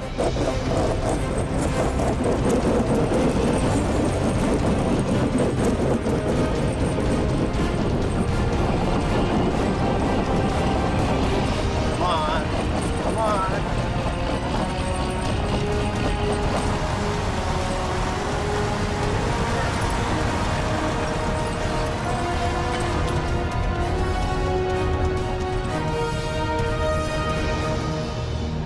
Smell the rubber.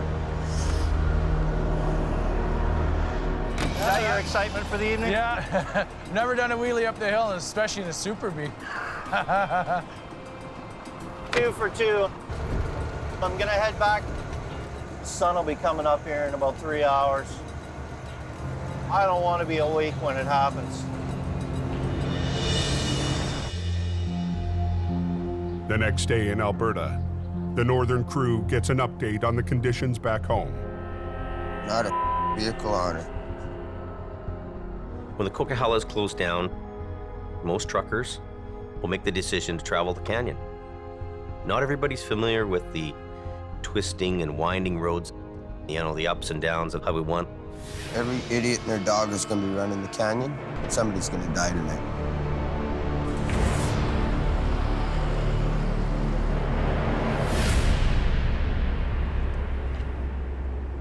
Now what happened, you know? It was a tanker that collided with some vehicles. It was a car passing on a double solid.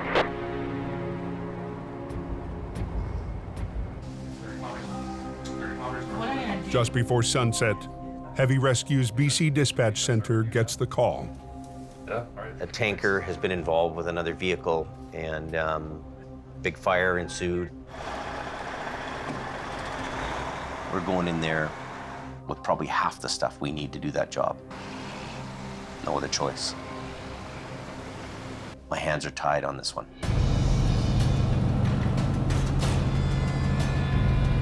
First man out of the gate is me. All I know is it's one up trailer and a bunch of carnage in the middle of the road. It's an 1.5 to 2 hour drive to where the crash is. It's going to be a mess, and it's going to take some cleanup time, so we need to get up there as quick as possible. Should be right here somewhere. Got flashing lights up ahead. There's cops way up there.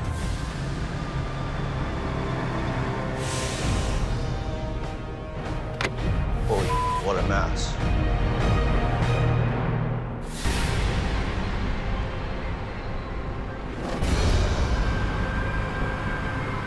An SUV lost control while trying to pass a camper on a bridge. It hit the camper and the barrier, then headed straight for an oncoming tractor trailer carrying 45,000 pounds of flammable formaldehyde.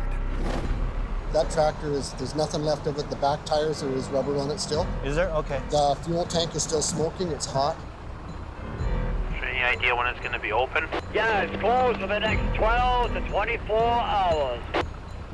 Highway 1 is closed in both directions. A big hit to the economy, but nothing compared to the human cost. There's one fatality. I'd heard that somebody had died, passed away, so. It was a young passenger traveling in the SUV. And then it just becomes mechanical. What do I gotta do to clean this up and open the road? For that, he's got help. Jamie's lead swamper, Sammy, and Brandon, back in BC after a flare-up with Adam. The trailer is towable, but not the burned-out tractor. So Howie will have to separate them. Both sides of the bumper are bent in. I can't get the pins through the side. The challenge is to be able to grab a hold of it. It's just a royal pain in the ass to move. That's good enough. Because I'm just gonna pick it up, and then I'm just gonna hang my chains under it and grab it and go. Just go straight in. The faster Howie gets the smoldering tractor away from the trailer, the better. The trailer is still containing a corrosive liquid. The last thing I want is more fire. Field's burning. Wait, there's a fire under there now. Okay, knock that other side loose. On BC's Highway 1, Howie and Sammy get set to separate a smoldering tractor from a trailer load of formaldehyde. Just go straight in. Wait, there's a fire under there now. Field's burning. The trailer is still containing a corrosive liquid. The last thing I want is more fire. Throw some dirt on it, grab a shovel. Holy.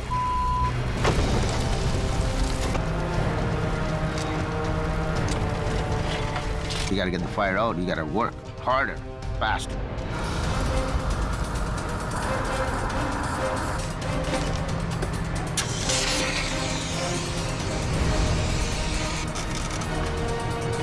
I don't see it going anymore. That was a scary one. Hey, Sammy? To unlock the tractor from the trailer, they need to pull open the jaws of the fifth wheel. And then I can push it back to take the load off it and get the pin undone. Okay, good. And then it'll roll. But there's a problem. The pin release is on the driver's side of the tractor, which is up against the no post. It's right on the edge of the bridge deck. You gotta watch it, there's a big cliff down here. Oh. Man. On northern Alberta's 831, By the looks of it, the guy's gonna be able to drive it away, so I think he's pretty lucky. Heavy Rescue North has been dealing with her own chemical recovery for over 2 hours. We're just waiting for another tanker to get here, pump this off, and then we'll pull it out. The chemical is a byproduct of oil production. The trucking company has sent a team to remove it. Our guys are dealing with these toxic chemicals and deals in the middle of nowhere. And probably one of my biggest fears is that guys bite into something that they really shouldn't be touching. I'm glad they're pumping it out because for whatever reason, if it tips over or springs a leak, I don't want to be involved in that. Well, he's gonna come right in through here, tucked in tight on this road. Is that him? The plan is to pump the dangerous cargo into another tanker. Okay, you stop him. This is like a big air compressor. It's blowing air in. There's a tube in the trailer that the product will go up the tube, across our pipe, and back into this trailer that on the road. Can I get you to stand and just kind of stabilize that hose? Yeah. Yep. The containment crew can't afford to spill any of the load. We don't want to take that chance, so.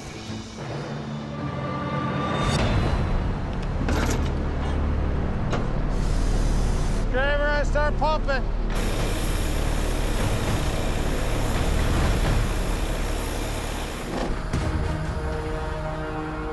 Back on Highway 1 in BC, I need the light. heavy rescue is working to clear a damaged tanker off the narrow bridge. Oh. Man. Sammy's got to open the fifth wheel to free the trailer, but he's working in a confined space with a steep drop just inches away. Is it not wanting to go? Well, I might. Just let me get a good grip. Oh. Yeah. Okay, give me a second. I might have to push backwards on it, eh? Hey, our legs up here, eh? Right close to the wheel and everything. Okay, well, I'll just stay on the concrete. Not really, because the clamp. There's a clamp going down. Doesn't leave us a lot of room to make a pull. Let's see here. Show me this. Straight down.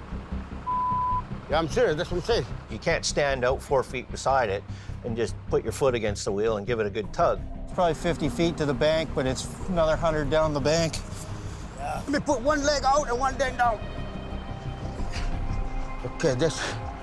You got Sammy sitting on the no post like he's riding a horse. He's got one leg on either side of it. There's nothing on one side. Okay, watch yourself, yeah. You pull, I'll push. I had him pulling on the handle, and I got in between the tandems, got in there with my hand, and I pulled on the handle while he was pulling on the extension. There we go. Yeah, baby. It's good. Teamwork, Howie. Teamwork. Okay, get back on this side. Okay, I got it. So between the two of us, we got enough force against it that it would come undone. Now, Howie has to wrestle the mangled tractor free. Every time you touch it, it disintegrates further and further and further, and it just becomes an absolute nightmare. Yeah, I'm just going with it like this.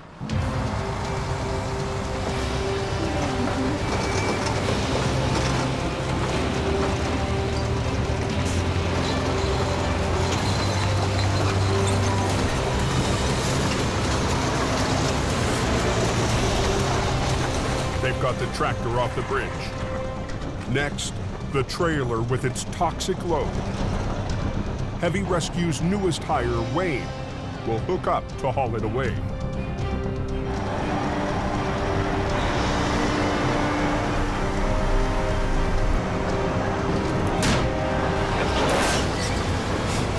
Every time he got that trailer right to the peak, just to the point where the fifth wheel plate's just about to cam over and flatten out, he'd throw the clutch in. And the weight of the trailer would spit him out. Don't do that on the bridge, Jack. Big deal is every time he drops it, he's dropping 42,000 pounds of formaldehyde. Bang, right on the deck.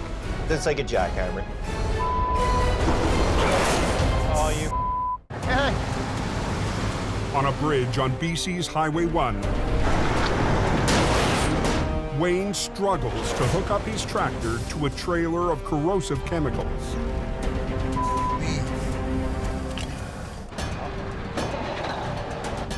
You're aware that this is a pressure vessel full of formaldehyde, right? Well, how am I going to get under it? I know. Well, once you get under it, don't slow down. Don't push that clutch in.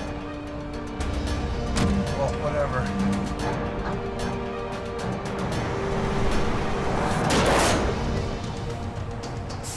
What in the is holding this thing? I tried to hook up. I couldn't.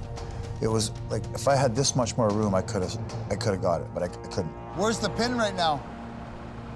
Not anywhere near where it needs to be. Get out of the way. I was none too happy about it at the time.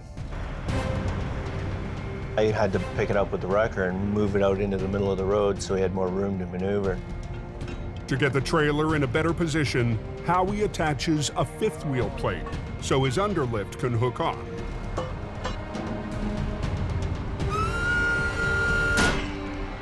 Oh! And I couldn't get the thing off the ground with my underlift. All I could do was get the plate to it, get attached to it, and then roll it out into the middle of the road. Good. Stop there, Howie. And then get him underneath it again.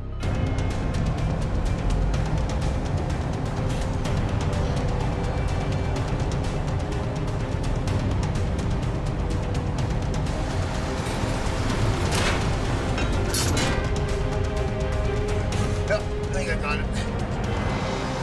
The toxic cargo heads back to the yard. Move it safely, get it out of there, get it away from me. I really don't want to have anything to do with it. But he still has to clear the SUV where a young passenger lost his life. The hardest kind of recovery for Howie.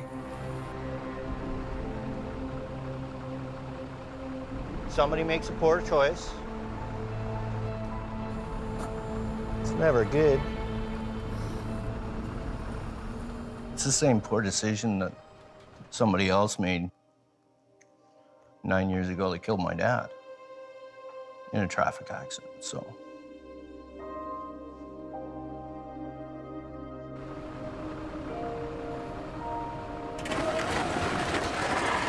"90 minutes after Howie arrived, he's cleared the wrecks. Okay, let him go. We're done. But his own recovery is far from over. It's what I got to deal with.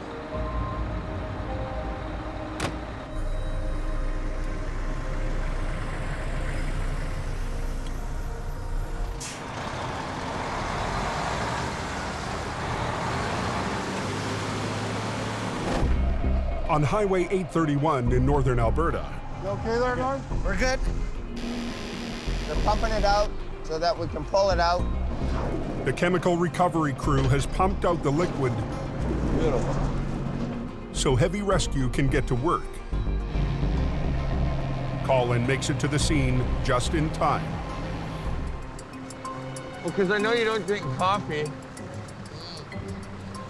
Any chain damage when you chained up? I don't think so. I mean, you don't think so. Well, I didn't hear any clank, clank, clank, clank, clank, clank while I was driving. Please tell me there's no chain damage. There shouldn't be any chain damage.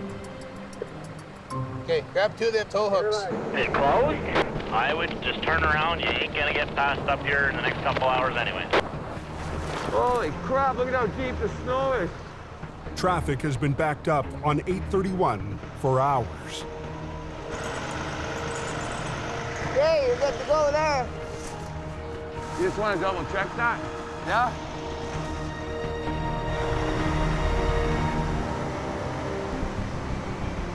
They win. Whoa! Good.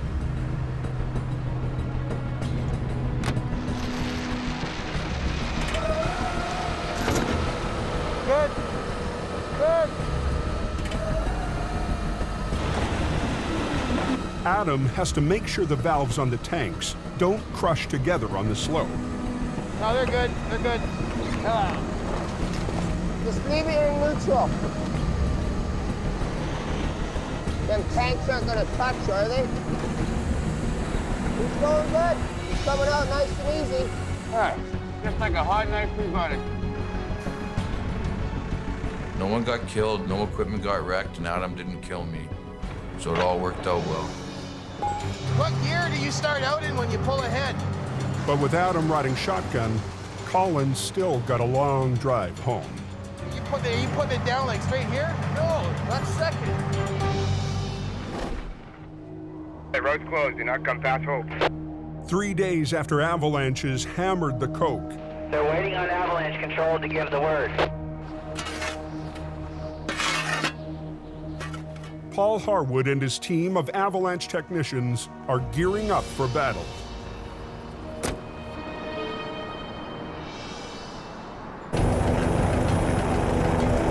The techs have a small window in the weather to break up the snowpack that threatens the highway.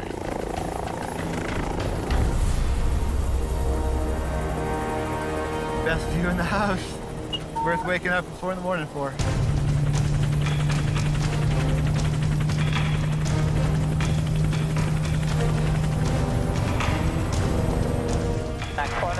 go.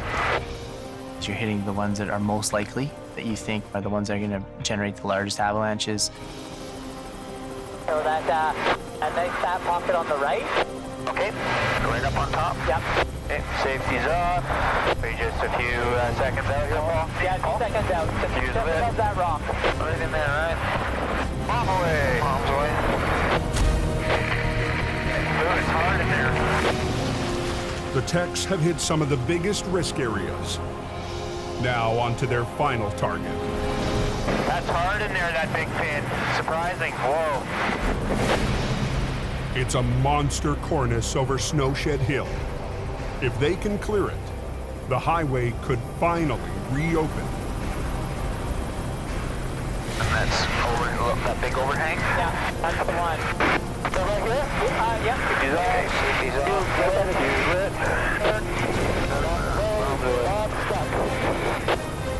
Palm away. Palms away.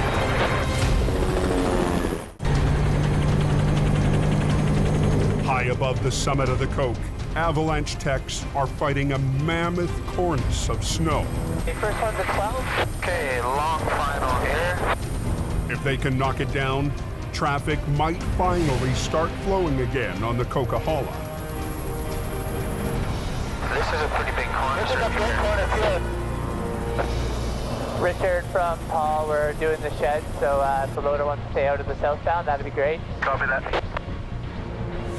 That's hard in there, that big pin. Surprising, whoa. So that big one that's over, look, that big overhang? Yeah, that's the one. So right here? Yep. Safety's off, safety's off. Okay, got a burn. Stuck. Okay, let's head down.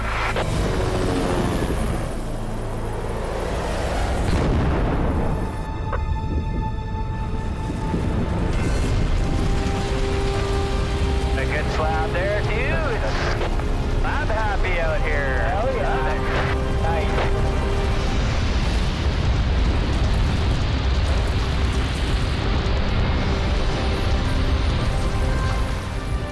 They might get a little dusting down there.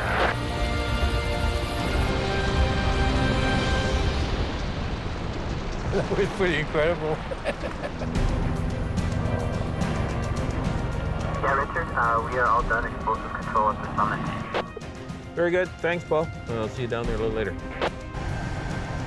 The record snowfall is in the history books. It's taken a massive effort to get traffic moving. It's really about what everybody does to make this happen. Highway 5 is reopened. Wide open both ways. Is 5 open? Yes, yes, yes. Okay.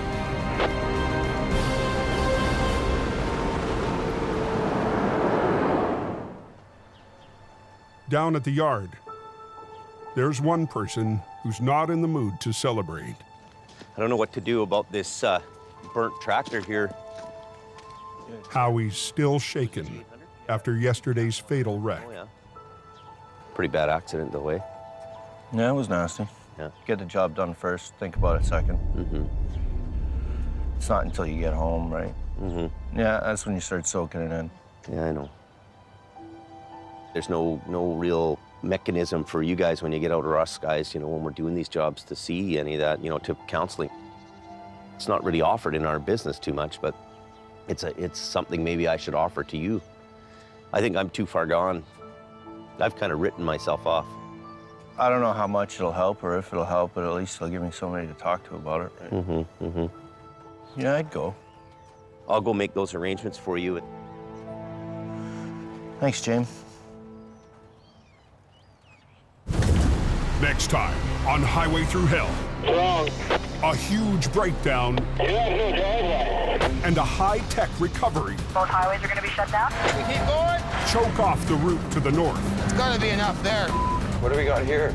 A simple job for Colin Release all your brakes. turns into a marathon. Okay, go ahead. And a loaded semi It's coming. It's gonna go here. on a narrow curve Watch yourself. cuts it close for Jamie.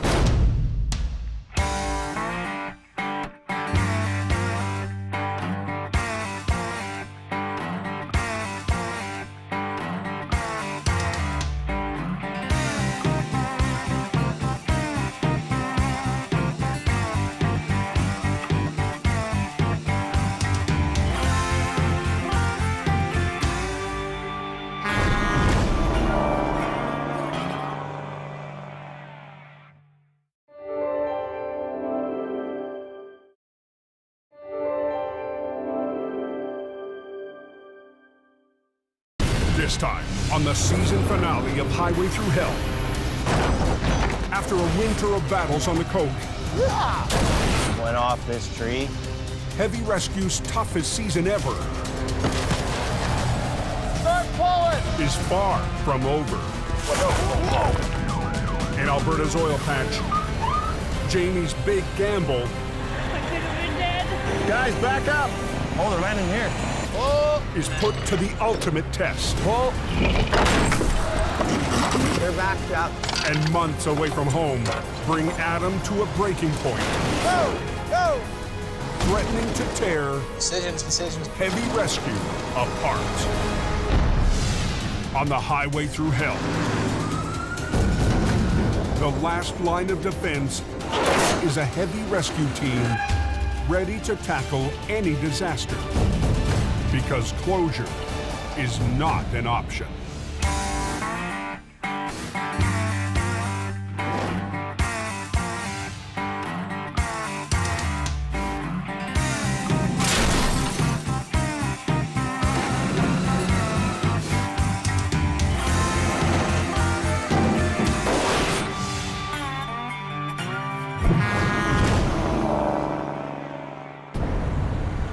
Flashing slippery. Oh yeah, okay. That's how many years. The first signs of a spring thaw have hit northern Alberta. Just real ugly mess up there. After months in a deep freeze, melting snow turns the oil patch highways into a slushy mess. It takes one bad decision to go from 0 to 0. At 1 p.m., Peace Officer Larry Baker heads to a major accident.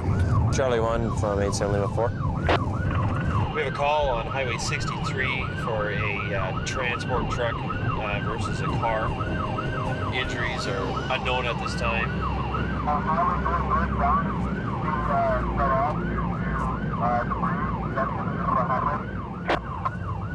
Highway 63 rescue has just gotten on scene and there's a lot of debris. The road's closed down. So that's a bad sign.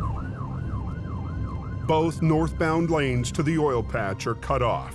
What's going on up there? Is it a big truck or is it four-wheeler? I heard it was something to do with a concrete slab.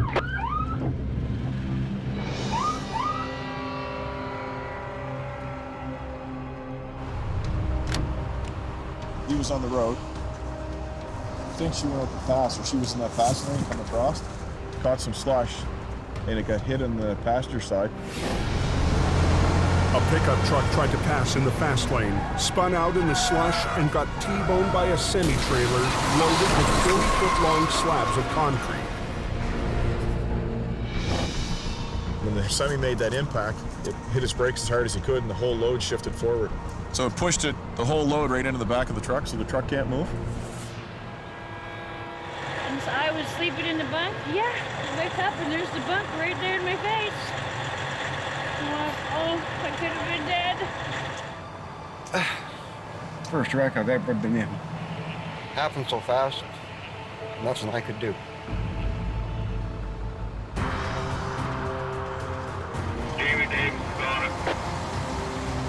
Yeah, it's gonna be a couple more hours before they open that up. Hurry, hurry, hurry.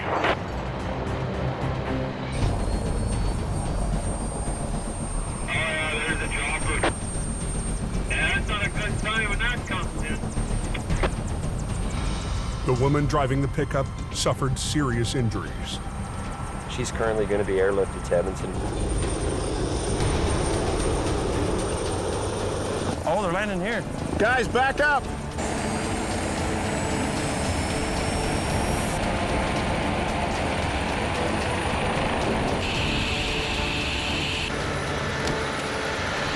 You want to go grab our yellow cone out of the truck, and then we'll just start coning this off for now. Heavy rescue is on scene within 20 minutes.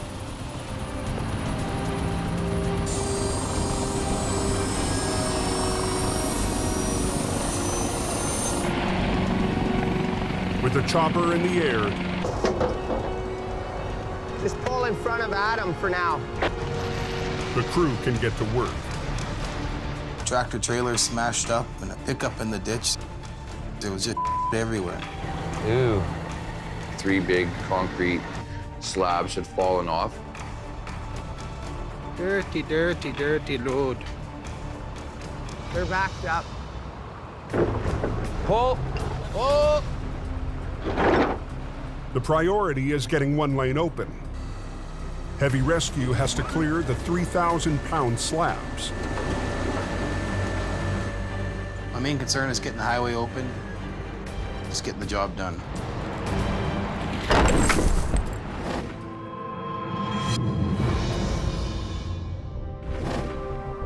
"800 miles southwest, back in BC. So we're gonna need a fair bit of rigging. Jamie's heading out on an urgent police call. We've got a pickup truck that's potentially an RCMP crime vehicle that's over a bank. We can use this. I'm gonna gear up here with some extra cables and lines and chains. The RCMP want it done now. We gotta go, we're late. I'm on my way, I'm on my way. The pressure was on to get this unit out of there before dark. The stolen vehicle was ditched high up a remote mountain road 40 minutes west of Hope. Well, all we can really do is speculate. This is some kind of a serious crime vehicle. Let me know how, if I can assist or whatnot, I'll get out of the way. You know, we had quite a crew there, which was good. We had quite a few hands on deck to make sure this happened in a hurry. It's pretty far down. See the undercarriage of it. You gotta go up higher, Jamie. Go up here. Up Keep here? going. Right there? Keep I going. can see Nope, right keep there. going. The location of the wreck is going to make recovery difficult. See right there? So Jamie's brought along his lead BC operator, Howie Irwin. It went off this tree, went off that tree. You can see the marks. The biggest challenge, this thing had weaved itself around trees. So it wasn't just a straightforward throw the line on it and winch it up.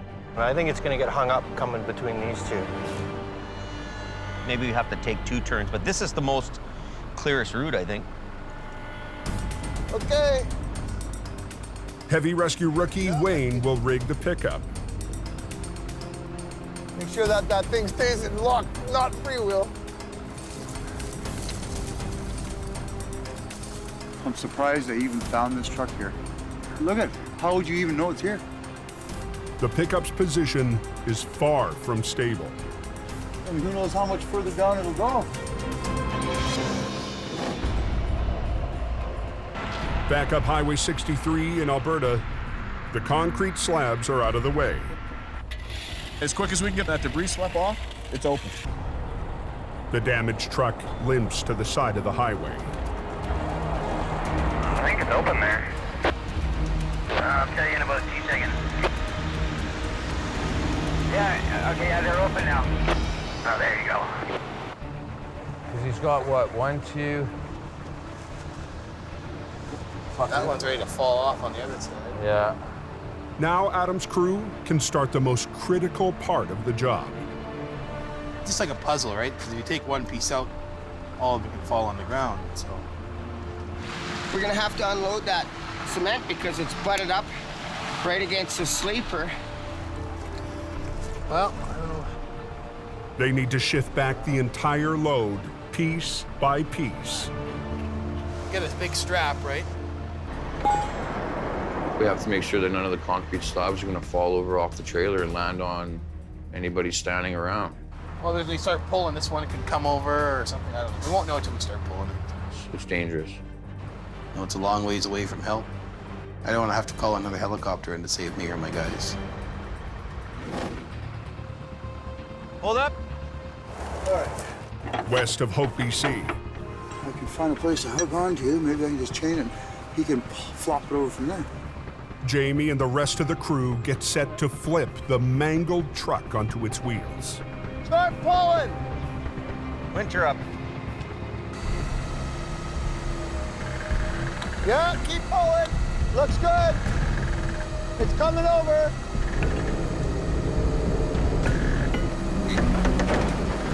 Pull it. Stop. It's coming ahead, but the tree's here. Let me go have a look down there. I hate going down these. I don't want anybody to be hurt. It's quicker and easier for me just to go down there and show him. They need to redirect the line so it pulls from the side. I can use this cable, wrap it around that tree, and then go to the truck and then flop it over. You want a snatch block? Yes. When it comes down hard. Okay, there she comes. You don't want to be in the kill zone. I'm gonna throw this right over there. You're clear? Throw it right here, Jamie. You be careful, buddy. Oh, perfect. Stop right in the tree stump.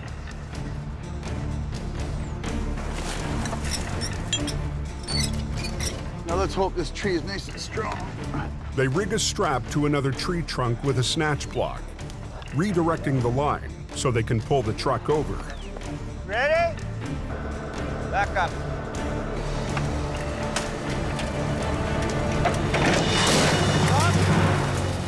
Pull it. The pickup is upright, but now they have to divert it around another obstacle. Take this and put it on each side of the bumper on that side of the tree. On those loops? Yep, on each side. Yeah. Wayne, he hasn't done this recovery work before.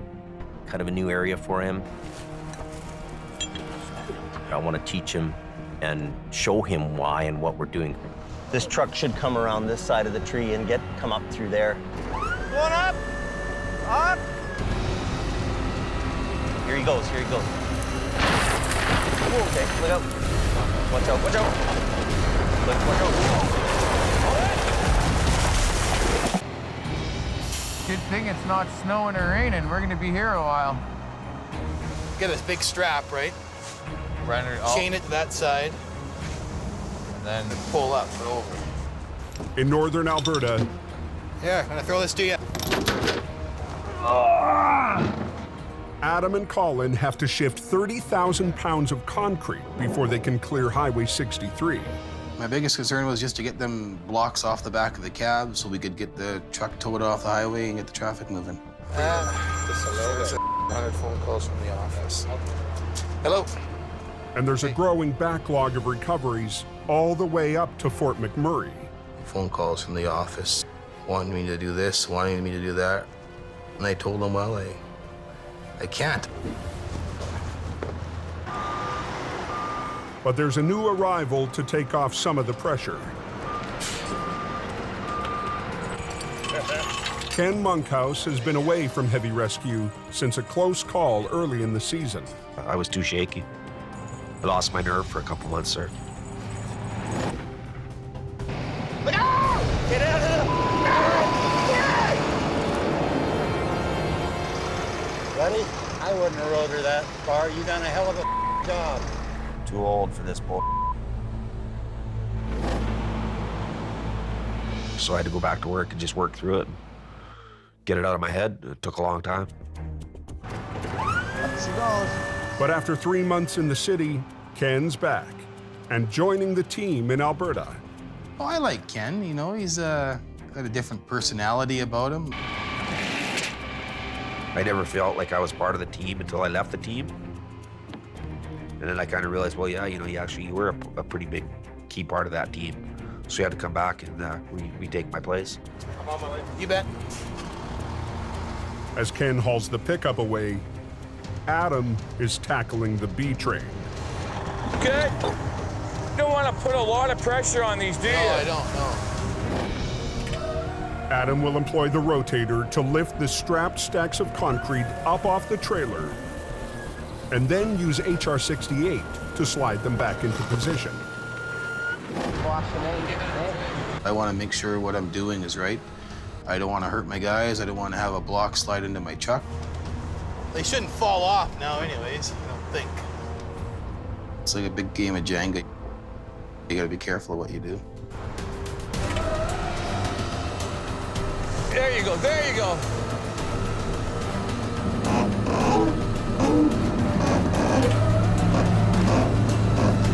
Oh, yeah.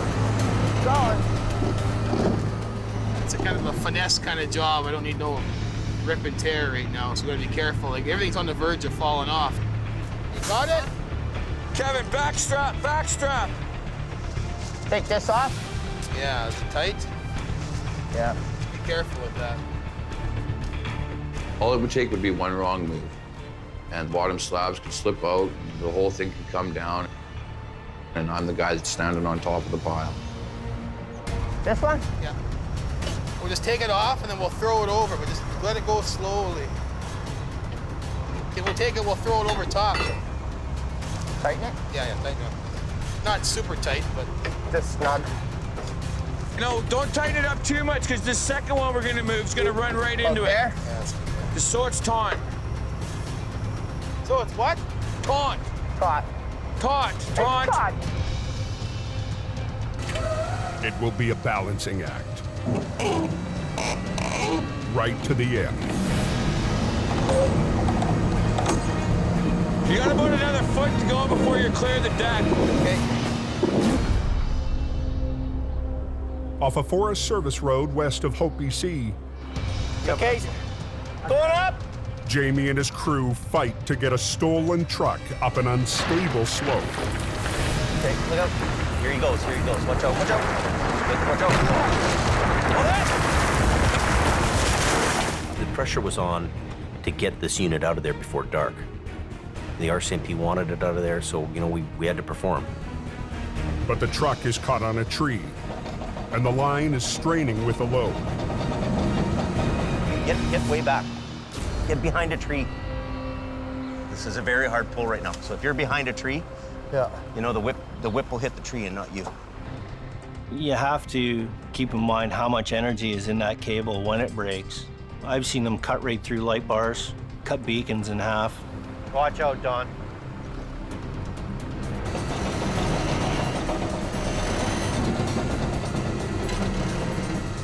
That's perfect. That's what we wanted. Keep going. Did he say keep going? I hope so, because I'm still pulling. Heavy rescue has to pull it up through 500 feet of rough, dense forest. We're going to have to weave this truck through these trees and back out, which means a lot of blocking, rigging, directional pulling in each different way.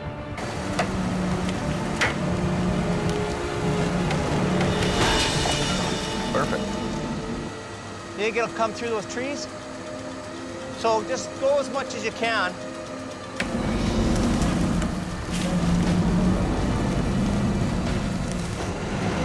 When we pulled it up, we just kind of steered it between the trees using snatch blocks, pulleys, and chains.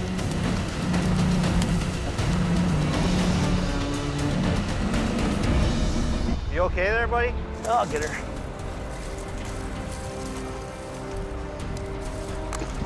That's one thing about this job. Hey man, you ain't getting up that bank without climbing, so it actually forces you to do a little exercise.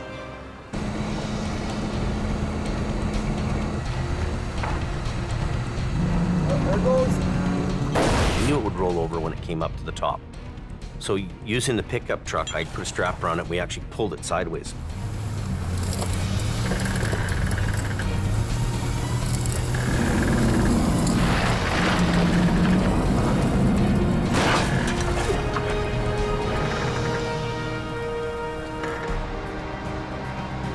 We've kept the RCMP happy in their investigation, and it's not staying over the bank one more night.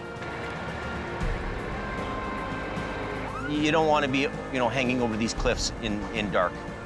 You really don't. It's a daytime job for everybody's safety. Best way to do it.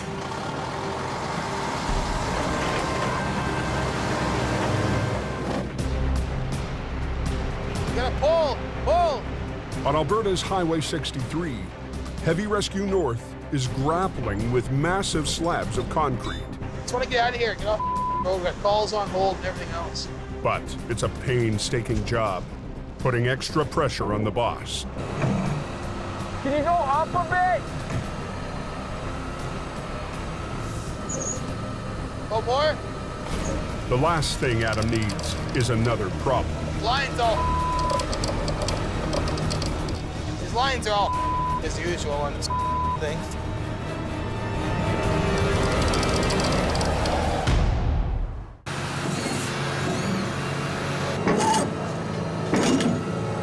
Adam Gazzola is fighting to secure a load of concrete on a wrecked B-train. The truck hit a pickup, forcing its entire load to slam forward into the back of the cab. All the pieces need to be moved back, but Colin's tangled winch line is causing a delay. His lines are all as usual on this thing. I'm not trying to rag on you, but it seems like every time we use that thing. It's been a long season for Adam managing Heavy Rescue Alberta. The first wrap off and everything else, that first wrap doesn't really matter. It's a common occurrence. Every job I go to with him, we're constantly yarding lines out with another truck. But Adam's struggles here have paid off for the company. Hook your winch line to the back of that trailer and yard it out. Well, I think it went okay. You know, it takes a group effort. Pull on that cable. I think I done great, you know? Oh, hey. Me, man. We had a lot of good months there, but it's lots of hard work. You know, I've always kind of looked after things if Jamie left town or something like that, but never to this extent. We're gonna use the red or the blue one? Well, hopefully it works. With the line straightened out, the crew can return to the delicate balancing act. The biggest challenge was making sure that we kept the integrity of the load together without anybody getting hurt or injured or killed. That's her bike. And we got it done in a nice, timely fashion. We're gonna tow the truck and trailer back to our yard. As Colin prepares to haul the trailer away, Go up more. Adam's mind is already on the next job. I got people relying on me. I can never really relax. Being away from the family, being out there, handling new people, being a manager. I think this year for Adam had to be his toughest year ever here. The work I'm used to, but I'm not used to the mental exhaustion. And the worst hardship up north has nothing to do with work. My biggest sacrifice was my family. They sacrificed the most. I miss my family while I'm up here. Well, family means everything to me.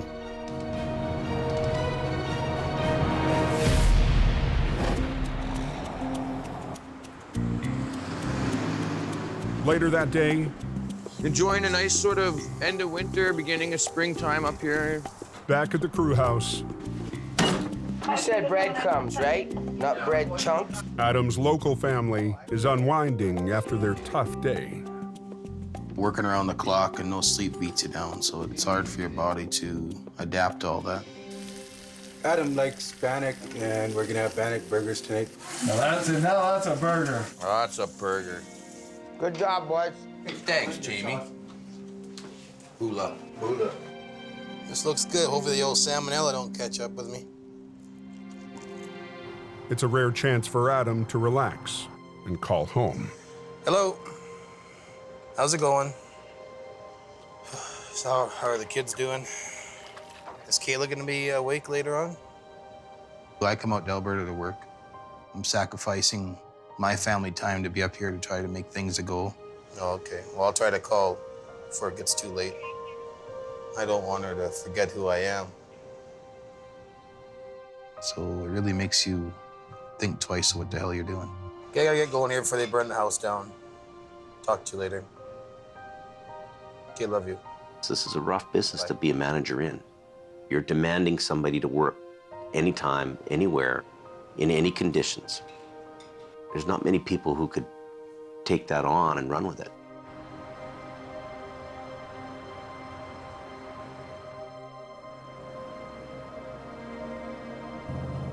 The next day, Adam heads north up 881 to consider his options and visit a familiar face. Ta-da! Yep, new truck finally. Couldn't wait with Jamie anymore, so back to the oil patch, brand new truck. These days, Scott Bird drives an oil tanker. But until last summer, he worked for Heavy Rescue. I just kind of walk around it once or twice and see if you can come up with something that sort of makes some sort of sense. Let's just give this a whirl. Okay, is everybody out of my way?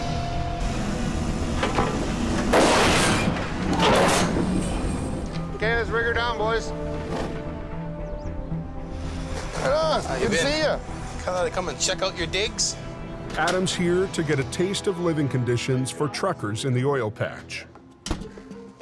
Snacking fridges and ice cream fridge. No wonder why we can't get any drivers, eh? Hey, you'll like this. Laundry room that doesn't take any quarters. These are our digs. Nobody sleeping in the bathtub like our place? Nobody in the bathtub, man. You know? Can I borrow your quarters for laundry at home? If you need to, you can. Well, I can't even say you guys are spoiled because it's what you guys deserve. Well, that's what everybody in the oil patch gets, Especially when you're away from home all the time. There's our slots, our pay stubs are all in there, you know? I better not show you that. You'll get you hanging off the end of the boob. I think Adam's getting to the point that he's needing to do something different, you know? Okay, buddy. Appreciate it. Yeah, be safe. I'll see you around up here somewhere soon. Yeah, you betcha. Thanks a lot, eh? Walking through Scott's camp and then heading home to what I gotta go home to, it's like, holy like, when you go and look at accommodations or a workplace like that, you get confused, you know? Like, are you making the right decision by doing the job you're doing? Maybe it might not be a bad idea to go work for the company Scott's working for. Decisions, decisions, decisions. Go home on my time off, run my tow truck, and be closer to my family.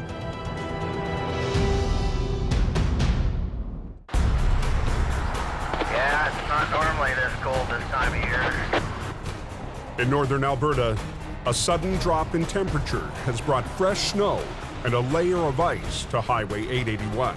I layer myself up and I'm good to go. Half an hour north of Lac La Biche, the slippery conditions have taken their toll. That's amazing, eh? That truck's in like 3 pieces, isn't it? This I can't believe it. Last night, a pickup swerved to avoid a stalled tanker, lost control, and was T-boned by an oncoming semi, tearing the pickup apart. The Rotator is in the shop for maintenance. The only heavy wrecker they've got is Colin's HR68. Okay, so what do you want to do first? We'll lift that thing up there on them. Okay. They start with the smaller truck and its trailer. Okay, so let's get this unhooked. The cab has almost been ripped free of the chassis. If Adam can fully separate them, he can stack them on the flat deck. Okay, let's put a chain right up here. Wrap a chain here, we'll put lots of cable out. And you just give her, this might lift up enough to break something, you know what I mean? I'm just gonna give it a bit of a tug, see if it comes apart. Well, I think you're good right here. Nice, gentle touch.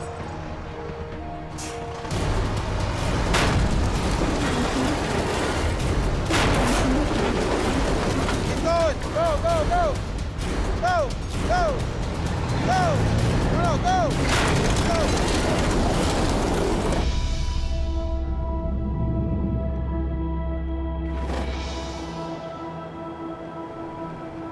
Back in BC, a late blast of winter is hitting the Coquihalla.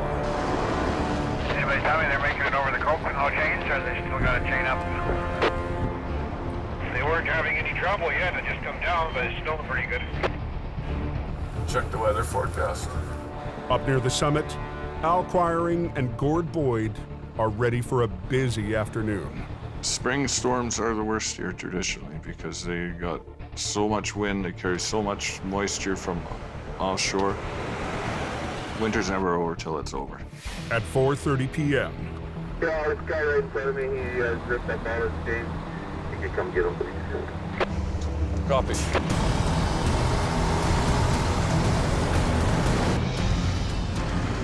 Man, we got lots of line up back there. It's been a long, eventful winter for Al and Gord. We were just here. It's like a reoccurring nightmare. Working with Al, Now we're cooking with fire. it's a full-time job just trying to keep up with him. Whoa, whoa! He is without a doubt the best recovery guy I've ever been with. Just like that. With Jamie's new focus on Alberta, Unbelievable. they've had to work harder to keep the coke open. Show me your chains. I had a few chains, I put them on, but the weather is bad and the tires were spinning and they ripped them in pieces. He's used them once, it's tore up, and what it's done is left this fella stranded out in the middle of nowhere, and we've had to come and save him. You compare these chains, these are what you use up here on the Highway 5. They're a Canadian standard logger tread, tough as nails.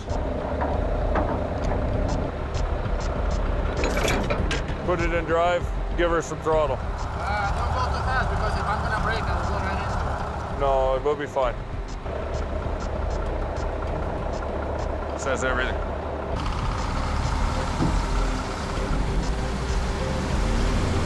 I enjoy going to work in my grandpa's family business.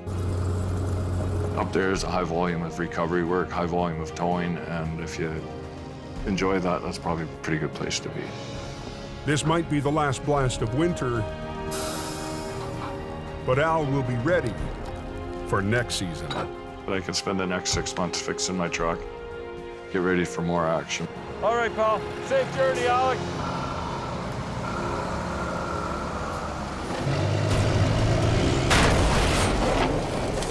Back up on Alberta's Highway 881.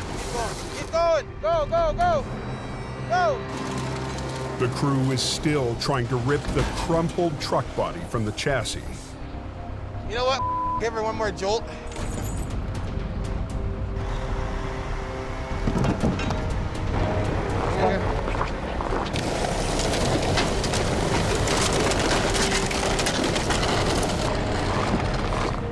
Now we're just trying to load the top half of the frame onto the cab, so let's get it all up on one piece.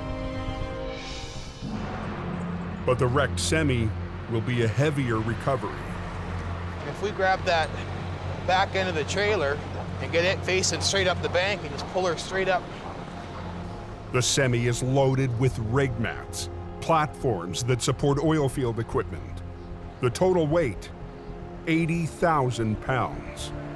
I would throw a few more chains on there, chain the shit out of her down. Like, this thing looks like it could pull half the world, so. The trucking company has sent in some special backup. Oh, this thing would be great on the coke. This oversized workhorse is used to transport heavy payloads in the oil patch. The $1 million bed truck has an 8x8 all-wheel drive, a powerful winch, and 2 steering axles. Amazing, I tell you. You'll just back down anywhere. They're banking this truck has the power and maneuverability they need. They're prepping them load of rig mats. They're gonna try to pull that corner up to square them up on the trailer, and then chain them all down. And then we're gonna hook on her and drag her the up.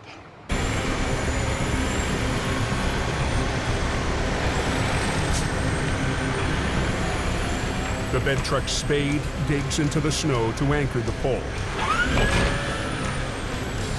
Let's see what this baby can do.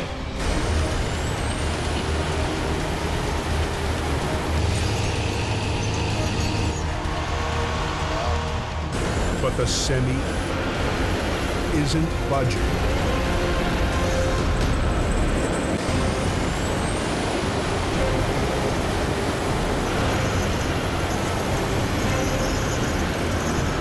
In northern Alberta, the bed truck struggles to pull a wrecked semi up an embankment. It was pretty hard to get that semi up the bank. It was quite a distance down the embankment. It was fully loaded. The whole thing probably weighed close to 80 to 90,000 pounds. It was in a pretty bad spot.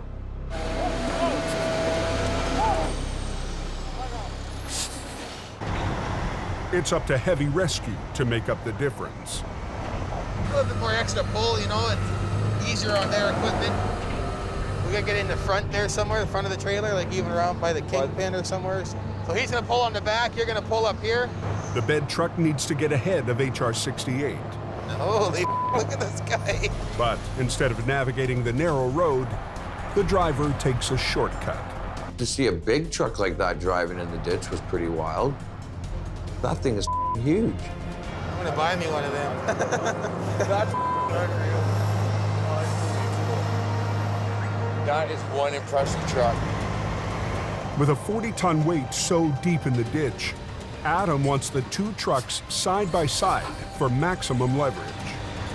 Adam's truck looks like a 1-ton compared to this. This could be the Rotator, and Adam's could be the 1-ton right now. The trucks were on a bit of an angle. Well, you know, we couldn't T-bone everything to get direct pulling powers. Heavy rescue shuts down both lanes, and the traffic is already backing up. Okay, Garth, let's take a little strain there. Up you go, Garth. Boom in. Yeah, pull it. Both lines, keep both lines tight. Get there in high gear.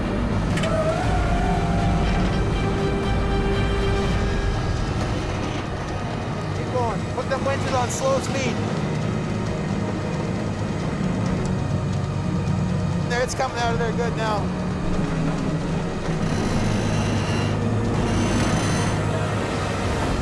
Okay, good there. All stop. All stop. They've moved the trailer as far as they can, but they've run out of road. Adam will need to re-rig. Go a few more feet, then we can grab that front end and swing it right around. But before he can even unhook, Hello.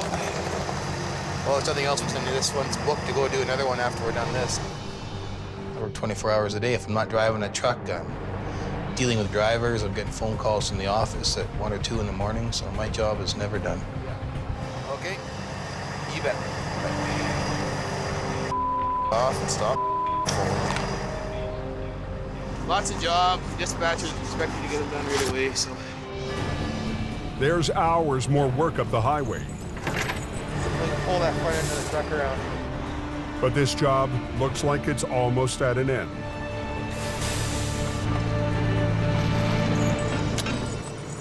Good.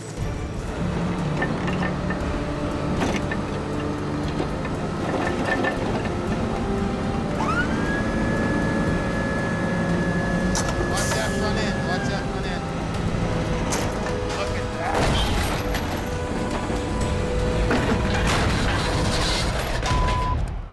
They just said that it was closed. Oh man, that sucks. Okay, thank you. Pull that front end of the truck around. With work piling up on Alberta's Highway 881, Good. Okay. Tighten them up. Adam's crew has almost wrangled a heavy wreck up onto the road. Watch that front end. Watch that front end.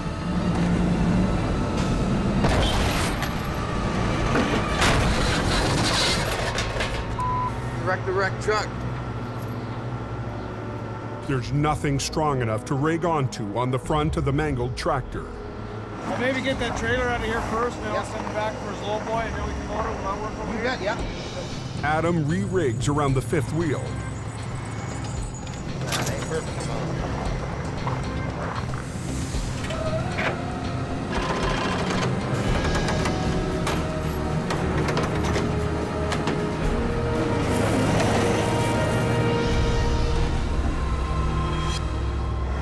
You get this whole trailer swung right into that lane now? Yeah, just take his back end and just push it right over. Then we can get the traffic opened up.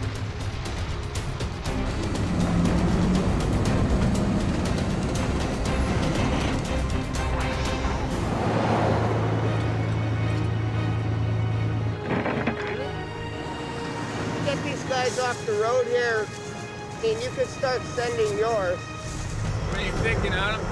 Drag it out of here. I just want to get this thing separated. Let's give her a try. Get her out of here.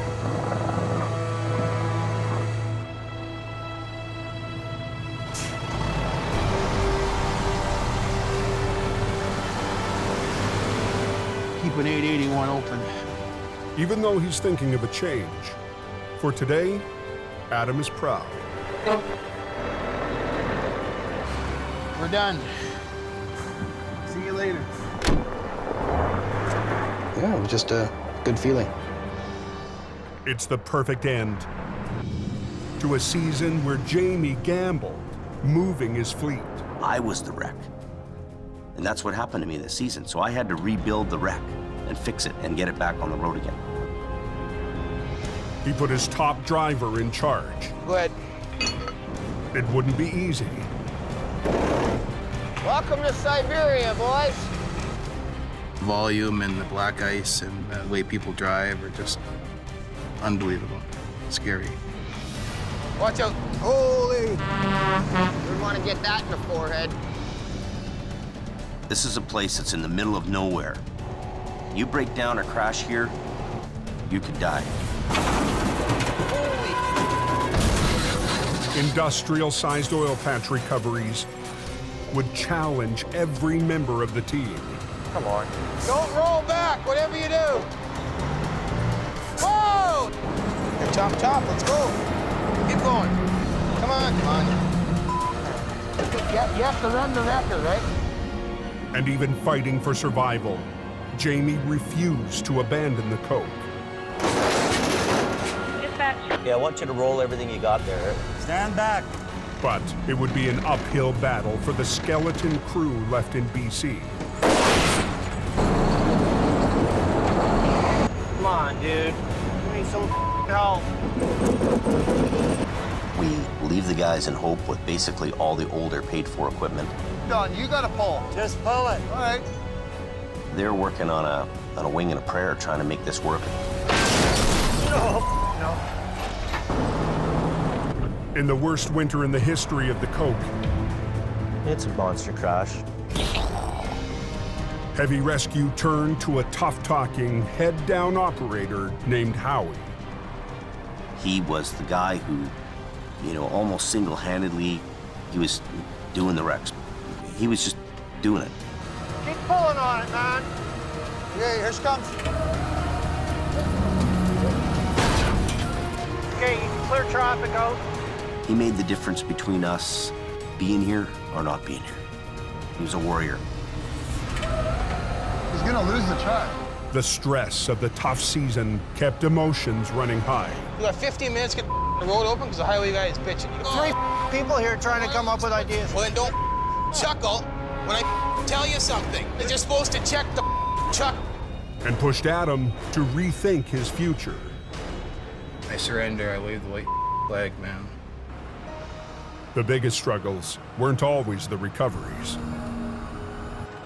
It's the same poor decision that somebody else made 9 years ago that killed my dad. Now back. Yeah, I know. There you go, mama. Hot damn, if we knew what we were doing, we'd be dangerous. Even with a crew full of rookies, Heavy Rescue got the job done. I opened it. Fast, I want efficiency. Let's go. I hope Brendan sticks it out in Heavy Rescue and he can learn and move on. Get over! Nice, decent, Jimmy. Decent. Despite early stumbles, city tower Colin hung in and earned his place. There's no better way to learn this job than actually doing it. It was a good test for me knowing that I could do it. They fought the odds We're getting her. to make Jamie's gamble pay off. Here she comes, watch out! Woo! That worked well. You just needed that little extra bit. So happy with you, Phil. I'm gonna give you a hug. Oh, well, there you go, buddy. Our guys have reached deep and they've pulled off what I would call would be a miracle. We're back. I'm really proud of the fact that our guys had the courage to put up with some hard times and the commitment they had to be survivors and to go move ahead. After being pushed to the brink, Jamie's expanding his fleet for a stronger assault next season. We're getting ready to do battle on the mountains and do battle on the highways again. Okay, we got a wreck in the ditch. We gotta go. We're stronger and more powerful than we've ever been in our whole career. This thing's full steam ahead. And I'm feeling it.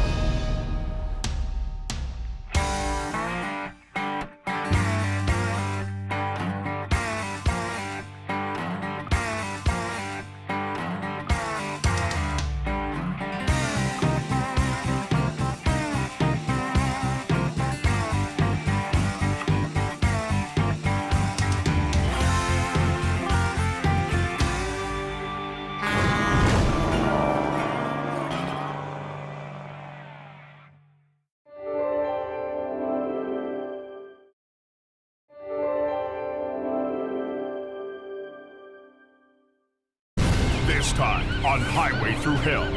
Fleet all over the road. The biggest wreck of the season It's a damn tangled mess. explodes on Jamie's doorstep. Yeah, Jamie and his rotator must be all excited. But it's all up to Howie. Highway's closed. Like the fist of God came down on it.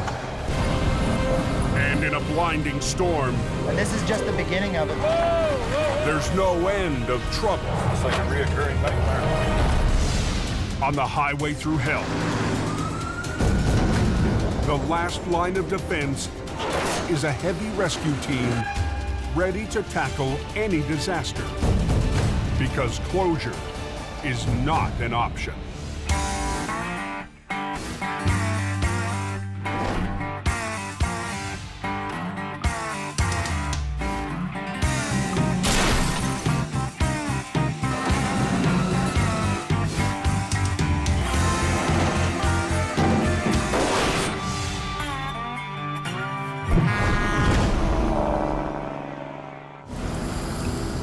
Rain, eh? A massive storm has rolled in from the Pacific. Like 70 millimeters. Heavy rain is pounding British Columbia's Highway 1. Get ready, get there, pretty. Really coming down hard up there. Up on the Coke, where it's colder, it's blinding snow. Snowing pretty good on the smash of there.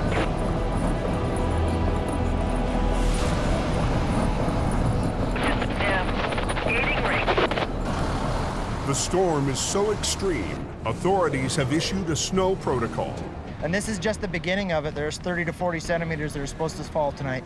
putting police, heavy rescue, and highway maintenance on high alert.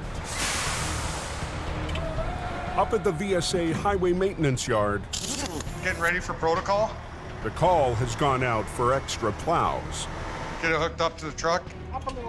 Up. Go keep them roads safe for the public. On the Smasher, the timing couldn't be worse. It's the height of the overnight freight run, and more than a dozen spinners are spread across the hill. They can't get a hold of Jamie Davis? Clearing's up there. Al Quiring is doing all he can to keep the trucks moving. When they call for the protocol, you have to be there to make sure that highway stays open, and if you're not, it just becomes chaos. The first one on his hook, a heavy load of lumber, jackknife just below the summit. Happy this is a good day of fishing, that's for sure. Try and get this guy backed off the road here. There's no time to waste. And as fast as you can keep slaying the dragons, they keep coming. Beautiful. One down, many more to go. And we got lots of lineup back there. About 40 trucks, cars spun out on the Smasher.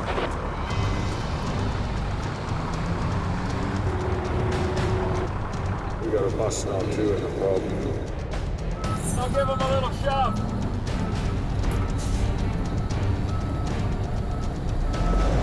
That's what happens when you don't chain up here.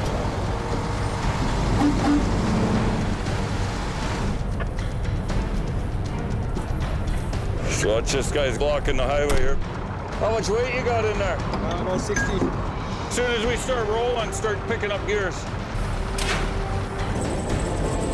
In less than an hour, Al drags 3 trucks to the top. 625 from Oakland. Go ahead for 625. I'm just going to be clearing the top of the hill here. You want me to back down and start working the other side there from the top? There's at least 1 ship truck down here that'll need you. We were just here. It's like a reoccurring nightmare. The storm isn't letting up. Al's in for a long night, and help is a long way away. Jamie, going to Alberta. Isn't that incredible? Almost white out here. New highway policies have cut Jamie's BC business in half, so he's heading north, following his Rotator. Well, Adam called and wanted the Rotator out in Alberta. There's a job waiting for the Rotator, and it needs to be there for 7 a.m. in the morning. I'm gonna go up and deal with some stuff in Fort Mac. I doubt it'll be busy. It's certainly not busy here at all. So anyway, while I'm gone there, can you look after things for me? Sure. Appreciate it. With the Rotator gone, Jamie has left his Hope operation in the hands of new hire, Howie Irwin, and a single aging wrecker, HR 66. It's not the easiest being one guy, but you just have to be confident in your skills. And 10 spun out on the hill. But nobody expected the storm in BC to be this severe. They're making a chain up, going up. A smasher. Down the mountain, it's 5 degrees warmer, enough to make it a very different storm. Rain down here. I did listen to drivers having to chain up on the hill, and they're in blizzard conditions. With trouble on the coke, most of the traffic decides to run Highway 1. I'll take the canyon. Yeah, I'll do the canyon every time. Its lower elevation means no snow, but it's narrow and winding. And in heavy rain, it's a handful. You can't see very well. Trucker Harold Freemuth is running the number 1 with a load of pulpwood. Your visibility's limited. You have to slow it down. But then there's always the other guy. I've seen so many close call accidents. It's crazy. Tango 32, can you run a BC marker for me, please? Because of the storm, Highway Patrol has sent extra officers out on the road. People still do just insane speeds. It doesn't take long for Constable Jim Halliday to make his first stop of the night.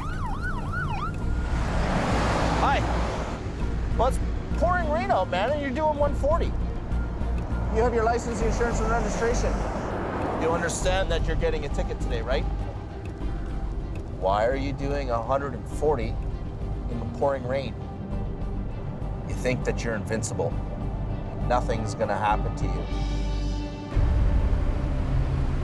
It's just after 9:15.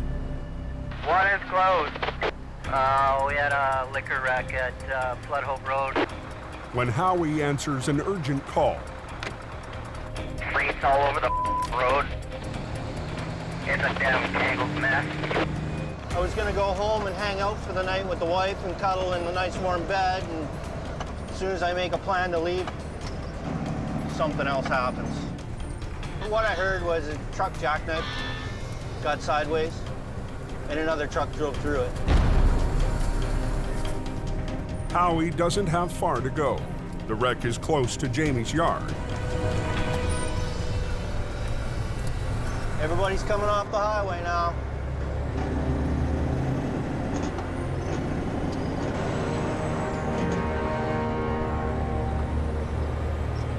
.6 to base.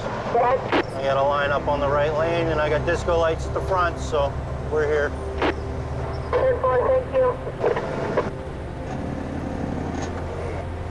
Highway is closed. Like the fist of God came down on it. I'm all by myself.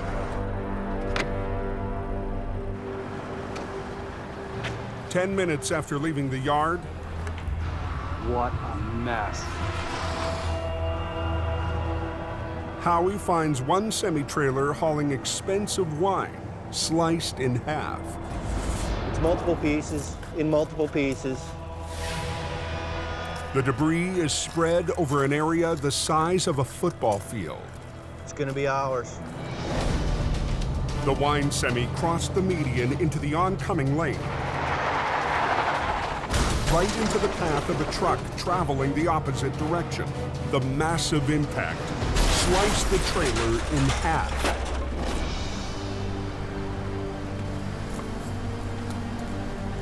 I'm lucky to be alive anyway. At the wheel of the second truck, Harold Freemuth.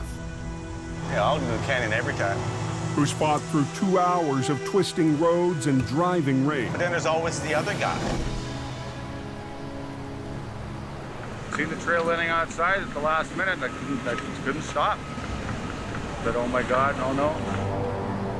Hit the brakes and went right through it.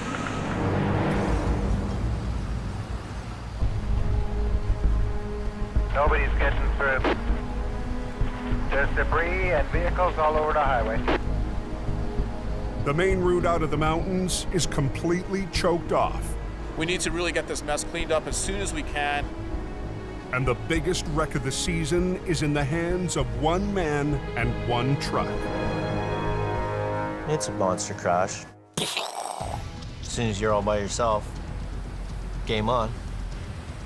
No rotator, no backup. And now I'm neck deep in. What a mess that is. You're not gonna go anywhere for hours on one.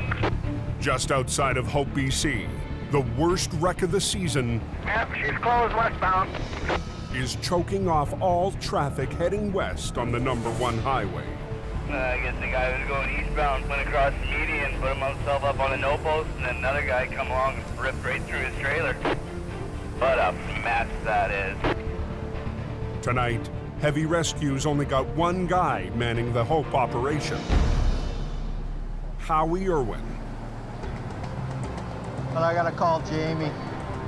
Howie checks in with the boss. How's it going? Monster crash, buddy. Yeah, I got a 53 foot. It came through the center Median laid on its side, and a truck loaded with pulp drove right through the middle of it. Well into Alberta, there's nothing Jamie can do. Well, the moment I move the gear out, rotator's not around, then Murphy's Law is something's going to happen. 18,000 vehicles use BC's Highway 1 to get to the West Coast every day. It's creating quite a backlog. It's very poor weather conditions, and we don't want any rear enders or collisions. Clearing the wrecks is a priority, but Howie's wrecker can't even get close. If they can take all this stuff and push it that way. Front end loader and a street sweeper? Everything from here that way into the center median. Okay. And then I can get that one out of the way. And then we can get They got to clear a path through the wreckage so that we can get my truck through without breaking or popping any tires. Are they letting any traffic through there at the accident yet? No, I talked to a cop and he said it was going to be literally, he quoted, hours because they haven't even started cleanup yet. Damn it! 750 miles away in Alberta. A lot of guys go in the ditch and man doesn't do a lot of damage. Heavy rescue is called into action when a flash freeze hits Highway 881. A driver heading north to Fort Mac hit the ditch when he swerved to avoid another truck. I didn't expect it to be as icy as it was. Had to put my brakes on quick, and then the truck started to jackknife. This is where I ended up. I'll get him just to pull that trailer up and over. Alberta manager Adam Gazzola is hoping they can hook to the tow pin and get the truck on the road fast. Top, let's go. With 2 other jobs waiting, Come on, you dumb. he needs his crew to pick up the pace. Snail pace, eh? Colin has to prove himself. I'm hard on him because he up. He's a pretty spirited man, so you better have some tough skin. Let's watch that hook. Keep pulling her over. I'm gonna hip check him off the wrecker here pretty quick. Hang on. But Colin's trouble tonight has nothing to do with his lack of experience. Oh, the rear axle's broke out of it. We're just gonna come in here and pull on the trailer to suck this back end out.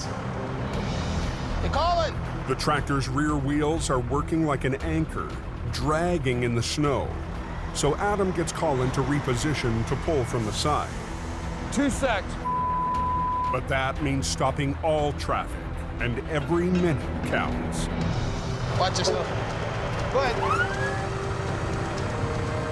A bit of a bent axle. Okay, just pull ahead. Okay.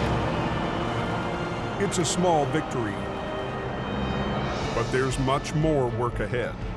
It's the way it is. Right? You finish one, you're off to another one. Finish one, off to another one. Man, the pressure was on. Yeah, Highway 1 shut down, westbound. Back in BC, Howie Irwin is facing a massive recovery. Once Highways opens up this lane, I can get to that. I can clear it out of the way. As soon as I get it cleared out of the way, we're gonna clean traffic out, and we'll start shoveling this trailer out, loading it all into the bin. Then I can deal with the recovery on the front half. I can get the highway completely open. If you got more guys with more trucks, each guy takes a piece. If you got to focus on one part, and then on another part, and then on another part, and then another part, and you're using the same truck to do all those parts, that's what takes the time. Highways gets to work clearing a path, so Howie can reach the 2 wrecks. You're just waiting. There's nothing you can do about it.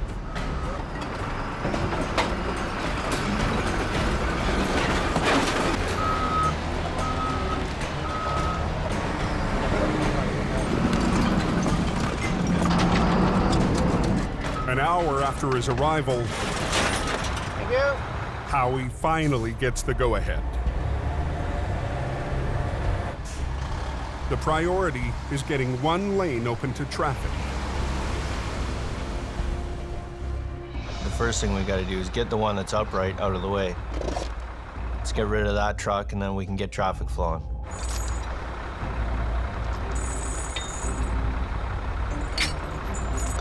It's on the hook. Yeah, needs air. But the semi's air supply has flatlined. I gotta put some air in it. It's out of there. No air, no go. Because as soon as he loses air, his brakes come on. He can't move. Truck brakes are powered by an air piston that expands to release the brakes. Without air, the brakes clamp shut. So I gotta put a plug in it, hook an airline to it, air the whole works up, V-train it off the highway. The damaged semi can't generate its own air pressure. So Howie runs an airline from his wrecker. The Highways guys are getting a little antsy. I'm gonna move it out right now. Are you taking the whole thing? Yeah. Okay. I'm doing it as fast as I can. I'm one man, one truck.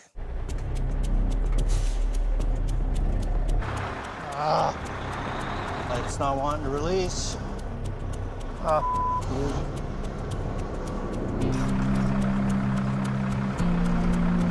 Trailer's not wanting to release. It's now been 2 hours since the accident. And the lineup on westbound Highway 1 Come on. is building. Every time there's a stoppage in traffic, it's always pressure. Because there's always a cop standing there or highways guy tapping his foot, looking at his watch. Go. I'm waiting for air. Air? It's taking forever. It doesn't want to release a trailer for me. I can get the tractor to release. The trailer doesn't want to come with me. You're not gonna go anywhere for hours on 1. Up in Alberta, Snow covered with large sections of black ice here. Copy that, thank you. Heavy Rescue's northern crew is already on their 5th job of the night. I was following the traffic. I looked down to pick up my can of pop. When I looked up, I was off the road. The gravel truck was hauling a trailer with a total 50-ton load. No, there was no harm done, no injuries, nothing. Just my pride. Hey, Colin! What? Waiting for you to hurry up so we get the hell out of here. Grab 2 tow hooks and put them in the front bumper there. pulling on frozen cable, up and down embankments full, you know, walking through 2-3 feet of snow. It beat us up pretty good. Adam's patience with Colin ran out 2 jobs earlier. He's taken command of Colin's wrecker. You know, somebody boots you off your machine. It's a feeling, but, you know, Adam's the boss. Come on.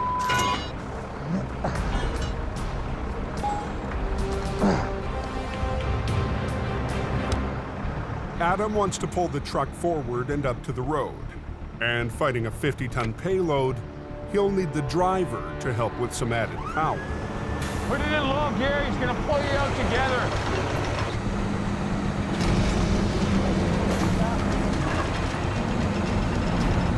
Turn the wheel. Atta baby. I got hot knife through butter. Decent, Jimmy, decent! I think we'll move on to our next one now. Babysit the tribe down to the road. Come on, boys. Let's go.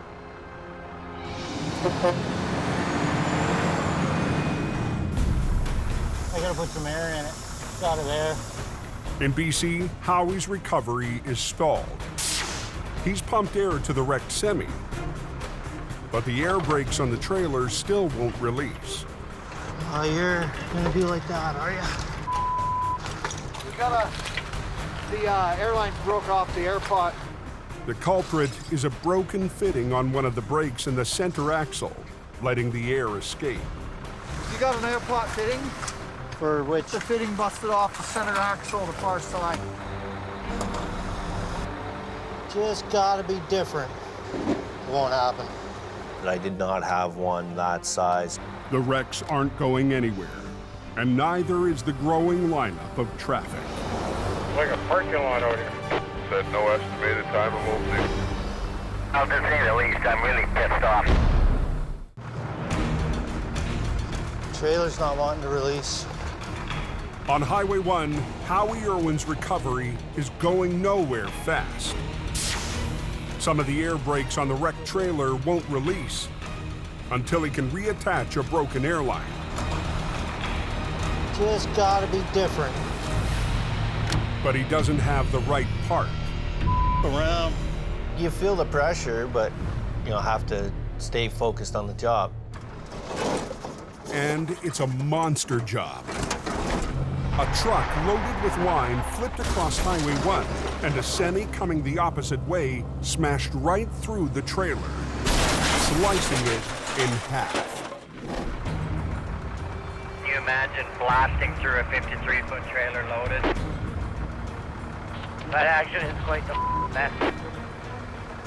Traffic's already been held up for 2 hours. I gotta clean some of that glass out because I gotta lay right in there. It's shards of glass everywhere. I'm worried about cutting myself, because if I cut myself at a point where I need attention, everything stops. I grabbed my zip ties, identified the hose that was leaking the air, folded it over, zip tied it off. We got the leak stopped. Howie's quick fix will allow some of the brakes to release, but the rest are still stuck. Without compressed air to power the brakes, the only way to release them is mechanically, with a specialized bolt that reefs the brakes free. Come on. But it takes valuable time. I got 2 caging bolts in here. So hopefully that should be it. Come on. At 12:30 a.m., 6-6, we got it mobile. 3.5 hours after getting the call, Howie gets one wreck off the road. All right. You know that traffic, Joe. Looks like traffic's moving here. Have they got a lane open now? One lane is open to relieve congestion, but it's only temporary. It's one down, another one to go. Howie will have to wait on the rest of the recovery. Watch it. Okay, we're gonna load the back of your truck up in a bit. The insurance company wants the $500,000 worth of wine salvaged. There's 15 to 20 feet of trailer there, and it's full, right from the opening to the front wall. Watch it, Jim. It's broken open cases, it's individual bottles, and I know what it's like playing pickup sticks. It's the same thing when you're picking up bottles. It's one piece at a time.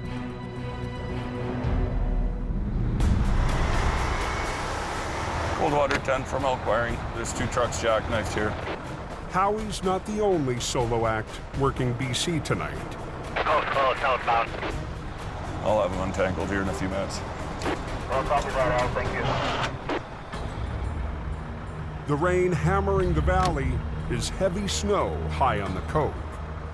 When I'm working on a Coquihalla corridor, it's a very dangerous place, and a lot of accidents happen as a result of a chain reaction. I was following a semi-truck who was sliding the whole way down the hill, and then all of a sudden he jackknifed and hit the curb, came across the entire road. There was a semi-truck coming behind me. Really lucky I put it in reverse and slid out between the two of them before they slid into each other. You're okay? I'm fine, sir. Okay. You're empty? Yep. I'm just gonna grab your ass trailer there and straighten you up. And you're okay? Yes, sir. Okay, we'll just get you tangled up. There's probably about 45, 50 trucks sitting there waiting already. We want to clear this out as quickly as possible. When the highway's closed, it's costing money, and I don't want them pointing at me. You got winter tires on here? The driver of the car doesn't need a tow, but Al needs her out of his way. Very slowly, just go ahead and you can go past that guy, and I think the road will be clear for you. Very slow. Stay up in that soft stuff, okay? Don't use your brakes. Come on. Just let it roll slow, slow, slow. Put it in the first gear. All right, I think you're on your own all the way down, but just, you know, use the fluff as your friend. Welcome to the Highway Thru Hell. I'm glad you escaped. So this guy ready to roll? Al needs to get the 2 trucks out of the way fast, so he decides to teach the driver an old trick. Just put your truck in gear and steer yourself up against the no post. Leave your trailer brakes on. Just get it going. Leave your trailer brakes on. By locking the rear wheels on the back trailer, friction will help pull the long B train straight out of its jackknife. Come on, up against the wall. Saving Al from hooking up for a time-consuming tow. Come on, keep coming. Keep coming. If he just skids his wheels, you know his tires are gonna bump into the no post and he's gonna get hung up. And as soon as he gets hung up, because he's getting hung up at the back, the momentum is 2 vehicles, just like a rope, it'll automatically just straighten itself out. Okay, my friend, you're gonna do that too. With the first truck out of the way, Al decides to try it a second time. Trailer brakes on. Just stay about that far away from the wall. Keep coming. Keep coming. Yeah, you're good, you're good, you're good. All right, boys, let's roll. Al's trick has just cost him 2 paying jobs. I'm gonna go down the other way. But saved 45 minutes of towing time. 2 trucks down, 20 more to go. Let's roll. One problem to the next. When I went by, the lineup was about 5 miles long. Down in the Fraser Valley on the number 1. You can guarantee the road's closed there. Traffic's at a standstill. And so is Howie's recovery. How long do they figure until it's open again? The highway is shut down again. So the salvage crew can pick up thousands of bottles of expensive wine. Well, anything you can save it. Anything that's broken, shovel it into a garbage bin. While he's waiting, a new problem catches Howie's attention. Well, fuel cap's dripping. I'm thinking, well, maybe it's just not screwed on tight enough. Yeah, grab a hold of it, try to twist it on further. Boosh, off it comes. I got a 3.5-inch hole, pissing diesel out all over my leg. Oh, he's got a piece of plastic. The fuel cap is the wrong size for the tank. You get the cap back on, Alan? No, I'm working on it. The badly maintained semi continues to produce more headaches and delays. It was more than half full and pouring out quickly. Oh, that is a mess. It's 2:30 a.m. in BC. Sitting here waiting for this road to open. Overnight freight is still backing up on Highway 1 westbound. Hey guys, park in the back. Stopped dead when a semi tore a trailer load of wine in half. 5 hours after he got the call, Heavy Rescue's Howie Irwin has his hands full Cap doesn't even fit on the truck. with a wrecked and poorly maintained semi. Don't touch it. Even look at it. Highways is feeling the pressure from truckers to get the road open, I'm sitting on number 1 in that friggin' lineup. even if that means plowing good wine into the ditch. We're not going to keep the highway closed forever, so you got to get traffic going through your single lane. Damn, that's quite the mess. Next question, was it good wine? But the insurance company isn't letting up. At $40 a bottle, they want to save as much wine as possible. And I'm stuck in the middle waiting for the stuff to be picked up. So kind of stuck in between a rock and a hard place, or a closed highway and a wine bottle.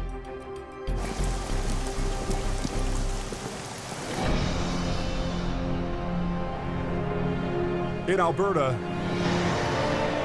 This single vehicle, probably a winch up out of the ditch and tow away. Colin's at the shop, grabbing another record. Relentless, non-stop, go, go, go.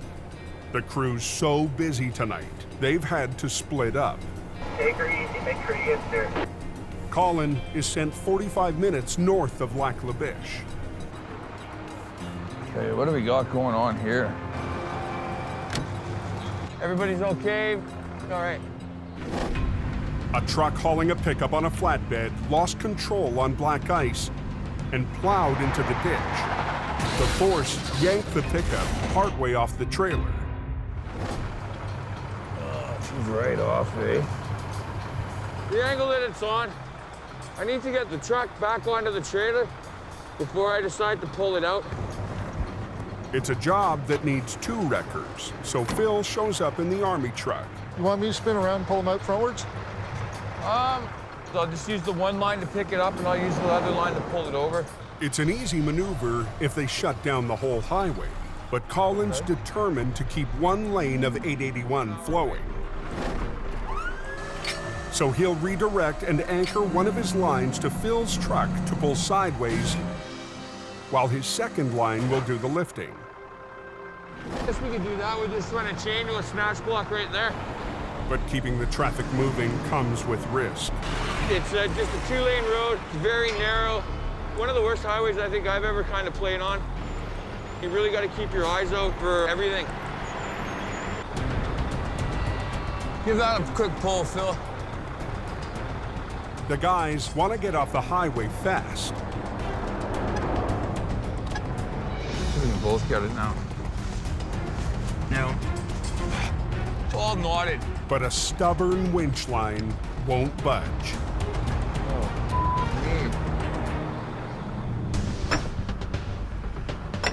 It's 3 a.m. on the wine-soaked stretch of Highway 1 in BC. So what are we gonna do with the highway closed? So how long do you figure? As soon as they're done, I'll start working on recovering it. The highways guys, it always happens too slow for them, and they want it to go quicker. You got a big wall of it going? After 3 hours, the salvage crew finally has the wine bottles out of the way. Okay, I'm gonna bring my truck through here. But the highway remains closed until Howie clears away the mangled rig. He's called in a flatbed to haul what's left of the broken trailer. See if you can reach it through that. Just pop it down through that next hole. Plan is to disconnect the front half of the trailer from the tractor that's laying on its side. Get it out into the middle of the road somewhere where I can work with it. Just watch yourself. Keep going. There we go.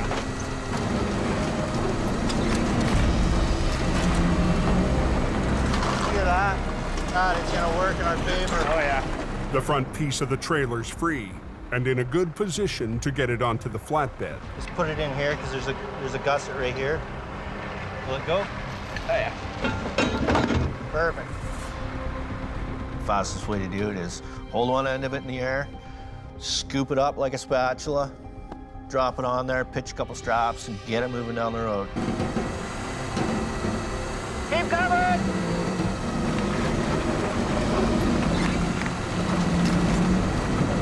It's good! I got a hook one.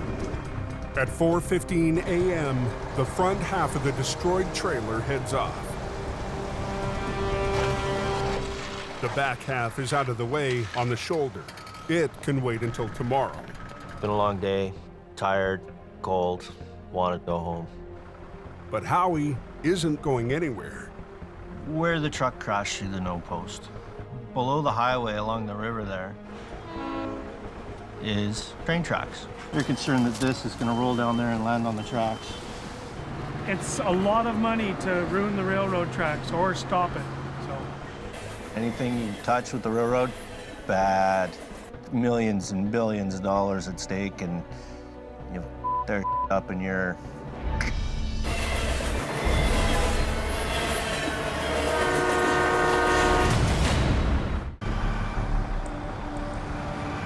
On Highway 881 in northern Alberta. Watch yourself. Yeah, watch. You got a truck coming by. Colin's recovery job is held up by a tangled winch line. Oh, neat. It's really bugged up on that line. Okay, hold on. To pull it free, he hooks up to Phil's army truck. Back out nice and slow.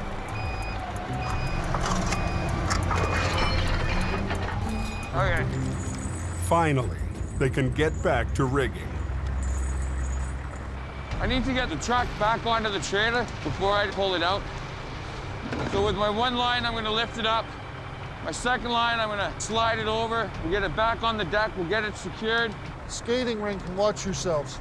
The biggest risk is the traffic coming in behind us. Okay. Good, good. Brakes are on, everything? Brakes are on. Playtime. Okay, watch Phil, Phil. Phil, can you just go see what it's doing on that other side? Whoa, whoa, hold it, hold it. Drop it down, Colin. You're gonna tear the sidewall out of the tire. Ah, we should be all right. Another little bump, just keep an eye on it, coming up slow. Okay, you're almost onto the trailer. Okay. Okay, little more, little more. There you go. Okay, you guys want to go down to my D-ring, right underneath of the trailer axles? We're just gonna give him a little tug here, see if we can't get this guy out. Get him to give it some gas. Okay, give it a little bit. Gently, gently, gently. Whoa, whoa, whoa, whoa, whoa, whoa, whoa, whoa.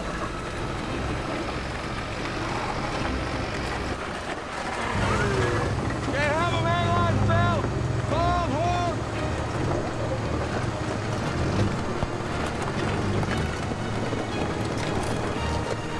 Okay, hold it there. Okay. I'm starting to learn. I'm starting to be a little wiser. I'm gonna go. Okay. Highway 1 West is still closed. Down in BC, Howie Irwin's night is far from over. It's gonna be a couple more hours before they open that up. It's been 6 hours since the wreck happened. Howie needs to clear the flipped tractor that's hanging over the no post. I don't know which way to pull on it. But it's on its side and perched on the edge of a steep embankment directly above an active rail line. You're concerned that this is going to roll down there and land on the tracks. You shut down a train track, and you're screwing with the country's economy. It's the perfect job for the Rotator, which could lift the wreck straight up and back onto the road. But after weeks with no work, the Rotator shipped out less than 24 hours ago for a big money job in Alberta. Howie has to flop the tractor on its wheels, but he's worried about the full fuel tank. When you have concrete poking up everywhere, where do you drop it? Despite the risk, it's got to get rolled over. Ready? No. That accident cleaned up? No, they're still cleaning up. Howie Irwin is trying to clear a damaged tractor off of Highway 1. I don't know which way to pull on it. But without the lifting power of Jamie's Rotator, he has to flip it onto its wheels. Well, you got to make it fit in there without puncturing the full fuel tank. Ready? I didn't have any room to maneuver.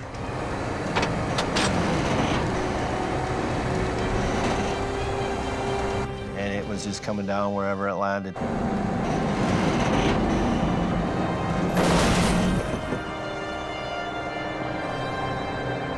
It was close. I was happy. I was so happy. You couldn't believe how happy I was. But the job's not done yet. Now he's got to get the tractor back on the road. I need to be able to lift all that up, skid it along on its front frame horns, set it down. With traffic still backing up, Howie does a quick rig to the frame to save time. If it holds, he can finally open the road.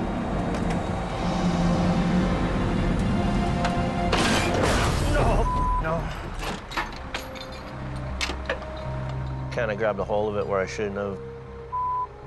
And the bolts didn't hold and pieces went flying. Well, it wasn't exactly what I had in mind, but... Well, the chains held, the cross member didn't. Broke all the bolts off. That's my own fault. I should have known better than to grab it just by the back end like that. Took the chains that were attached to it, just grabbed it by the next piece up that's solid and keep going. I really want to get the road open. I'm hoping the chains hold this time.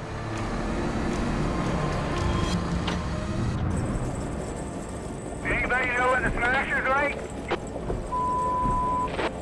Coldwater 11 from Elk Up near the summit of the Coke, Yeah, 10-4, copy that. Al Quiring's finally cleared the smasher. I'll just go find something else to do. And I'm in the thick of it. Holy crap, I can't stop. I just up in the brake check here, just making sure everything's okay on the hill. It doesn't take long before Al's called back into duty, Thought we were gonna make a clean break. rescuing a stuck plow. In a storm this bad, highways can't afford to lose any of their equipment for even a few minutes. Just throw her in gear and drive forward a little bit. Go forward. Come on, go forward. Okay, whoa, whoa, whoa, whoa, whoa, whoa, whoa. You're driving away with my tow truck attached. All up to you, Ronnie. With the plow on the move, Al's marathon night has finally come to an end. Shut her down. It's time to go. Curiosity, wondering what's going to happen next, I think, is the biggest thing that brings me back every day. Trailer's cut right in half. That's what I heard. Not a good thing to happen. Down in the Fraser Valley, Howie's re-rigged to the wrecked tractor. If he can pull it off the no post, he can get traffic moving again.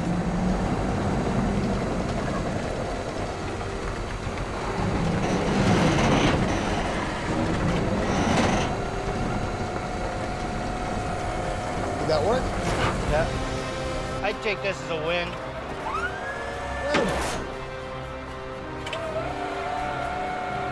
At 6 a.m., almost 9 hours after he was called out, Howie's cleared the biggest wreck of the year, solo with just one truck. He's got big shoulders. He carried the weight here. He was a warrior. And I'm proud of him. It always feels good when you accomplish something. You know you're right at the outer limits of your abilities. Are they opening in a westbound lane? Looks like traffic's moving here.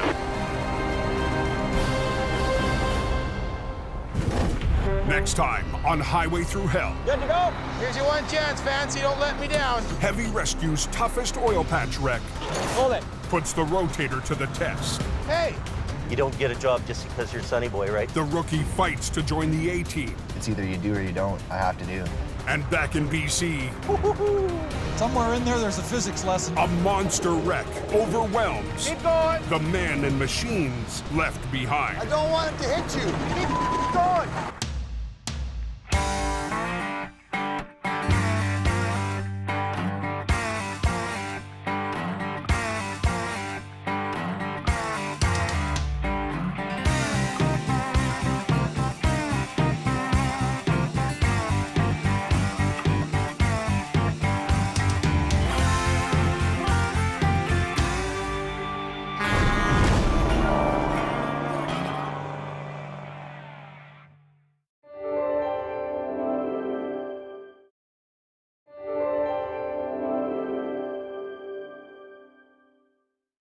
This time on Highway Thru Hell. Get out, put some damn chains on. The heaviest snowfall Pretty scary out there. in the history of the highway Don't spin.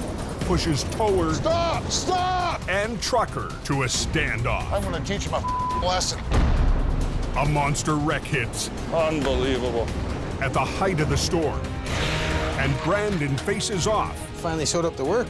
against the boss. Are you not coming back? Be a real manager. On the Highway Thru Hell. The last line of defense is a heavy rescue team ready to tackle any disaster. Because closure is not an option.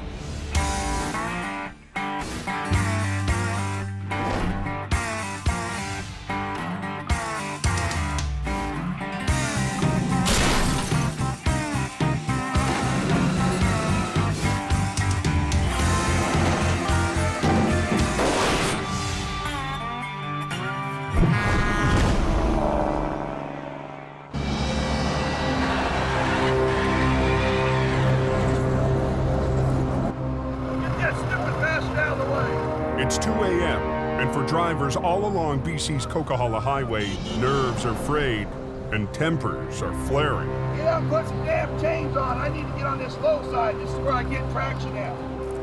A series of fierce storms has been whipping the Cascade Mountains for 5 days.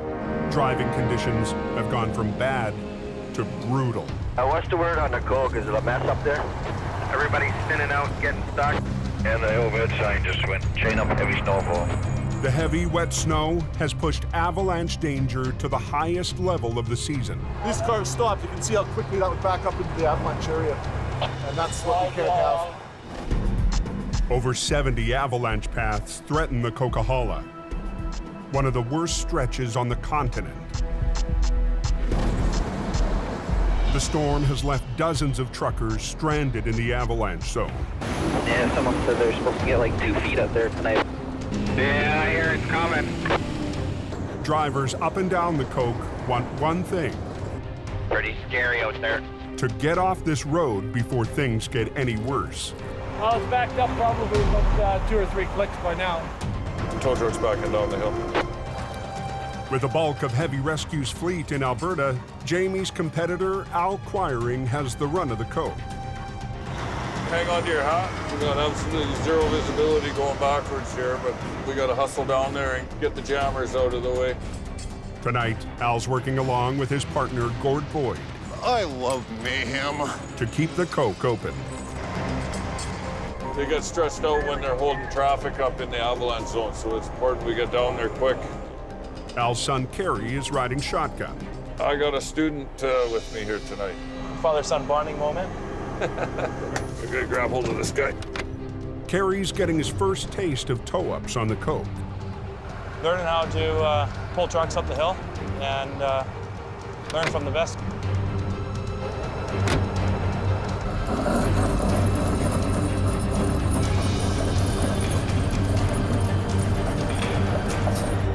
Pull the pin on this guy and we're gonna go back and grab another one. In less than 2 hours, Al, Kerry, and Gord have pulled more than a dozen semis out of the avalanche zone.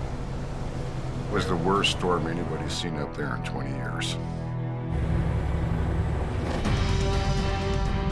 800 miles away in northern Alberta. You want to bring the pickup around the back? It's Jamie's last day before heading to Texas to check on a new addition to his fleet. Let it warm up a minute. And the guys are about to leave for an early morning recovery on Highway 63. I don't know where Brendan is. I don't know, from what I'm getting from this kid, he's about as handy as an ashtray on a motorcycle lately, so. I just don't know if you really know what you're getting into. Like, it's the harshest environment I've ever seen in my life. Yeah. 2 weeks ago, Jamie gambled that his stepson was ready for the extreme conditions in Alberta. Your mommy isn't around here, right? No, I know. But Adam had his doubts. It's minus cold. And so far, Brandon has hit some rough road. I'm gonna buy some heated boots, man. Oh my God.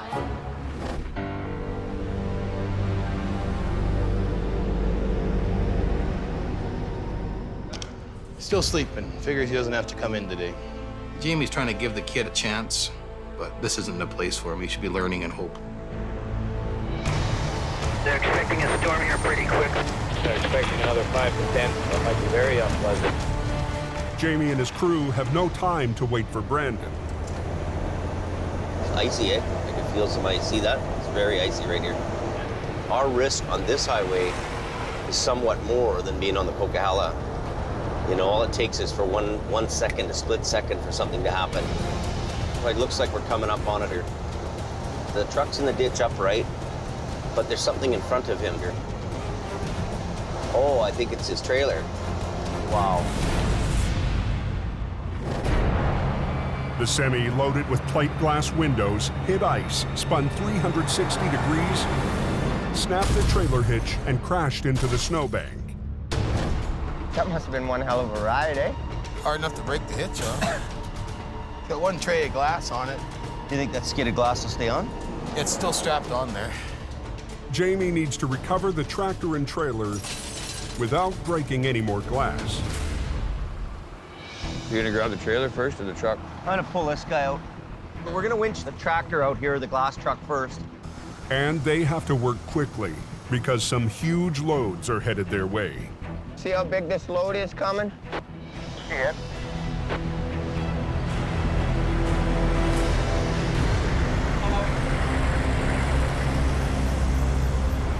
Look at that. That's like having an apartment building drive by you. It just blows my mind every time. Makes a rotator look small, eh? Yeah. There's 4 wide loads altogether. 2 more are coming out of Boyle. And they're as wide as both lanes, so we told them we'll just not be in their way. Wide loads are very, very expensive. The equipment that's being hauled is going to huge job sites. Basically, they take priority over everything. The crew only has a narrow window before the next wide load.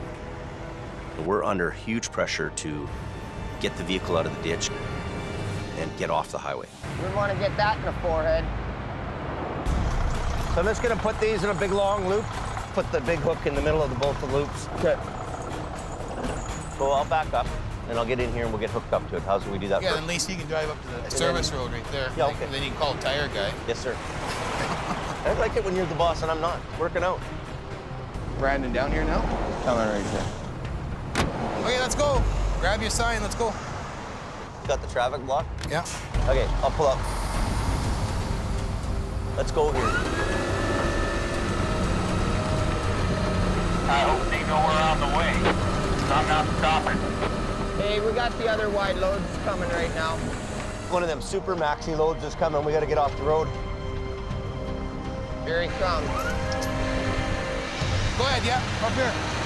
Just go down to that pull out over there. Tires, big cut in it. I'm gonna get off the road.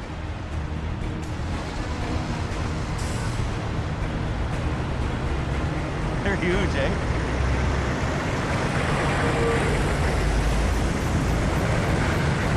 He's slowing down. You don't see that on the Coca-Cola. The truck is out of the way. But there's still a trailer full of jagged glass left to recover. Watch yourself, boss. Throwing like a bitch down there, fellow here. Snowflakes the size of baseballs. Can't even see where the hell I'm going here. Back in BC, the worst storm in the history of the Coca-Cola is still hammering the mountains. Ugly, ugly, ugly. Veteran trucker Sheldon German runs the Coke almost every day. He rarely sees anything this bad. It's that damn slush. It's just sending me everywhere. Sheldon is battling his way up the Coke to pick up a load of scrap wood. Hey, southbounders, as you're approaching the summit there, so just be careful.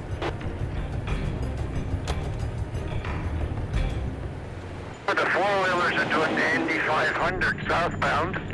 They're just rushing to the pileup party. CVSE, Bucks Canyon, Coderton. Road manager Richard Enns has his maintenance crews working overtime. Around noon, it's supposed to ramp up considerably into the heavy. His biggest concern, a heavy layer of wet snow growing deeper by the hour, increasing the risk of avalanche. We had that prolonged dry, cold spell there, so we got significant icy crust, and then all this fresh snow sitting on top of it. The storm is going to persist. At the Coke Summit, Al and Gord are catching their breath after a long night of tow-ups. But it isn't long before duty calls again. This time, 2 spun-out semis blocking a snowplow. One of the stuck drivers is claiming that he doesn't need a tow.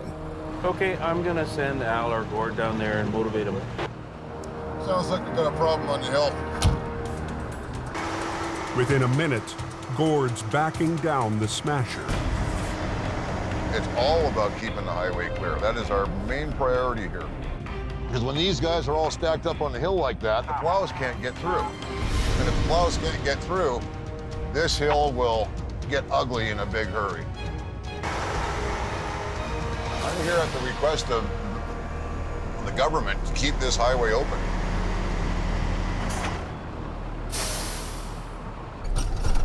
We are not going to be long.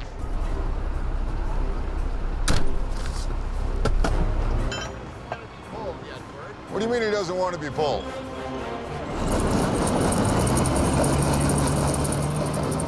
Oh, buddy, you're going to tear it apart. Easy. What are you doing? Don't! Stop! Stop! Stop! It's not working, buddy. All you're doing is digging holes. Don't spin. You should know. What are you doing? You're gonna tear a driveway and wind up right on top of this guy. And you're blocking a highway. You want to be a hero, pal? You. You're going up the hill whether you like it or not. Not only are you getting pulled up the hill, what? You. I have the authority. I got the government giving me the authority to move you off the hill. Stop! It's not working, buddy. On the Coke, a trucker is refusing a tow. Drag him up the hill.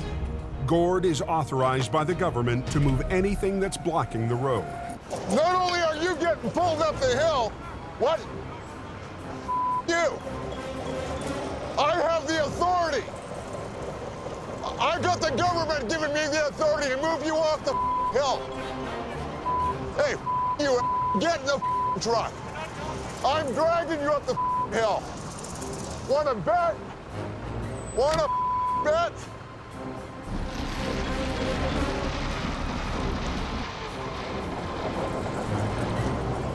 What are you, stupid? What, are you a complete moron? You can help or not, but you're going up the hill. You're blocking. I don't care about the money. Shut up. Get in the truck. I gotta get you off the hill. Yes, I do. Hey, money you don't think you worry about, you head? I'm gonna teach him a lesson. Okay, let's get pulling. Yeah. This thing will literally pull like a freight train. He's gonna go up the hill whether he likes it or not.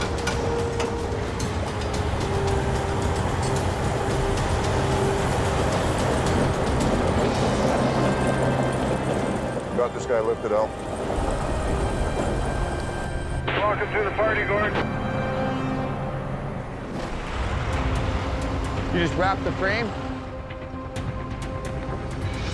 In Alberta, with a storm on the way, Jamie and his crew rush to flip a trailer loaded with glass.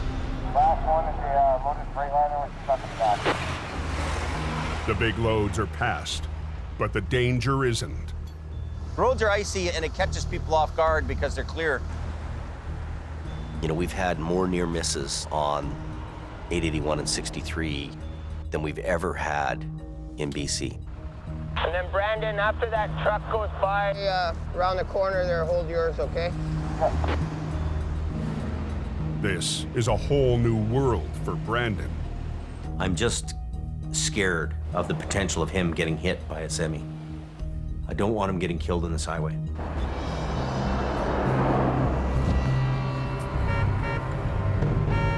Get over!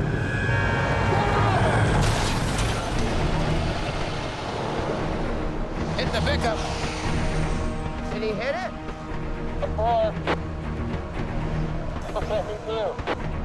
Well, I was standing here and this girl comes in sideways towards me and hits her truck.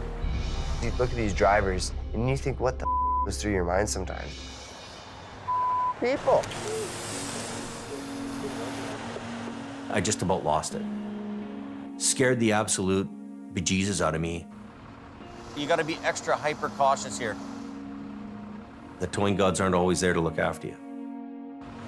That was crazy.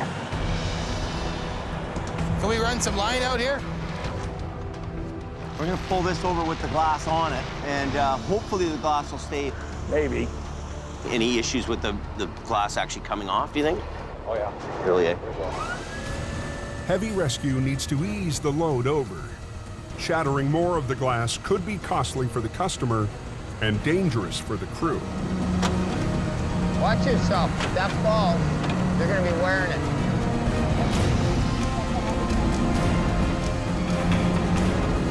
Oh, here we go. Right on the hook. Nice. That's unbroken. Not very much. By the time they get the trailer back on the road, the storm front hits. Visibility's bad. It's turned into a whiteout conditions here. There's blowing snow and you have ice on the road. You could have a nice sunny day. The next thing you know, you could have hail or snow coming in. If you don't like the weather, just wait 5 minutes. It'll change. And there's one pallet of glass still in the ditch. You know, all this is going to add up to a big problem if we stay on this highway much longer. And this is attached with a banding, eh? Yeah. What I'm worried about is when this comes up, will this glass come off? If anything falls off the pallet, it's going to injure somebody. Stay out of there. Are we good? Yeah, we're good. It's all yours, Jamie. Oh, that's making a mess.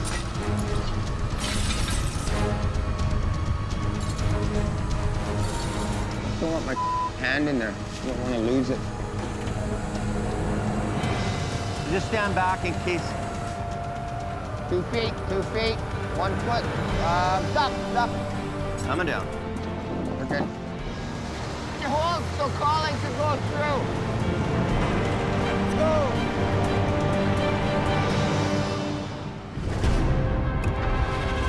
Yeah, sometime tonight it's supposed to get another 25, I heard. Back in BC, snow is still slamming the coke. Snow is pretty heavy.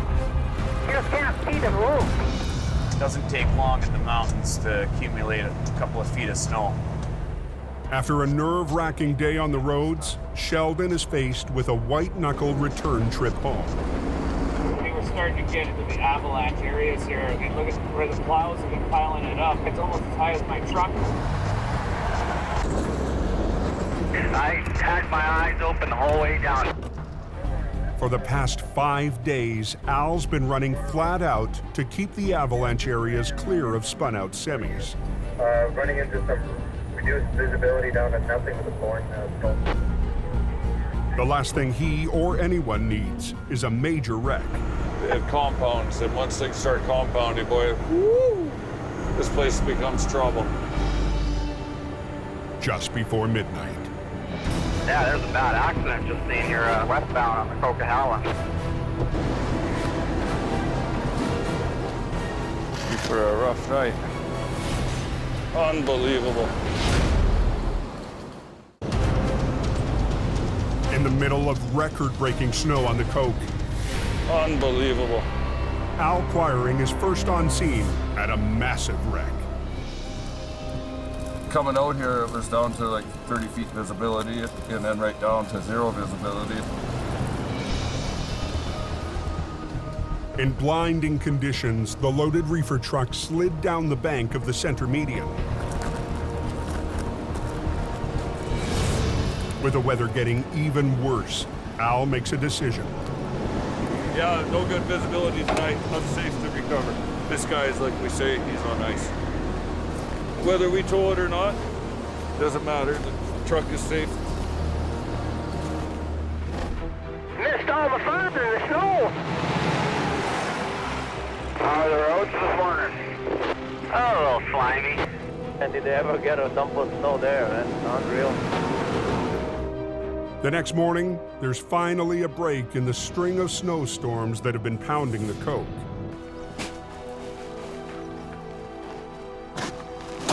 It's the chance avalanche technicians have been waiting for.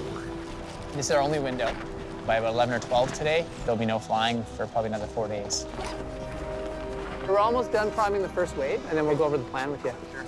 Their plan is to use explosives to shake loose the highly unstable layer of snow threatening the highway.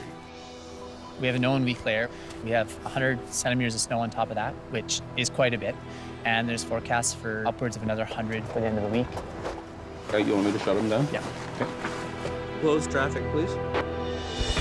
Paul, if you copy this radio, the switch are done. They get the all clear to launch their air attack. Okay, copy that. Ready for some bombs. To trigger the biggest slide, they're targeting a cornice, a massive wedge of snow looming over the ridgeline. So you want on top of the corner? Yeah. Yeah, right where the cliff would imaginarily come through it. Okay. Here's lid. Bomb away.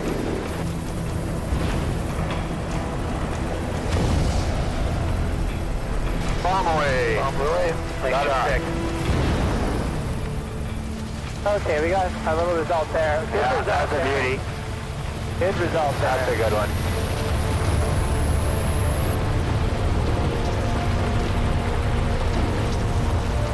That whole side came off, eh? Yeah. That was a very good result, guys. Right on. So we're looking for. With only a few minutes of road closure left, the heli bombers head for the summit. This is a pretty big corner. This is a big corner, too. Use left. Bump away. Oh, this goes good. Oh, but the bump's stuck. Go away. Oh, come on. I don't think we're going to be moving now with these little shots, Paul.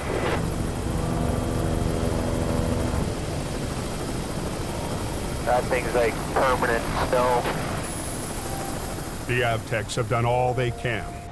With their weather window closing, they'll keep a careful eye on the mountains. With tonight and tomorrow's storm, we're really gonna have to watch that one spot.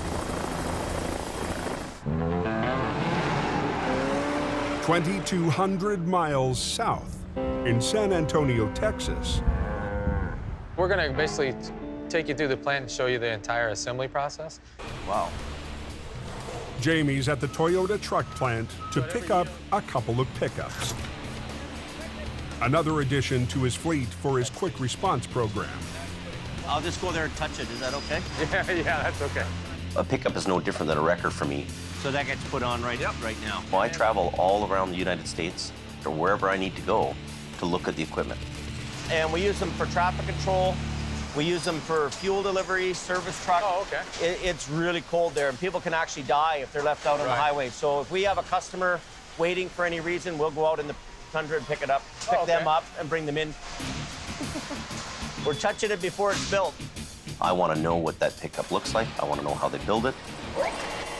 The engine and the axles and the frame are all coming together. So the cab's coming from overhead. We're bringing the frame in here, and we're going to marry the two together.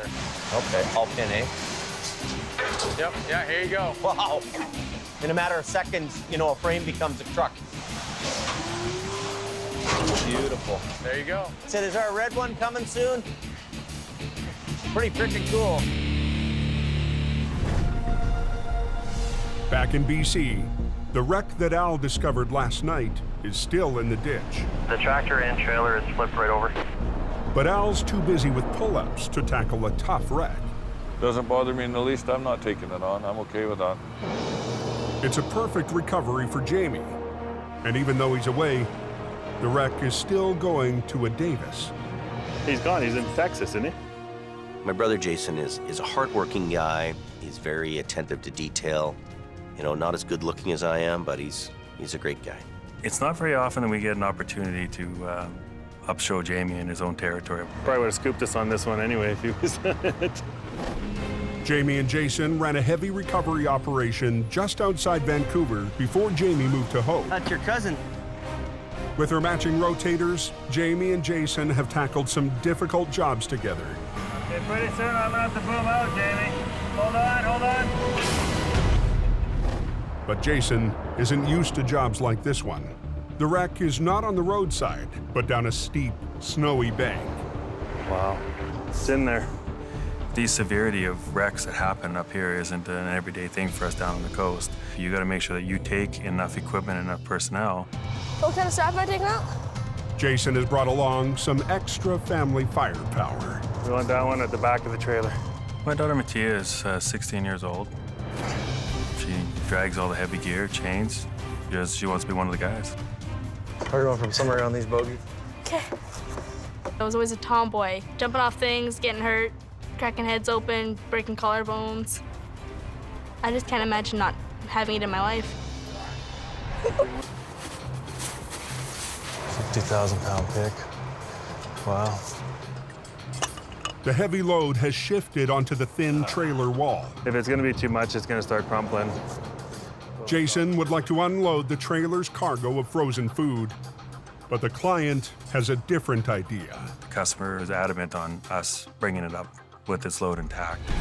But that comes with a big risk of wrecking the trailer. He's just too far away from the road. He calls on his big brother for some advice. It's got a 15 to 18% grade here. It's almost vertical, the ditch on the side, eh? If I pull, it's pulling right through the trailer wall. It's not that strong. And that's gonna expose everything that's there. There's a 70% chance it doesn't work. So after that discussion with Jamie, that the only way we're gonna get this vehicle out was with a crane. A 75-ton crane with a massive 130-foot boom. Even a rotator and a tow truck, you would not be able to get that vehicle upright and out of the ditch. Where do you want the crane? Where do you want me to pick? Jason and the crane operator have to find the best position for the lift. You're gonna pretty much be taking the whole lane. But space will be tight. Highways will only let Jason close one of the two lanes. With the avalanche threat, it's too risky to have heavy daytime traffic backing up on the mountain. Do you have to stick your outriggers out that side? I can go halfway out that side. You got a semi coming through soon? They have just enough room for the crane's outriggers, but there's a problem. His swing out to the side, too. The crane's counterweight sticks out more than 13 feet behind the cab. If he's 90 degrees, we're shutting down that whole other lane. So you're not going to get that lane. Well, let's see what we can do here. They need the crane to reach the wreck without swinging the ballast into the second lane.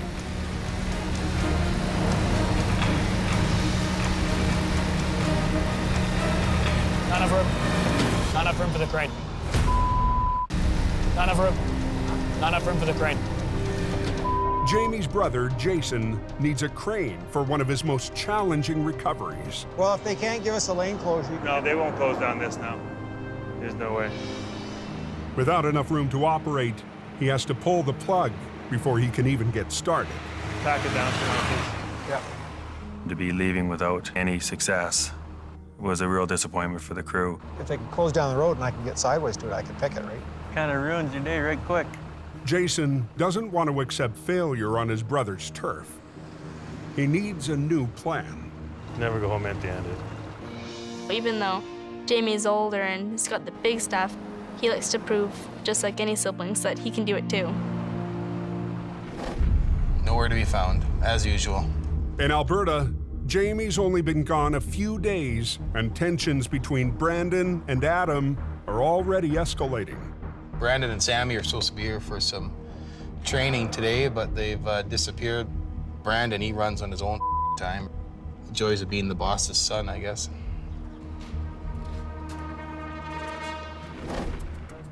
It's freezing, holy. The flagging crew hasn't had much downtime.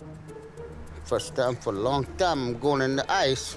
It's been a while. Brandon's tried to enjoy any break he can get. I do literally anything and everything thrown at me. General labor around there, help on wrecks. I'm a Swiss Army knife out here. Okay, but go easy. I'm really serious about this company. I want to be a type of an owner in this business.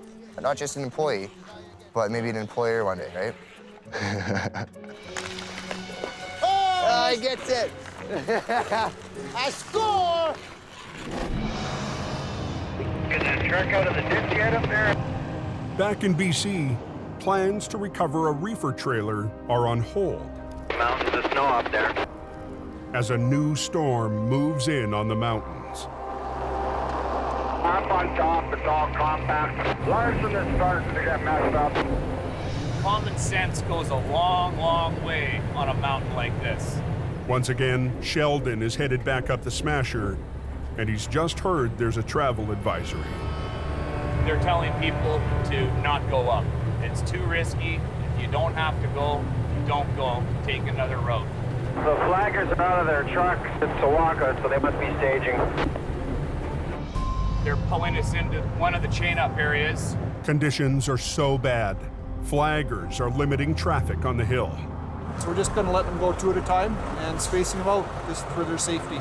Without staging, a traffic tie-up behind an accident could leave hundreds of drivers exposed in high-risk areas. Turns into a gong show pretty quick otherwise, eh? Phone call was made at 9. Yeah, I don't know where he is. Back in Lac La Biche, it's mid-afternoon, and Brandon still hasn't shown up for work. Hopefully he gets here soon. And you don't like him when he's angry. All this off the wall. Like, these tables should be cleaned off. Take his old junk home with him or something. Kelly Davis, another of Jamie's brothers, is a long-haul trucker passing through town. He understands Adam's stress. He just wants people to do their jobs and be professional about it, and it's a hard go for him. I shouldn't have to constantly phone Brandon and chase him around. What are you doing? You know, the guy sleeps in till 11 o'clock every day, and I brought him up here, gave it a try. It's not working out, so he can go back to Hope.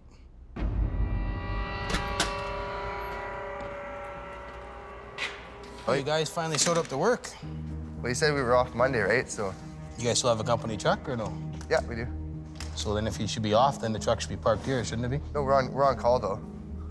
Okay, well, from now on, the Toyota stays here, and you guys can get your own transportation. Why does it need to be here, though? Because he's the head flagger. That's his flag truck. Head flagger, my ass. Have you worked here 10 years? This is your last go around here. You're not coming back? I am coming back. No, you're not. Yes, I am. Nope. You know what? If anyone's not coming back, it should be people that sit on their candy ass and don't. you. You don't get out of bed till I don't get out of bed. o'clock? Every call you guys have said, get to work. I haven't missed one call, not one End of the day, call. you're not coming back because you don't listen. I'm coming back because I do listen. No, you don't. Yes, I look do. after this place. No, you not professionally. Yeah. I don't Look at believe yourself. Right? You don't get out of bed till 11 o'clock in the afternoon. You how don't am I not listen. I listen you all don't the time. want to come here and learn how to tow or do anything else. Ask anyone you want. I've You're impressed supposed to be here at everyone 10 around o'clock in the morning. You weren't here. here. You never gave me a time. You were told last night when to be here. So you're not coming back. This is your last go around. I am coming back. No, you're not. Absolutely not. Thank you. I walk in and you say, you're late. What the am I late for if you don't give me a time? How can you be late with no given time? This is unreal. I've done really well here. You can ask anyone, ask anyone. Yeah, I know. I've done really well here. Oh, I know you have. You've done really good. Man, you need to learn, if you want to be a manager in real life, be a real manager. Listen here. Hey. You're supposed to be here at 10 o'clock in the morning. You weren't here. You never gave me a time. You were told last night when to be here. You're not coming back. This is your last go around. I am coming back. In Alberta, tension between Brandon and Adam has boiled over. I walk in and you say, you're late. What the am I late for if you don't give me a time? If you want to be a manager in real life, be a real manager. Listen here, Hey, come on, that's enough. Out of here. Don't be pushing me around. Don't lay a hand on me. Well, don't lay a hand on anybody else. You get the out of my face. I'm making sure nobody gets hurt. That's not right. Not right at all. That's the bottom line. All right, let's just go.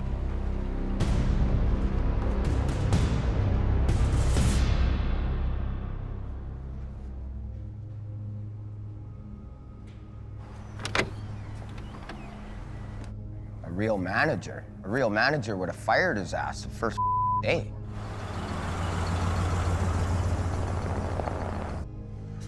Hey, I didn't mean anything by that, eh?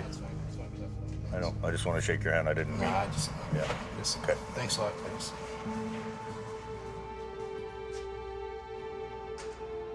You got pissed off Brandon because he called me a manager.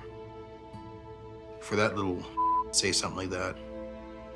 He doesn't even understand the meaning of hard work or hard times. You try and help the little and he just disses you at every turn. I surrender. I wave the white flag, man. I'll go to work for somebody else.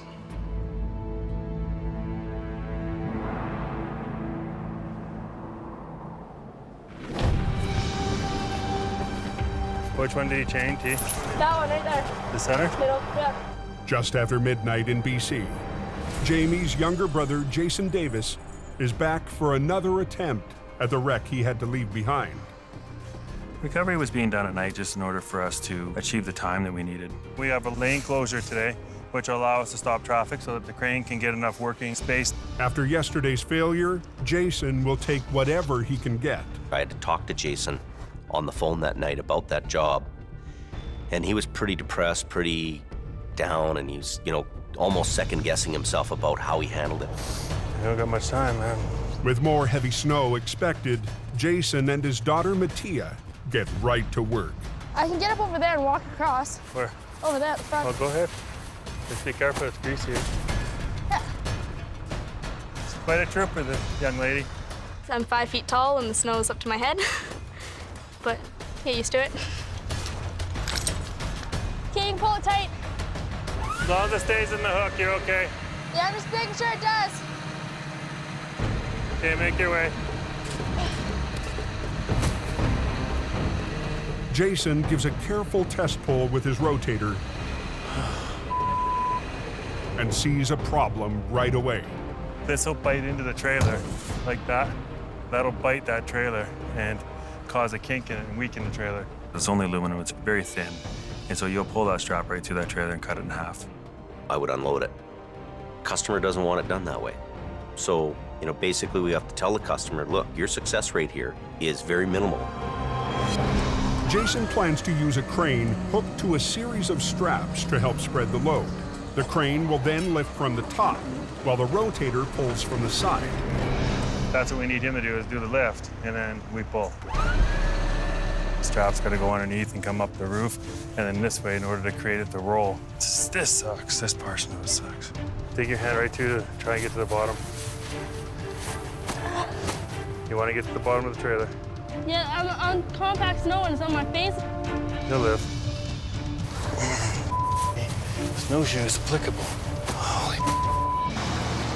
At 12:30, the rest of Jason's crew rolls up.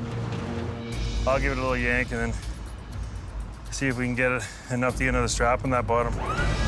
With his rotator, Jason pulls just enough to make space between the trailer and the snowbank. Okay, the sooner the better, guys, eh? We're trying. Can't really see. Tyler and Wayne bringing them down. Okay, we're ready for a crane back here. Something's coming up the road. That'll be our crane. At 1 a.m., the machine arrives that will make or break this recovery. By the way, Tate, now what we're gonna do is get the crane to come in behind me, throw some more straps to support the load. Yeah, fold it. There you go, how'd it go? Now their straps are almost in the center, eh? That's where you want me to That's be? where the load is. So how far out do you want me to pick? I want you to go right in the middle if you can. I'll get my boom out there and I'll tell you exactly what I can. That's a long ways out. Like that's probably what, 60 feet. The farther the crane boom extends, the less weight it can lift. I'm gonna put a stop on traffic, okay? I'll stop. Go time. Okay, Ralph, we're shut down, buddy. Swing over.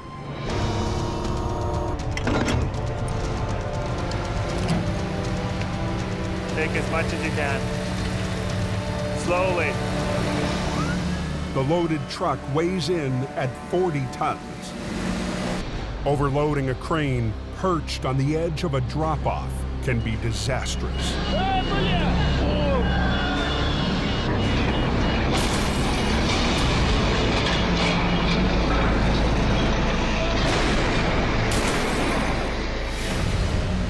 Nice and easy, Ralph, nice and easy. Keep going. Hold it! If I create too much of a horizontal pull on the crane, it's going to skid. In BC, it's 1:30 a.m. For Jamie Davis's brother, Jason, time is running out to recover a fully loaded semi. Nice and easy, Ralph, nice and easy.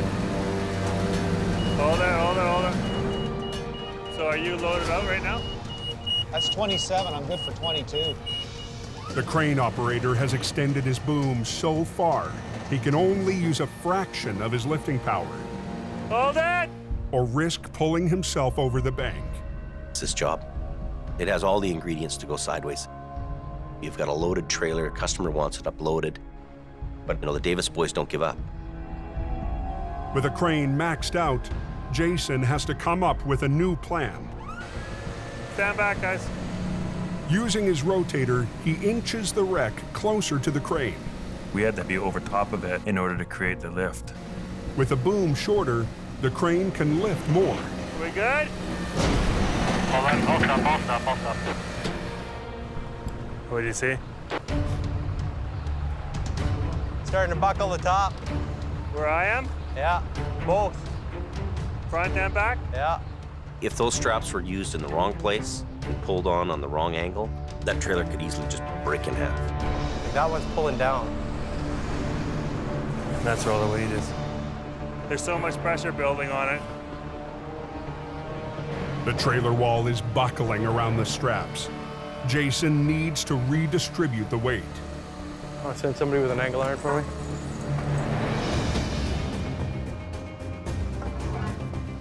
Our aluminum angle iron spreads the load out of a strap.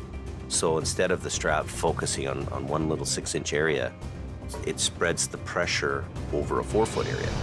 I think you guys probably don't want to be on the other side of that too much. Not right now, no. Anytime that you got that vehicle up in the air, but then you have to go underneath it to re-rig, I think it's always the hairiest and most dangerous part of the wreck. Are you tight with the angle irons? I guess he is. Okay, slow on the cable. Slow on the cable. Or? Okay, you got her. We're gonna crawl out of here before you lift too much more. Okay, let's do it.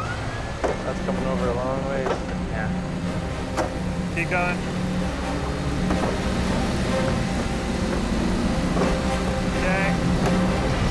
The wreck is almost upright, but now they need to winch the truck up the bank before the trailer wall collapses. Getting it up and out of the ditch and on the roadway, that's another whole job in itself. Pick up from this far side now and just drag over as hard as you can, pull it right into the bank, and then we'll use the other one to pull it around. Jason's crew rigs a 50-ton wrecker to the front axle to help muscle the semi up the bank. We need to make sure that we hold it until the tractor comes up. It's the big pull.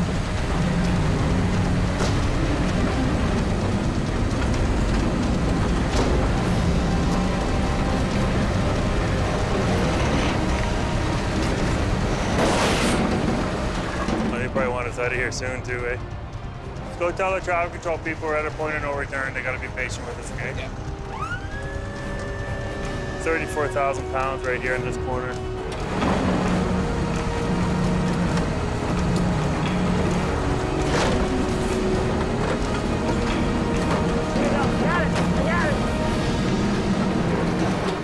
Yeah, she's out. Now we're at the home run. We gotta unhook and get this traffic through. That was quite an accomplishment, man. Send them through. Thanks, eh? Sorry to keep you waiting. Well, I've done that type of wreck. It was not easy. I should say that I was missing that job, but it wasn't a job that you missed. Sorry, brother. Didn't break a wall, and we don't have the cargo spilled all over the ditch, so yeah, we did good. That went pretty darn good. I felt proud because I know he can do it, but you don't need your brother. What Jamie say now? It's beer o'clock? Yeah. Jason was under huge pressure, given all the conditions he was trying to work within. And Davis boys, we don't quit. We hunker down, we get her done.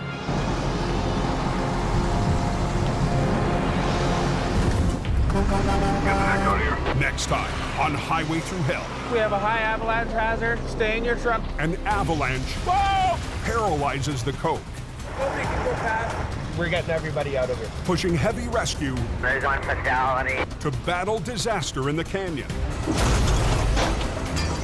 And a tight space recovery Ooh, mother. threatens to crush Whoa! the crew in Alberta. Oh, now we're...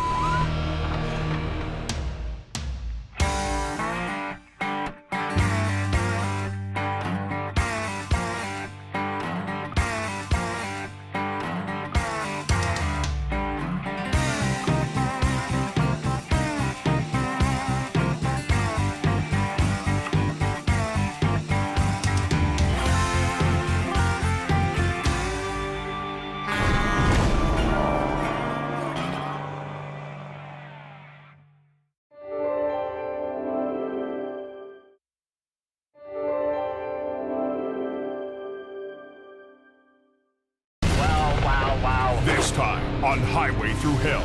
We're on a dangerous road. A backcountry recovery puts Adam's crew Here we go. Watch your back. in a tight corner. Or is it just like black ice? Police take to the sky Get the highways open quicker. to solve a deadly mystery. He's gonna lose the truck. And Jamie's lone wolf Now what? Hey, runs into Heavy Rescue's top dog. got 15 minutes to get the road open because the highway guy is bitching. Are you kidding me? On the Highway Thru Hell,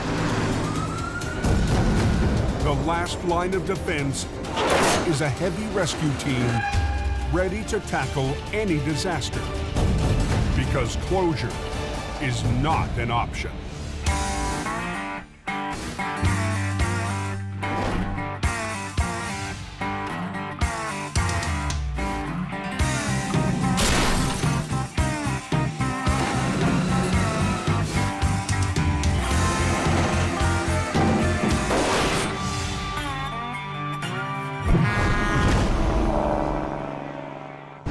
Is it March yet?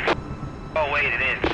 The winter wonderland. Late in the season, the temperature hovers near freezing. It's snowing pretty hard. A little bit of slushy compact up in front of you there. The weather on BC's Coquihalla Highway can change in an instant. It's now turned to rain. Go easy northbound. It's dangerous for everybody being on the road. There's spray, there's ice, there's slush. Compact and slippery and rain. It's gonna be a mess tonight. It's the recipe for disaster, really.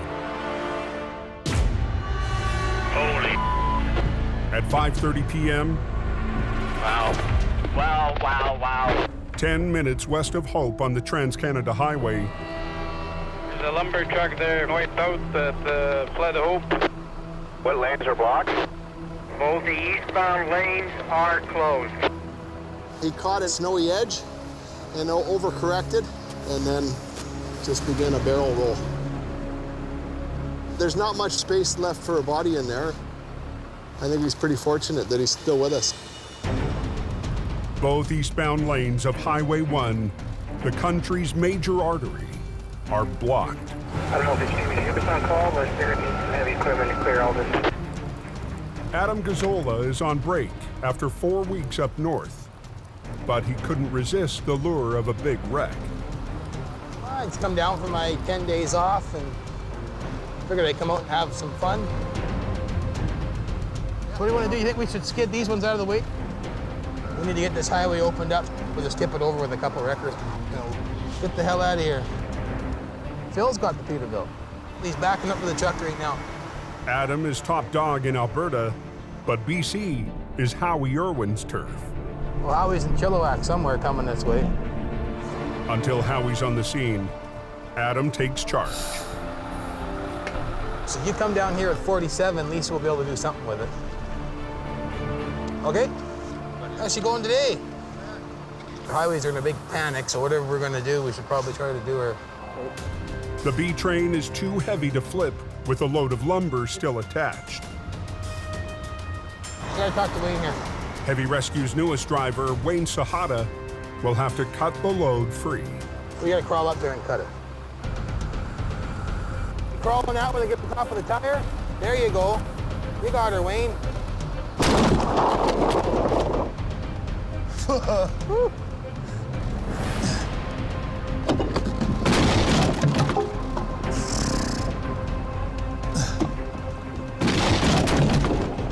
about that last belly one there, Wayne? Which one? Is it loose? Must be. Good enough. Whew. Couple straps holding, but nothing major. They'll come off. Yeah, I'm right here now. At 6:15, Heavy Rescue's lead BC operator, Howie Irwin, rolls up in HR 66. He was west of Hope, and he's pulled up on the opposite side of the wreck. You got another chain, or? Yeah, I got another two. Okay. To save time, Howie will use Phil's wrecker, already on the other side. Holy. This season, Howie's built a reputation as BC's lone wolf. I'm one man, one truck. Redneck science. When there's a big truck wreck and I show up, it's my job to make sure that it happens. I should be able to do this with one truck. I'm gonna grab it in the middle, grab it in the back of the tractor, and pull the thing over. Okay, hand me that block when you get enough cable out. You need more? Or are you okay? We're in. That's all I'm concerned about is getting that highway open so that they can get traffic moving. Use the chain, wrap the rail. Even though it's Howie's scene, Adam is having a hard time playing the role of observer. Want to get 47 on the front, or? What? Want to get 47 on the front and knuckle it down? You observe with this, not this. Maybe put 47 on the front to help power it over? Every little bit helps. That's why we have the trucks. We try to use them as much as we can. I don't think it needs more power. I figured just one truck could do it. I've rolled over quite a few B trains. I've never had one that never fell over on its wheels. Okay, well, we'll do her your way then. If you figure you can do her. You know, what you've got here is Howie, you know, being a lone wolf, used to doing everything on his own and alone. You throw him in the mix with another top dog, then there's a dogfight happening. Well, Howie came here and switched the whole plan. Well, I figured he's gonna roll her all over here all by himself here, so. I don't know why you wouldn't put the other truck on there. Save yourself hassle. No sense being a superhero. To clear the wreck faster, Howie wants to rig just one wrecker with the first line to the tractor and the second line to the back of the lead trailer. You ever used these before? Yeah, I used them on the other trucks. Okay, you understand they're no good unless you're right up on top of them? Yes, I do. Okay. All the straps are cut, Wayne? Huh? All the straps are cut? Yeah. Do you really think he knows what he's doing?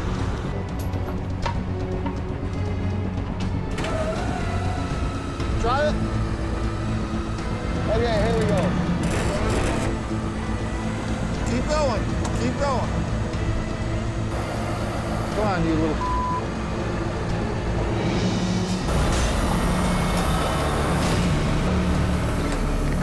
The wreck starts to slide, He's gonna lose the truck. but doesn't flip. Dog shoulder. Unreal.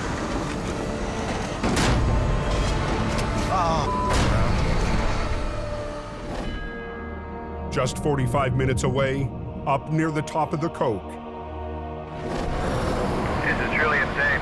Where do you guys recommend chaining up for a smash, or they're a box cut in or before? the overnight traffic is thrown into chaos. Yeah, it's not good. The snow is like freaking seagulls in front of your face right now. And every time I see the snow coming down up here, I see that quiring. But tonight, the quiring on the road is Al's son, Kerry, helping out senior operator Gord Boyd. Let's get pulling. Fighting to keep the smasher clear.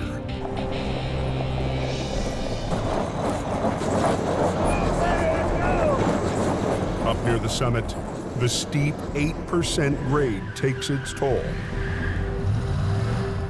I can't get up the hill. It's because they all stopped. Problem is, once you stop, It's awesome. The driver works traffic control for Jamie's brother, Jason. He needs to get to a wreck up the highway. either I get up there and get to do the recovery, or I hang out down here for the night. Anyone wanting to head towards the Coke, I would suggest taking another route. Back down the hill and pull one up. Backing up down the hill that night in a snowstorm. Just another day at the office.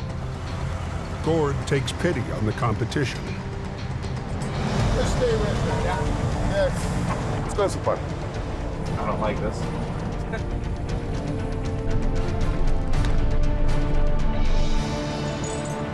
There you go. Okay, buddy, I'll just let Al phone Jason. They can sort it out. All right. Thanks, buddy. The color of the truck might be different, but we all end up putting our lives on the line on the side of the road.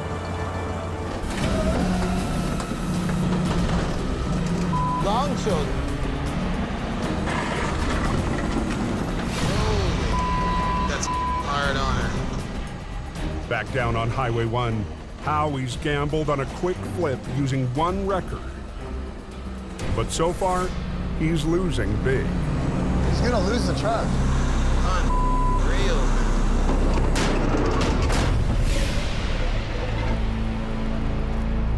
The wrecker should have enough weight to flip the empty trailer. You didn't cut all the straps, right? What? You didn't cut all the straps, I have right? no idea. Something's holding it in place. I know there is. I asked those guys, did you cut the straps? Yeah, we cut the straps. Howie takes a look for himself. Oh, that's why the problem is. Some of the straps are still holding. Anytime I show up at a wreck and it's still restrained to a flat deck, climb up on top, cut them from the top. That way the trailer can pull away and lay down.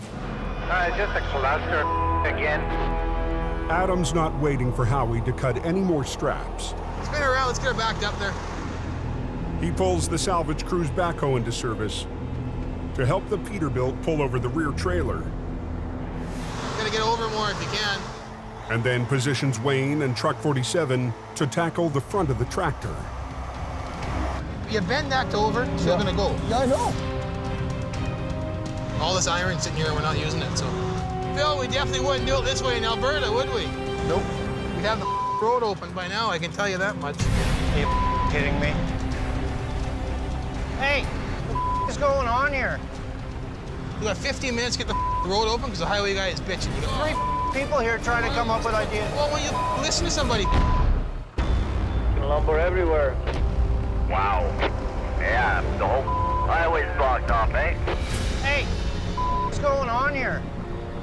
You got 15 minutes to get the road open because the highway guy is bitching. You got 3 people here trying to come up with ideas. Well, when you listen to somebody for a minute.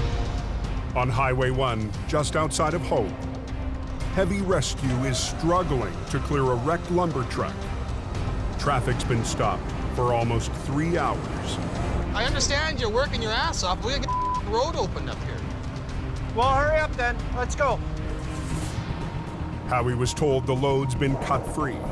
Oh, that's why the problem is. But some straps are still holding bundles of lumber. Bend that over, so it's gonna go. Adam stepped in to add more muscle. I'm just gonna kick my blocks out and back up 3 feet, okay? And then hook it onto that chain, and that's it. We'll start pulling. Whatever. Let's go.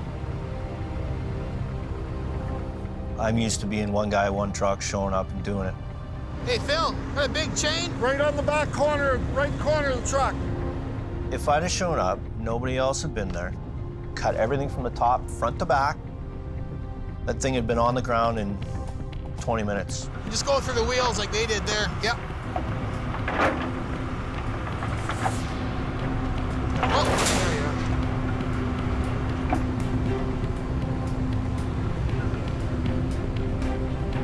I'm gonna release my line and drive ahead. You should too. The B train slid during the first attempt. Now it could come down right on top of the wreckers. I don't want this truck falling over and landing on my truck. Is he ready? Yeah. Okay. But Howie's confident his wrecker is clear. I don't understand why he's not moving his truck ahead. Hey, look at that.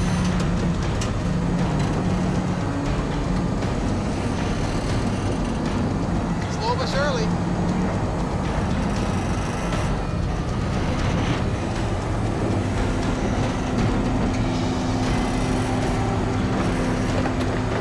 Come on, old girl. Keep going. Keep going. There it goes. Now he's so close, he's gonna hit the. How come you don't tell him that? I tried telling him that. He's gonna hit the truck.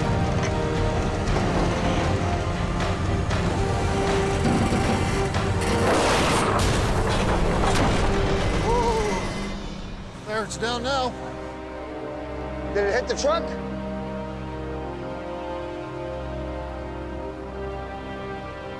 No, lots of room. The wreck missed the wrecker by inches. Okay, just freewheel the other side, pull ahead of it. I didn't intend for it to land that close, but I knew it was gonna be close. 4.5 hours after the accident, eastbound traffic can start flowing again. On the radio, they said it was open. But if Howie was hoping to make a good impression on top dog Adam, I sure as wouldn't have done the job like that. If I need help, I'll ask for help. I'm a big boy, I don't hold hands. Only with the wife. the next morning, 40 minutes up the highway from Hope. What happened to the Colt? It was a bad wreck there. I heard it was head-on. Yeah, something went down because that's the second ambulance I've seen go by. A B train crossed the median, smashing into an SUV. Yeah, they got their ambulance up there right now. The driver of the SUV is airlifted to hospital. Looks like the coroner event. Was there a fatality accident or something? How many were killed? One for sure. Some family is going to be devastated and they'll never be the same in a matter of a second. The truck driver also suffered injuries. One of my buddies. No, it's a friend of mine. Same company, friend of mine. Ouch. I couldn't even imagine. How's the driver doing? He's shook up and obviously doesn't feel that well over knowing that at least one person got killed. The fatality southbound, so yeah, she'll be closed for a while. Probably won't open it until they finish their investigation. A serious accident requires a major investigation by a team of accident reconstructionists. Did he jackknife? Yeah, he jackknife. Okay. Today, the leader of the team is Sergeant Brian Nightingale. We need to preserve the scene so that we can present the physical evidence in court. We're going to keep the traffic back behind the emergency vehicles. Don't fill in this area here. Yeah, no problem. Sergeant Nightingale can't rush the investigation, but just like heavy rescue, he feels the pressure to get the highway rolling. So it's pretty straight here, eh? Yeah. So the road, when you got here, was it in this shape or was it just like black ice? No, this would have been ice over here. Okay. There's no doubt about it. Pinpointing exactly where the truck lost control can help the team figure out how and why it happened. He's coming out of that curve back there. Okay. And I bet you that's where everything starts to go. Probably. Yeah, back in the curve. Because why would he lose traction on a straight stretch? Sergeant Nightingale needs to survey the entire accident scene for the full picture. We can put the UAV up and then we can get our aerial photos. Every time we shut down the highway, costs $1 million per hour in lost commerce revenue. Position, hold, engage. This way, I can do the whole survey of the scene just by taking it up in 10 minutes and taking it back down again. And the whole purpose is to get the highways open quicker. Investigators hope images from the drone will help provide the answers they need. One of the most important things of the scene is to get the proper kind of photographs.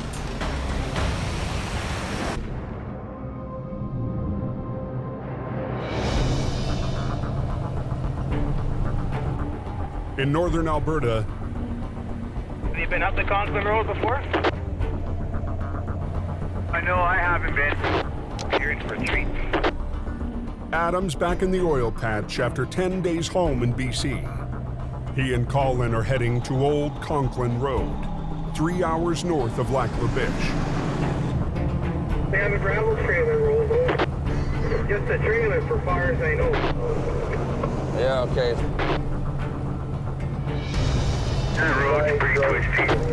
It's a narrow, white-knuckle ride through remote oil patch backcountry. Pickup coming at you, Colin. No, I heard him. 58 empty body drop. If you know there's a wide load coming, you better start finding a space to get the hell out of his way. The trucks are hauling loads of gravel, used to extend roads over the muskeg into more remote oil fields. 35 loader pickup. These roads are narrow. There's protocol on them.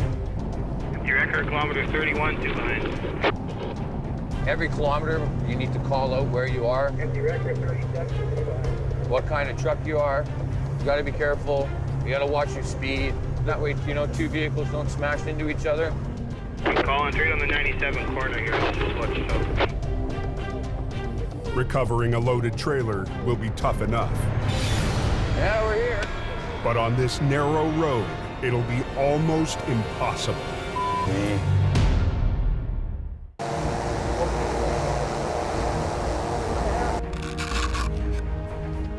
Near Mine Creek on BC's Coquihalla Highway.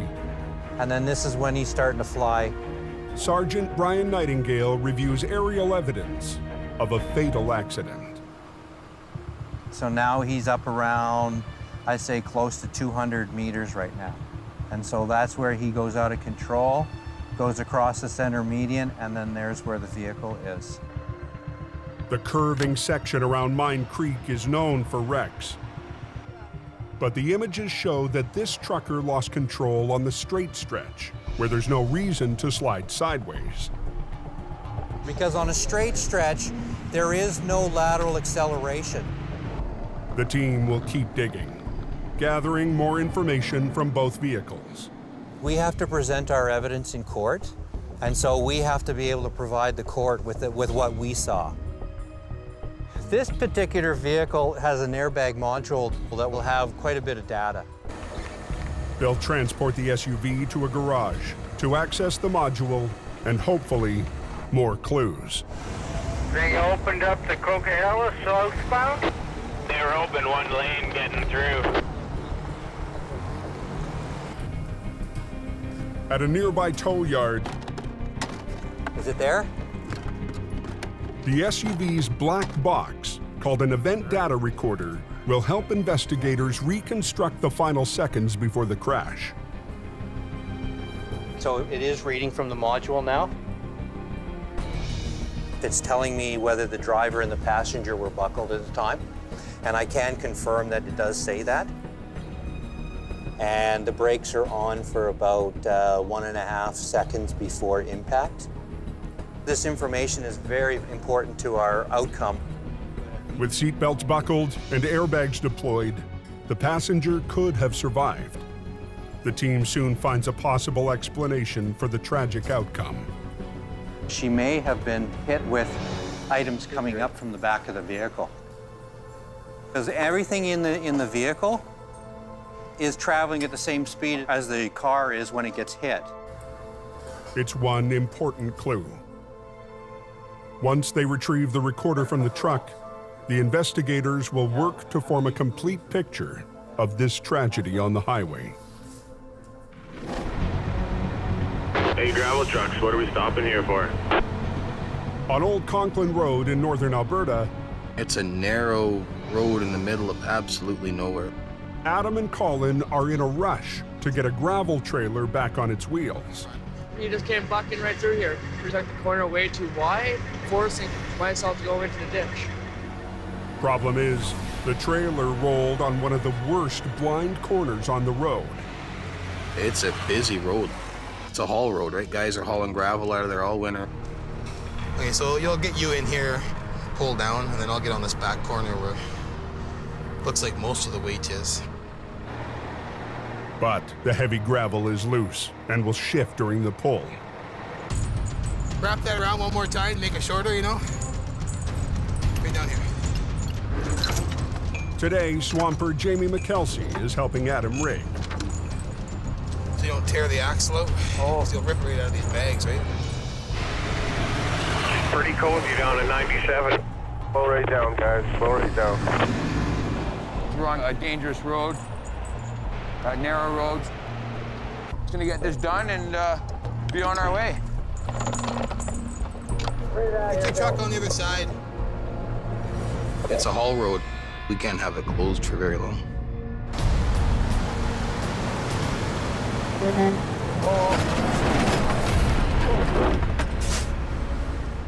You want to push on some more? Let go of it. Kind of limited on space. I just kind of want to keep it out of the way. Keep it from swinging over into my truck. That'll help. You pull ahead some now? A little bit. Hey, you don't want that hitch coming out and whacking you in case it breaks. Well, I got it tied up, but still. Okay. I'm gonna go between that, we should be okay. I'm underneath the airlines now. Okay, how's that look there? That looks okay.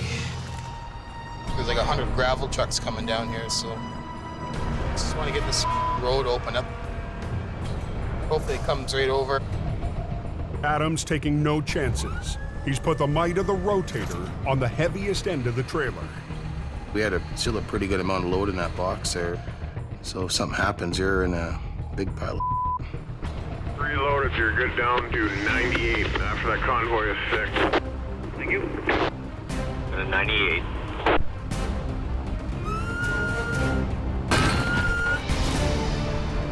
Yeah, go ahead, yeah.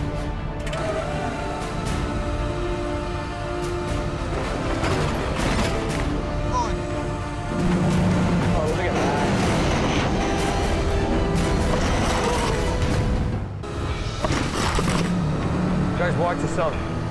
On a remote road in northern Alberta. Come on, Adam, pull that thing over. Heavy Rescue is fighting to pull over a loaded gravel trailer. Are you be okay there when it comes down? You have lots of room there when it comes down? It's tied up. Okay. But Colin's running out of room. If he stops to reposition, the trailer could topple. The gamblers are going to turn this thing back upside down again, and we're going to be back to square one. Keep going.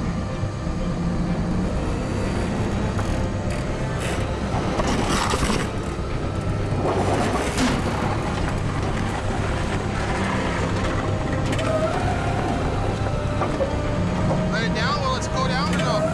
Oh, what? No, you're right on the boom. Ah. Well, it's caught on the boom, so it won't go down, come back down. That 97 is blocked off. There is. Pretty slow, the guy's standing around. Now you got an accident just ahead of you there, southbound in Granny Lane. On Highway 5 in BC, Howie gets word of a wreck near Othello. Oh, he's buried in there like a tick. He's talking about that rather interesting parking job at Othello. Last night, a fully loaded semi veered off the road and is now wedged against the rock. Have fun getting it out, I think. It might look like a simple recovery, but Howie can't just winch it out. There's only 4 feet between him and the rocks on the other side. So if I was to hook onto it, just start pulling it up the hill, it would automatically want to go away from the truck towards the rocks. After last week's struggle, the lone wolf has decided he needs help. We all got to work together. You can't be a one-man army. I try, but there's certain times where you know you're outgunned. You either got to add another gun or get a bigger one. The weapon Howie needs is the Rotator, with its vertical lifting power, but it's hours away working in Alberta. Here he comes. Fortunately, there's a backup. Jamie's brother Jason has one. Well, what do you think? I'm thinking he's not coming out with damage, without damage. Guys are all fired for having dirty trucks. Jamie shows up to oversee the recovery. I just want to grab the front, get him to grab the back, and just park it on the shoulder behind me, basically. Yeah, I think he should follow with you. Yeah, well, that's what I mean. If He needs the team to help him in this case, so he's got to learn to be with the team and make this happen, because it's beyond a one truck, one guy job. The only damage to the truck is on the front end of the trailer, and Jamie wants to keep it that way. There's quite a bit of value in this truck, so the goal is to bring it out and not do any more damage to it. Truck's gonna start coming up on that right front wheel, right where he's standing right now. Howie will tackle the tractor with HR-66, but the heavy lift might be more than it can handle. HR-66 is a 25-ton hydraulic wrecker. It has limited capability for recovery. A 25-ton truck is a tow truck. This is really two rotator job. To lift this whole unit up and bring it on the road like this. Jamie and Jason have worked major recoveries together with both rotators. So let's go up high. It's the perfect setup for lifting a semi straight upward and onto the road. Wow. Problem is we don't have a second rotator here. We're just gonna have to work with what we got. They don't want to damage the undercarriage or the fairings, which improve wind resistance. He drove it into the ditch at such a shallow angle that he didn't wreck anything on the bottom half of the trailer. I got to get it out of the ditch without trashing it. This much of a side pull, I wouldn't be sticking out too far, right? Yeah. All righty, here we go.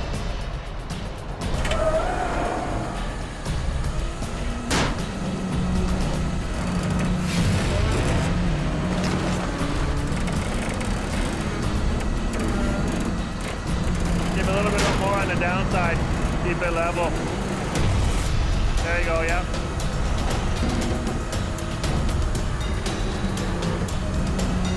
A little more. It's coming, it's coming. Hold it. Hold it. It's gonna be a stop here, guys, in the lineup.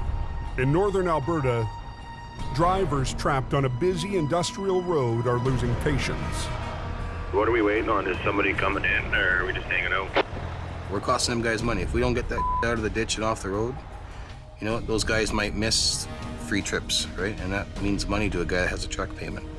Heavy Rescue is racing to flip the gravel trailer, but the trailer's hitch is jammed against the wrecker. It's held up against your boom, so when you pull ahead, it's either gonna go that way or it's gonna come this way. Colin needs to release his winch and move his wrecker. So my fear is when you pull ahead, it's gonna go down again. Freewheel and go ahead. Go easy on the clutch, you'll just metering it.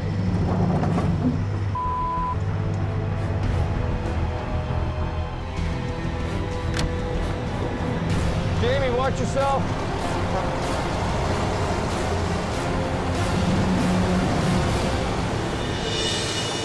Okay, hold there. Is he hooked up? Are you hooked up? Just about.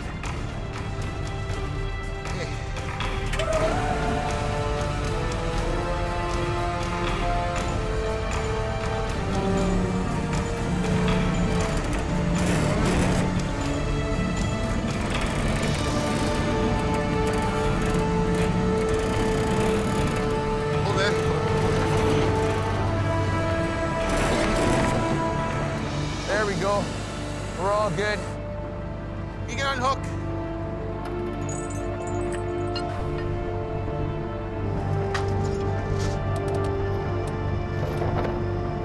Okay, get this rigged up, get out of here. You guys hook onto it and drag it up there, I guess, or? Yeah, we'll do that. Colin heads north to a turnaround 10 minutes up the road.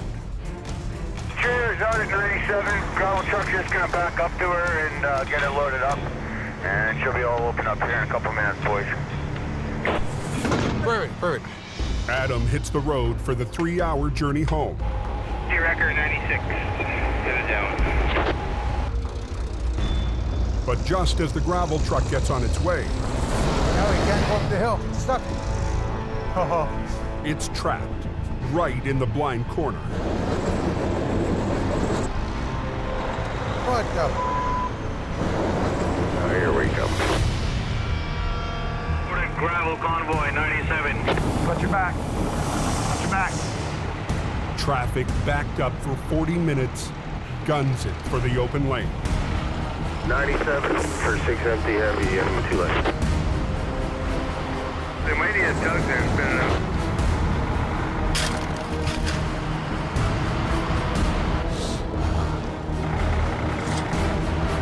This road's open. Everything fine there? You copy? Coming on this corner here right now. Watch out.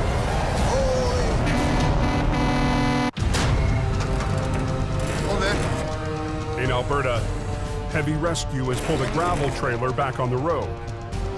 And she'll be all open up here in a couple minutes, boys. Perfect.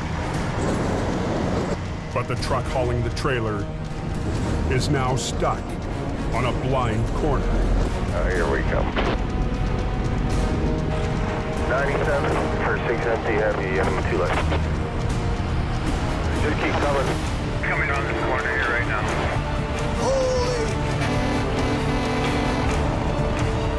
Loaded gravel tractor 98. Loaded gravel convoy 92.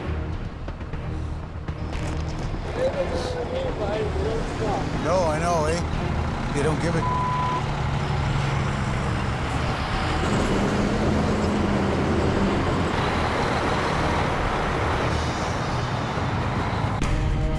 Word reaches Colin, who just turned around up the road. We got a radio call back. They couldn't get it up the hill. Oh, here's Colin. Perfect, eh? Empty heavy record 97. I just gotta get out and give these guys a tug up the hill here. We're gonna pull them up top of the hill, get off the corner. Should be good. Good.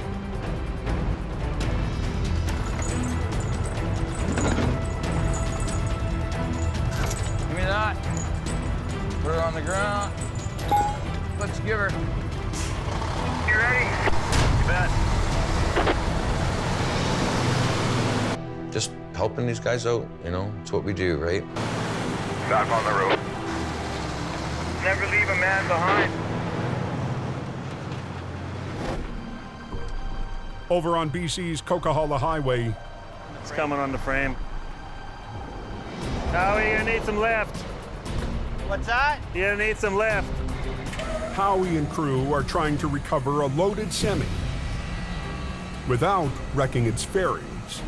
It's brittle, it's plastic, it's not gonna stand up to any kind of abuse. So the problem we've run into now is the fairing starting to bite into the bank. That piece could be worth $4,000 or $5,000.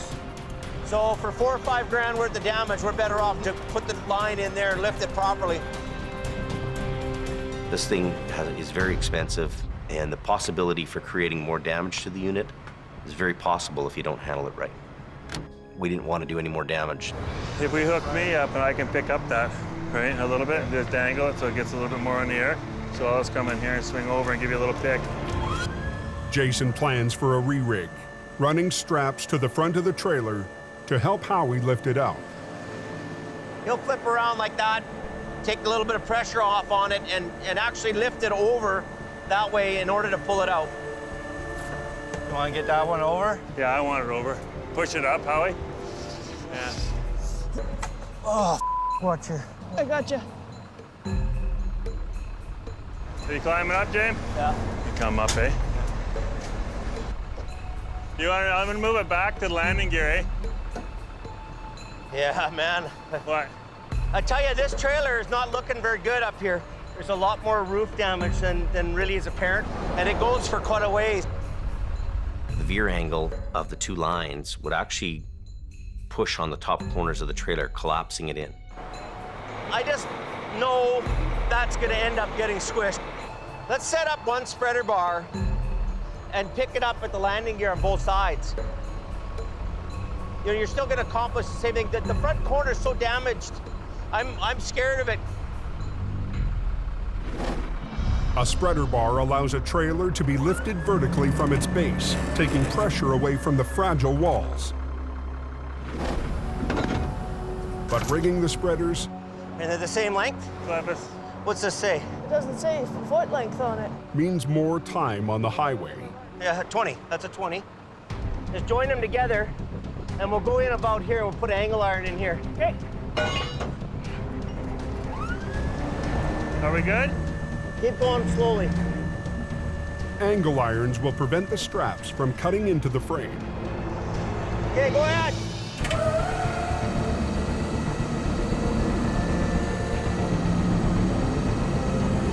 Easy, Howie. Coming out. Turn the wheel to the right a bit.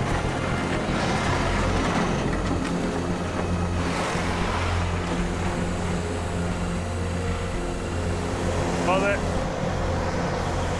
I hope we got enough room to get this side holding up, eh? Well, before he runs in, that's going to be the big issue, isn't it, eh? The front fairings are out, but the rear fairings, still in the ditch, are right against the ground. The problem is, we need to move ahead with this, get on the pavement here, without damaging that fairing. This is our next issue. We got to keep it off the ground, from rubbing the ground, basically, as it's coming over the bank. Okay, we're ready. Now he's gonna go ahead now, eh? Steady as she goes.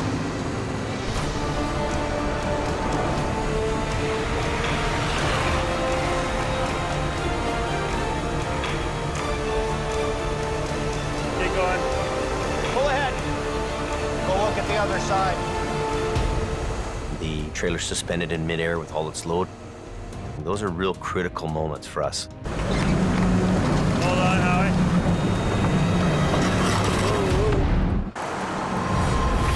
Watch yourself. You want to be in the hammer lane. Heavy rescue is wrestling a loaded semi out of the ditch.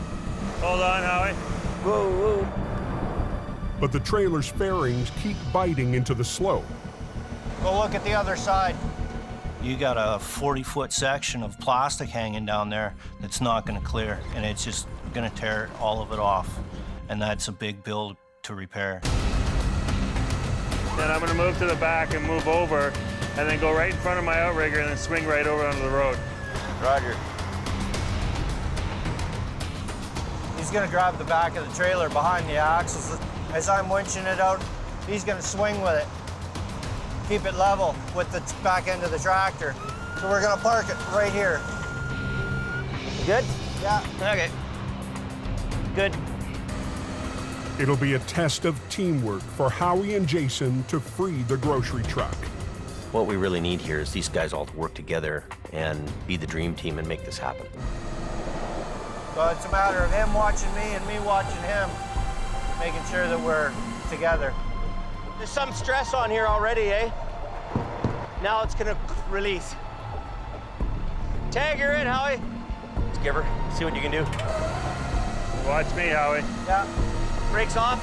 Slowly, Brett. Slowly. Okay.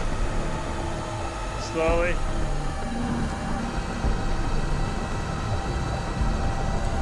It's coming, it's coming.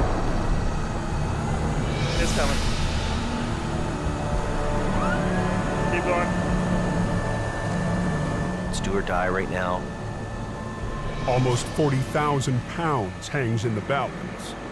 Those are clench your fist, grind your teeth kind of moments for a guy where you have all the load suspended there. A little more. Oh yeah, buddy. Yeah, that's nice. That's nice.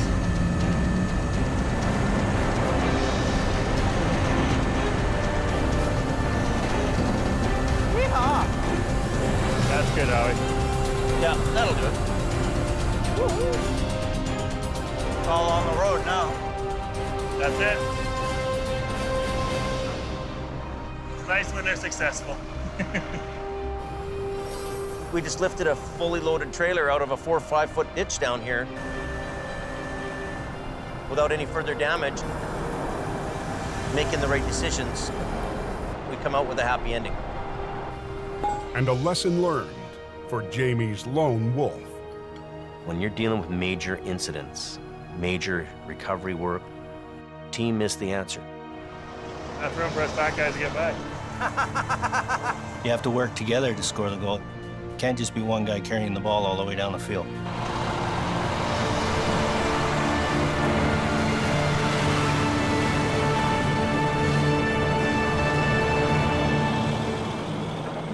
Next time on Highway Thru Hell. Whoa! The rescuer needs a rescue. Hey, whoa! When Phil plows deep into the mud. You need a tow truck, my friend. A Coca-Cola rookie Uh-oh, this is not good. fights to make it up the Smasher. We don't want to stop. We do not want to stop. Come on, baby. And Arctic winds attack both oil patch highways. Down with the boom. Forcing heavy rescue I want to get this highway reopened. Wild, Dave. to divide its forces.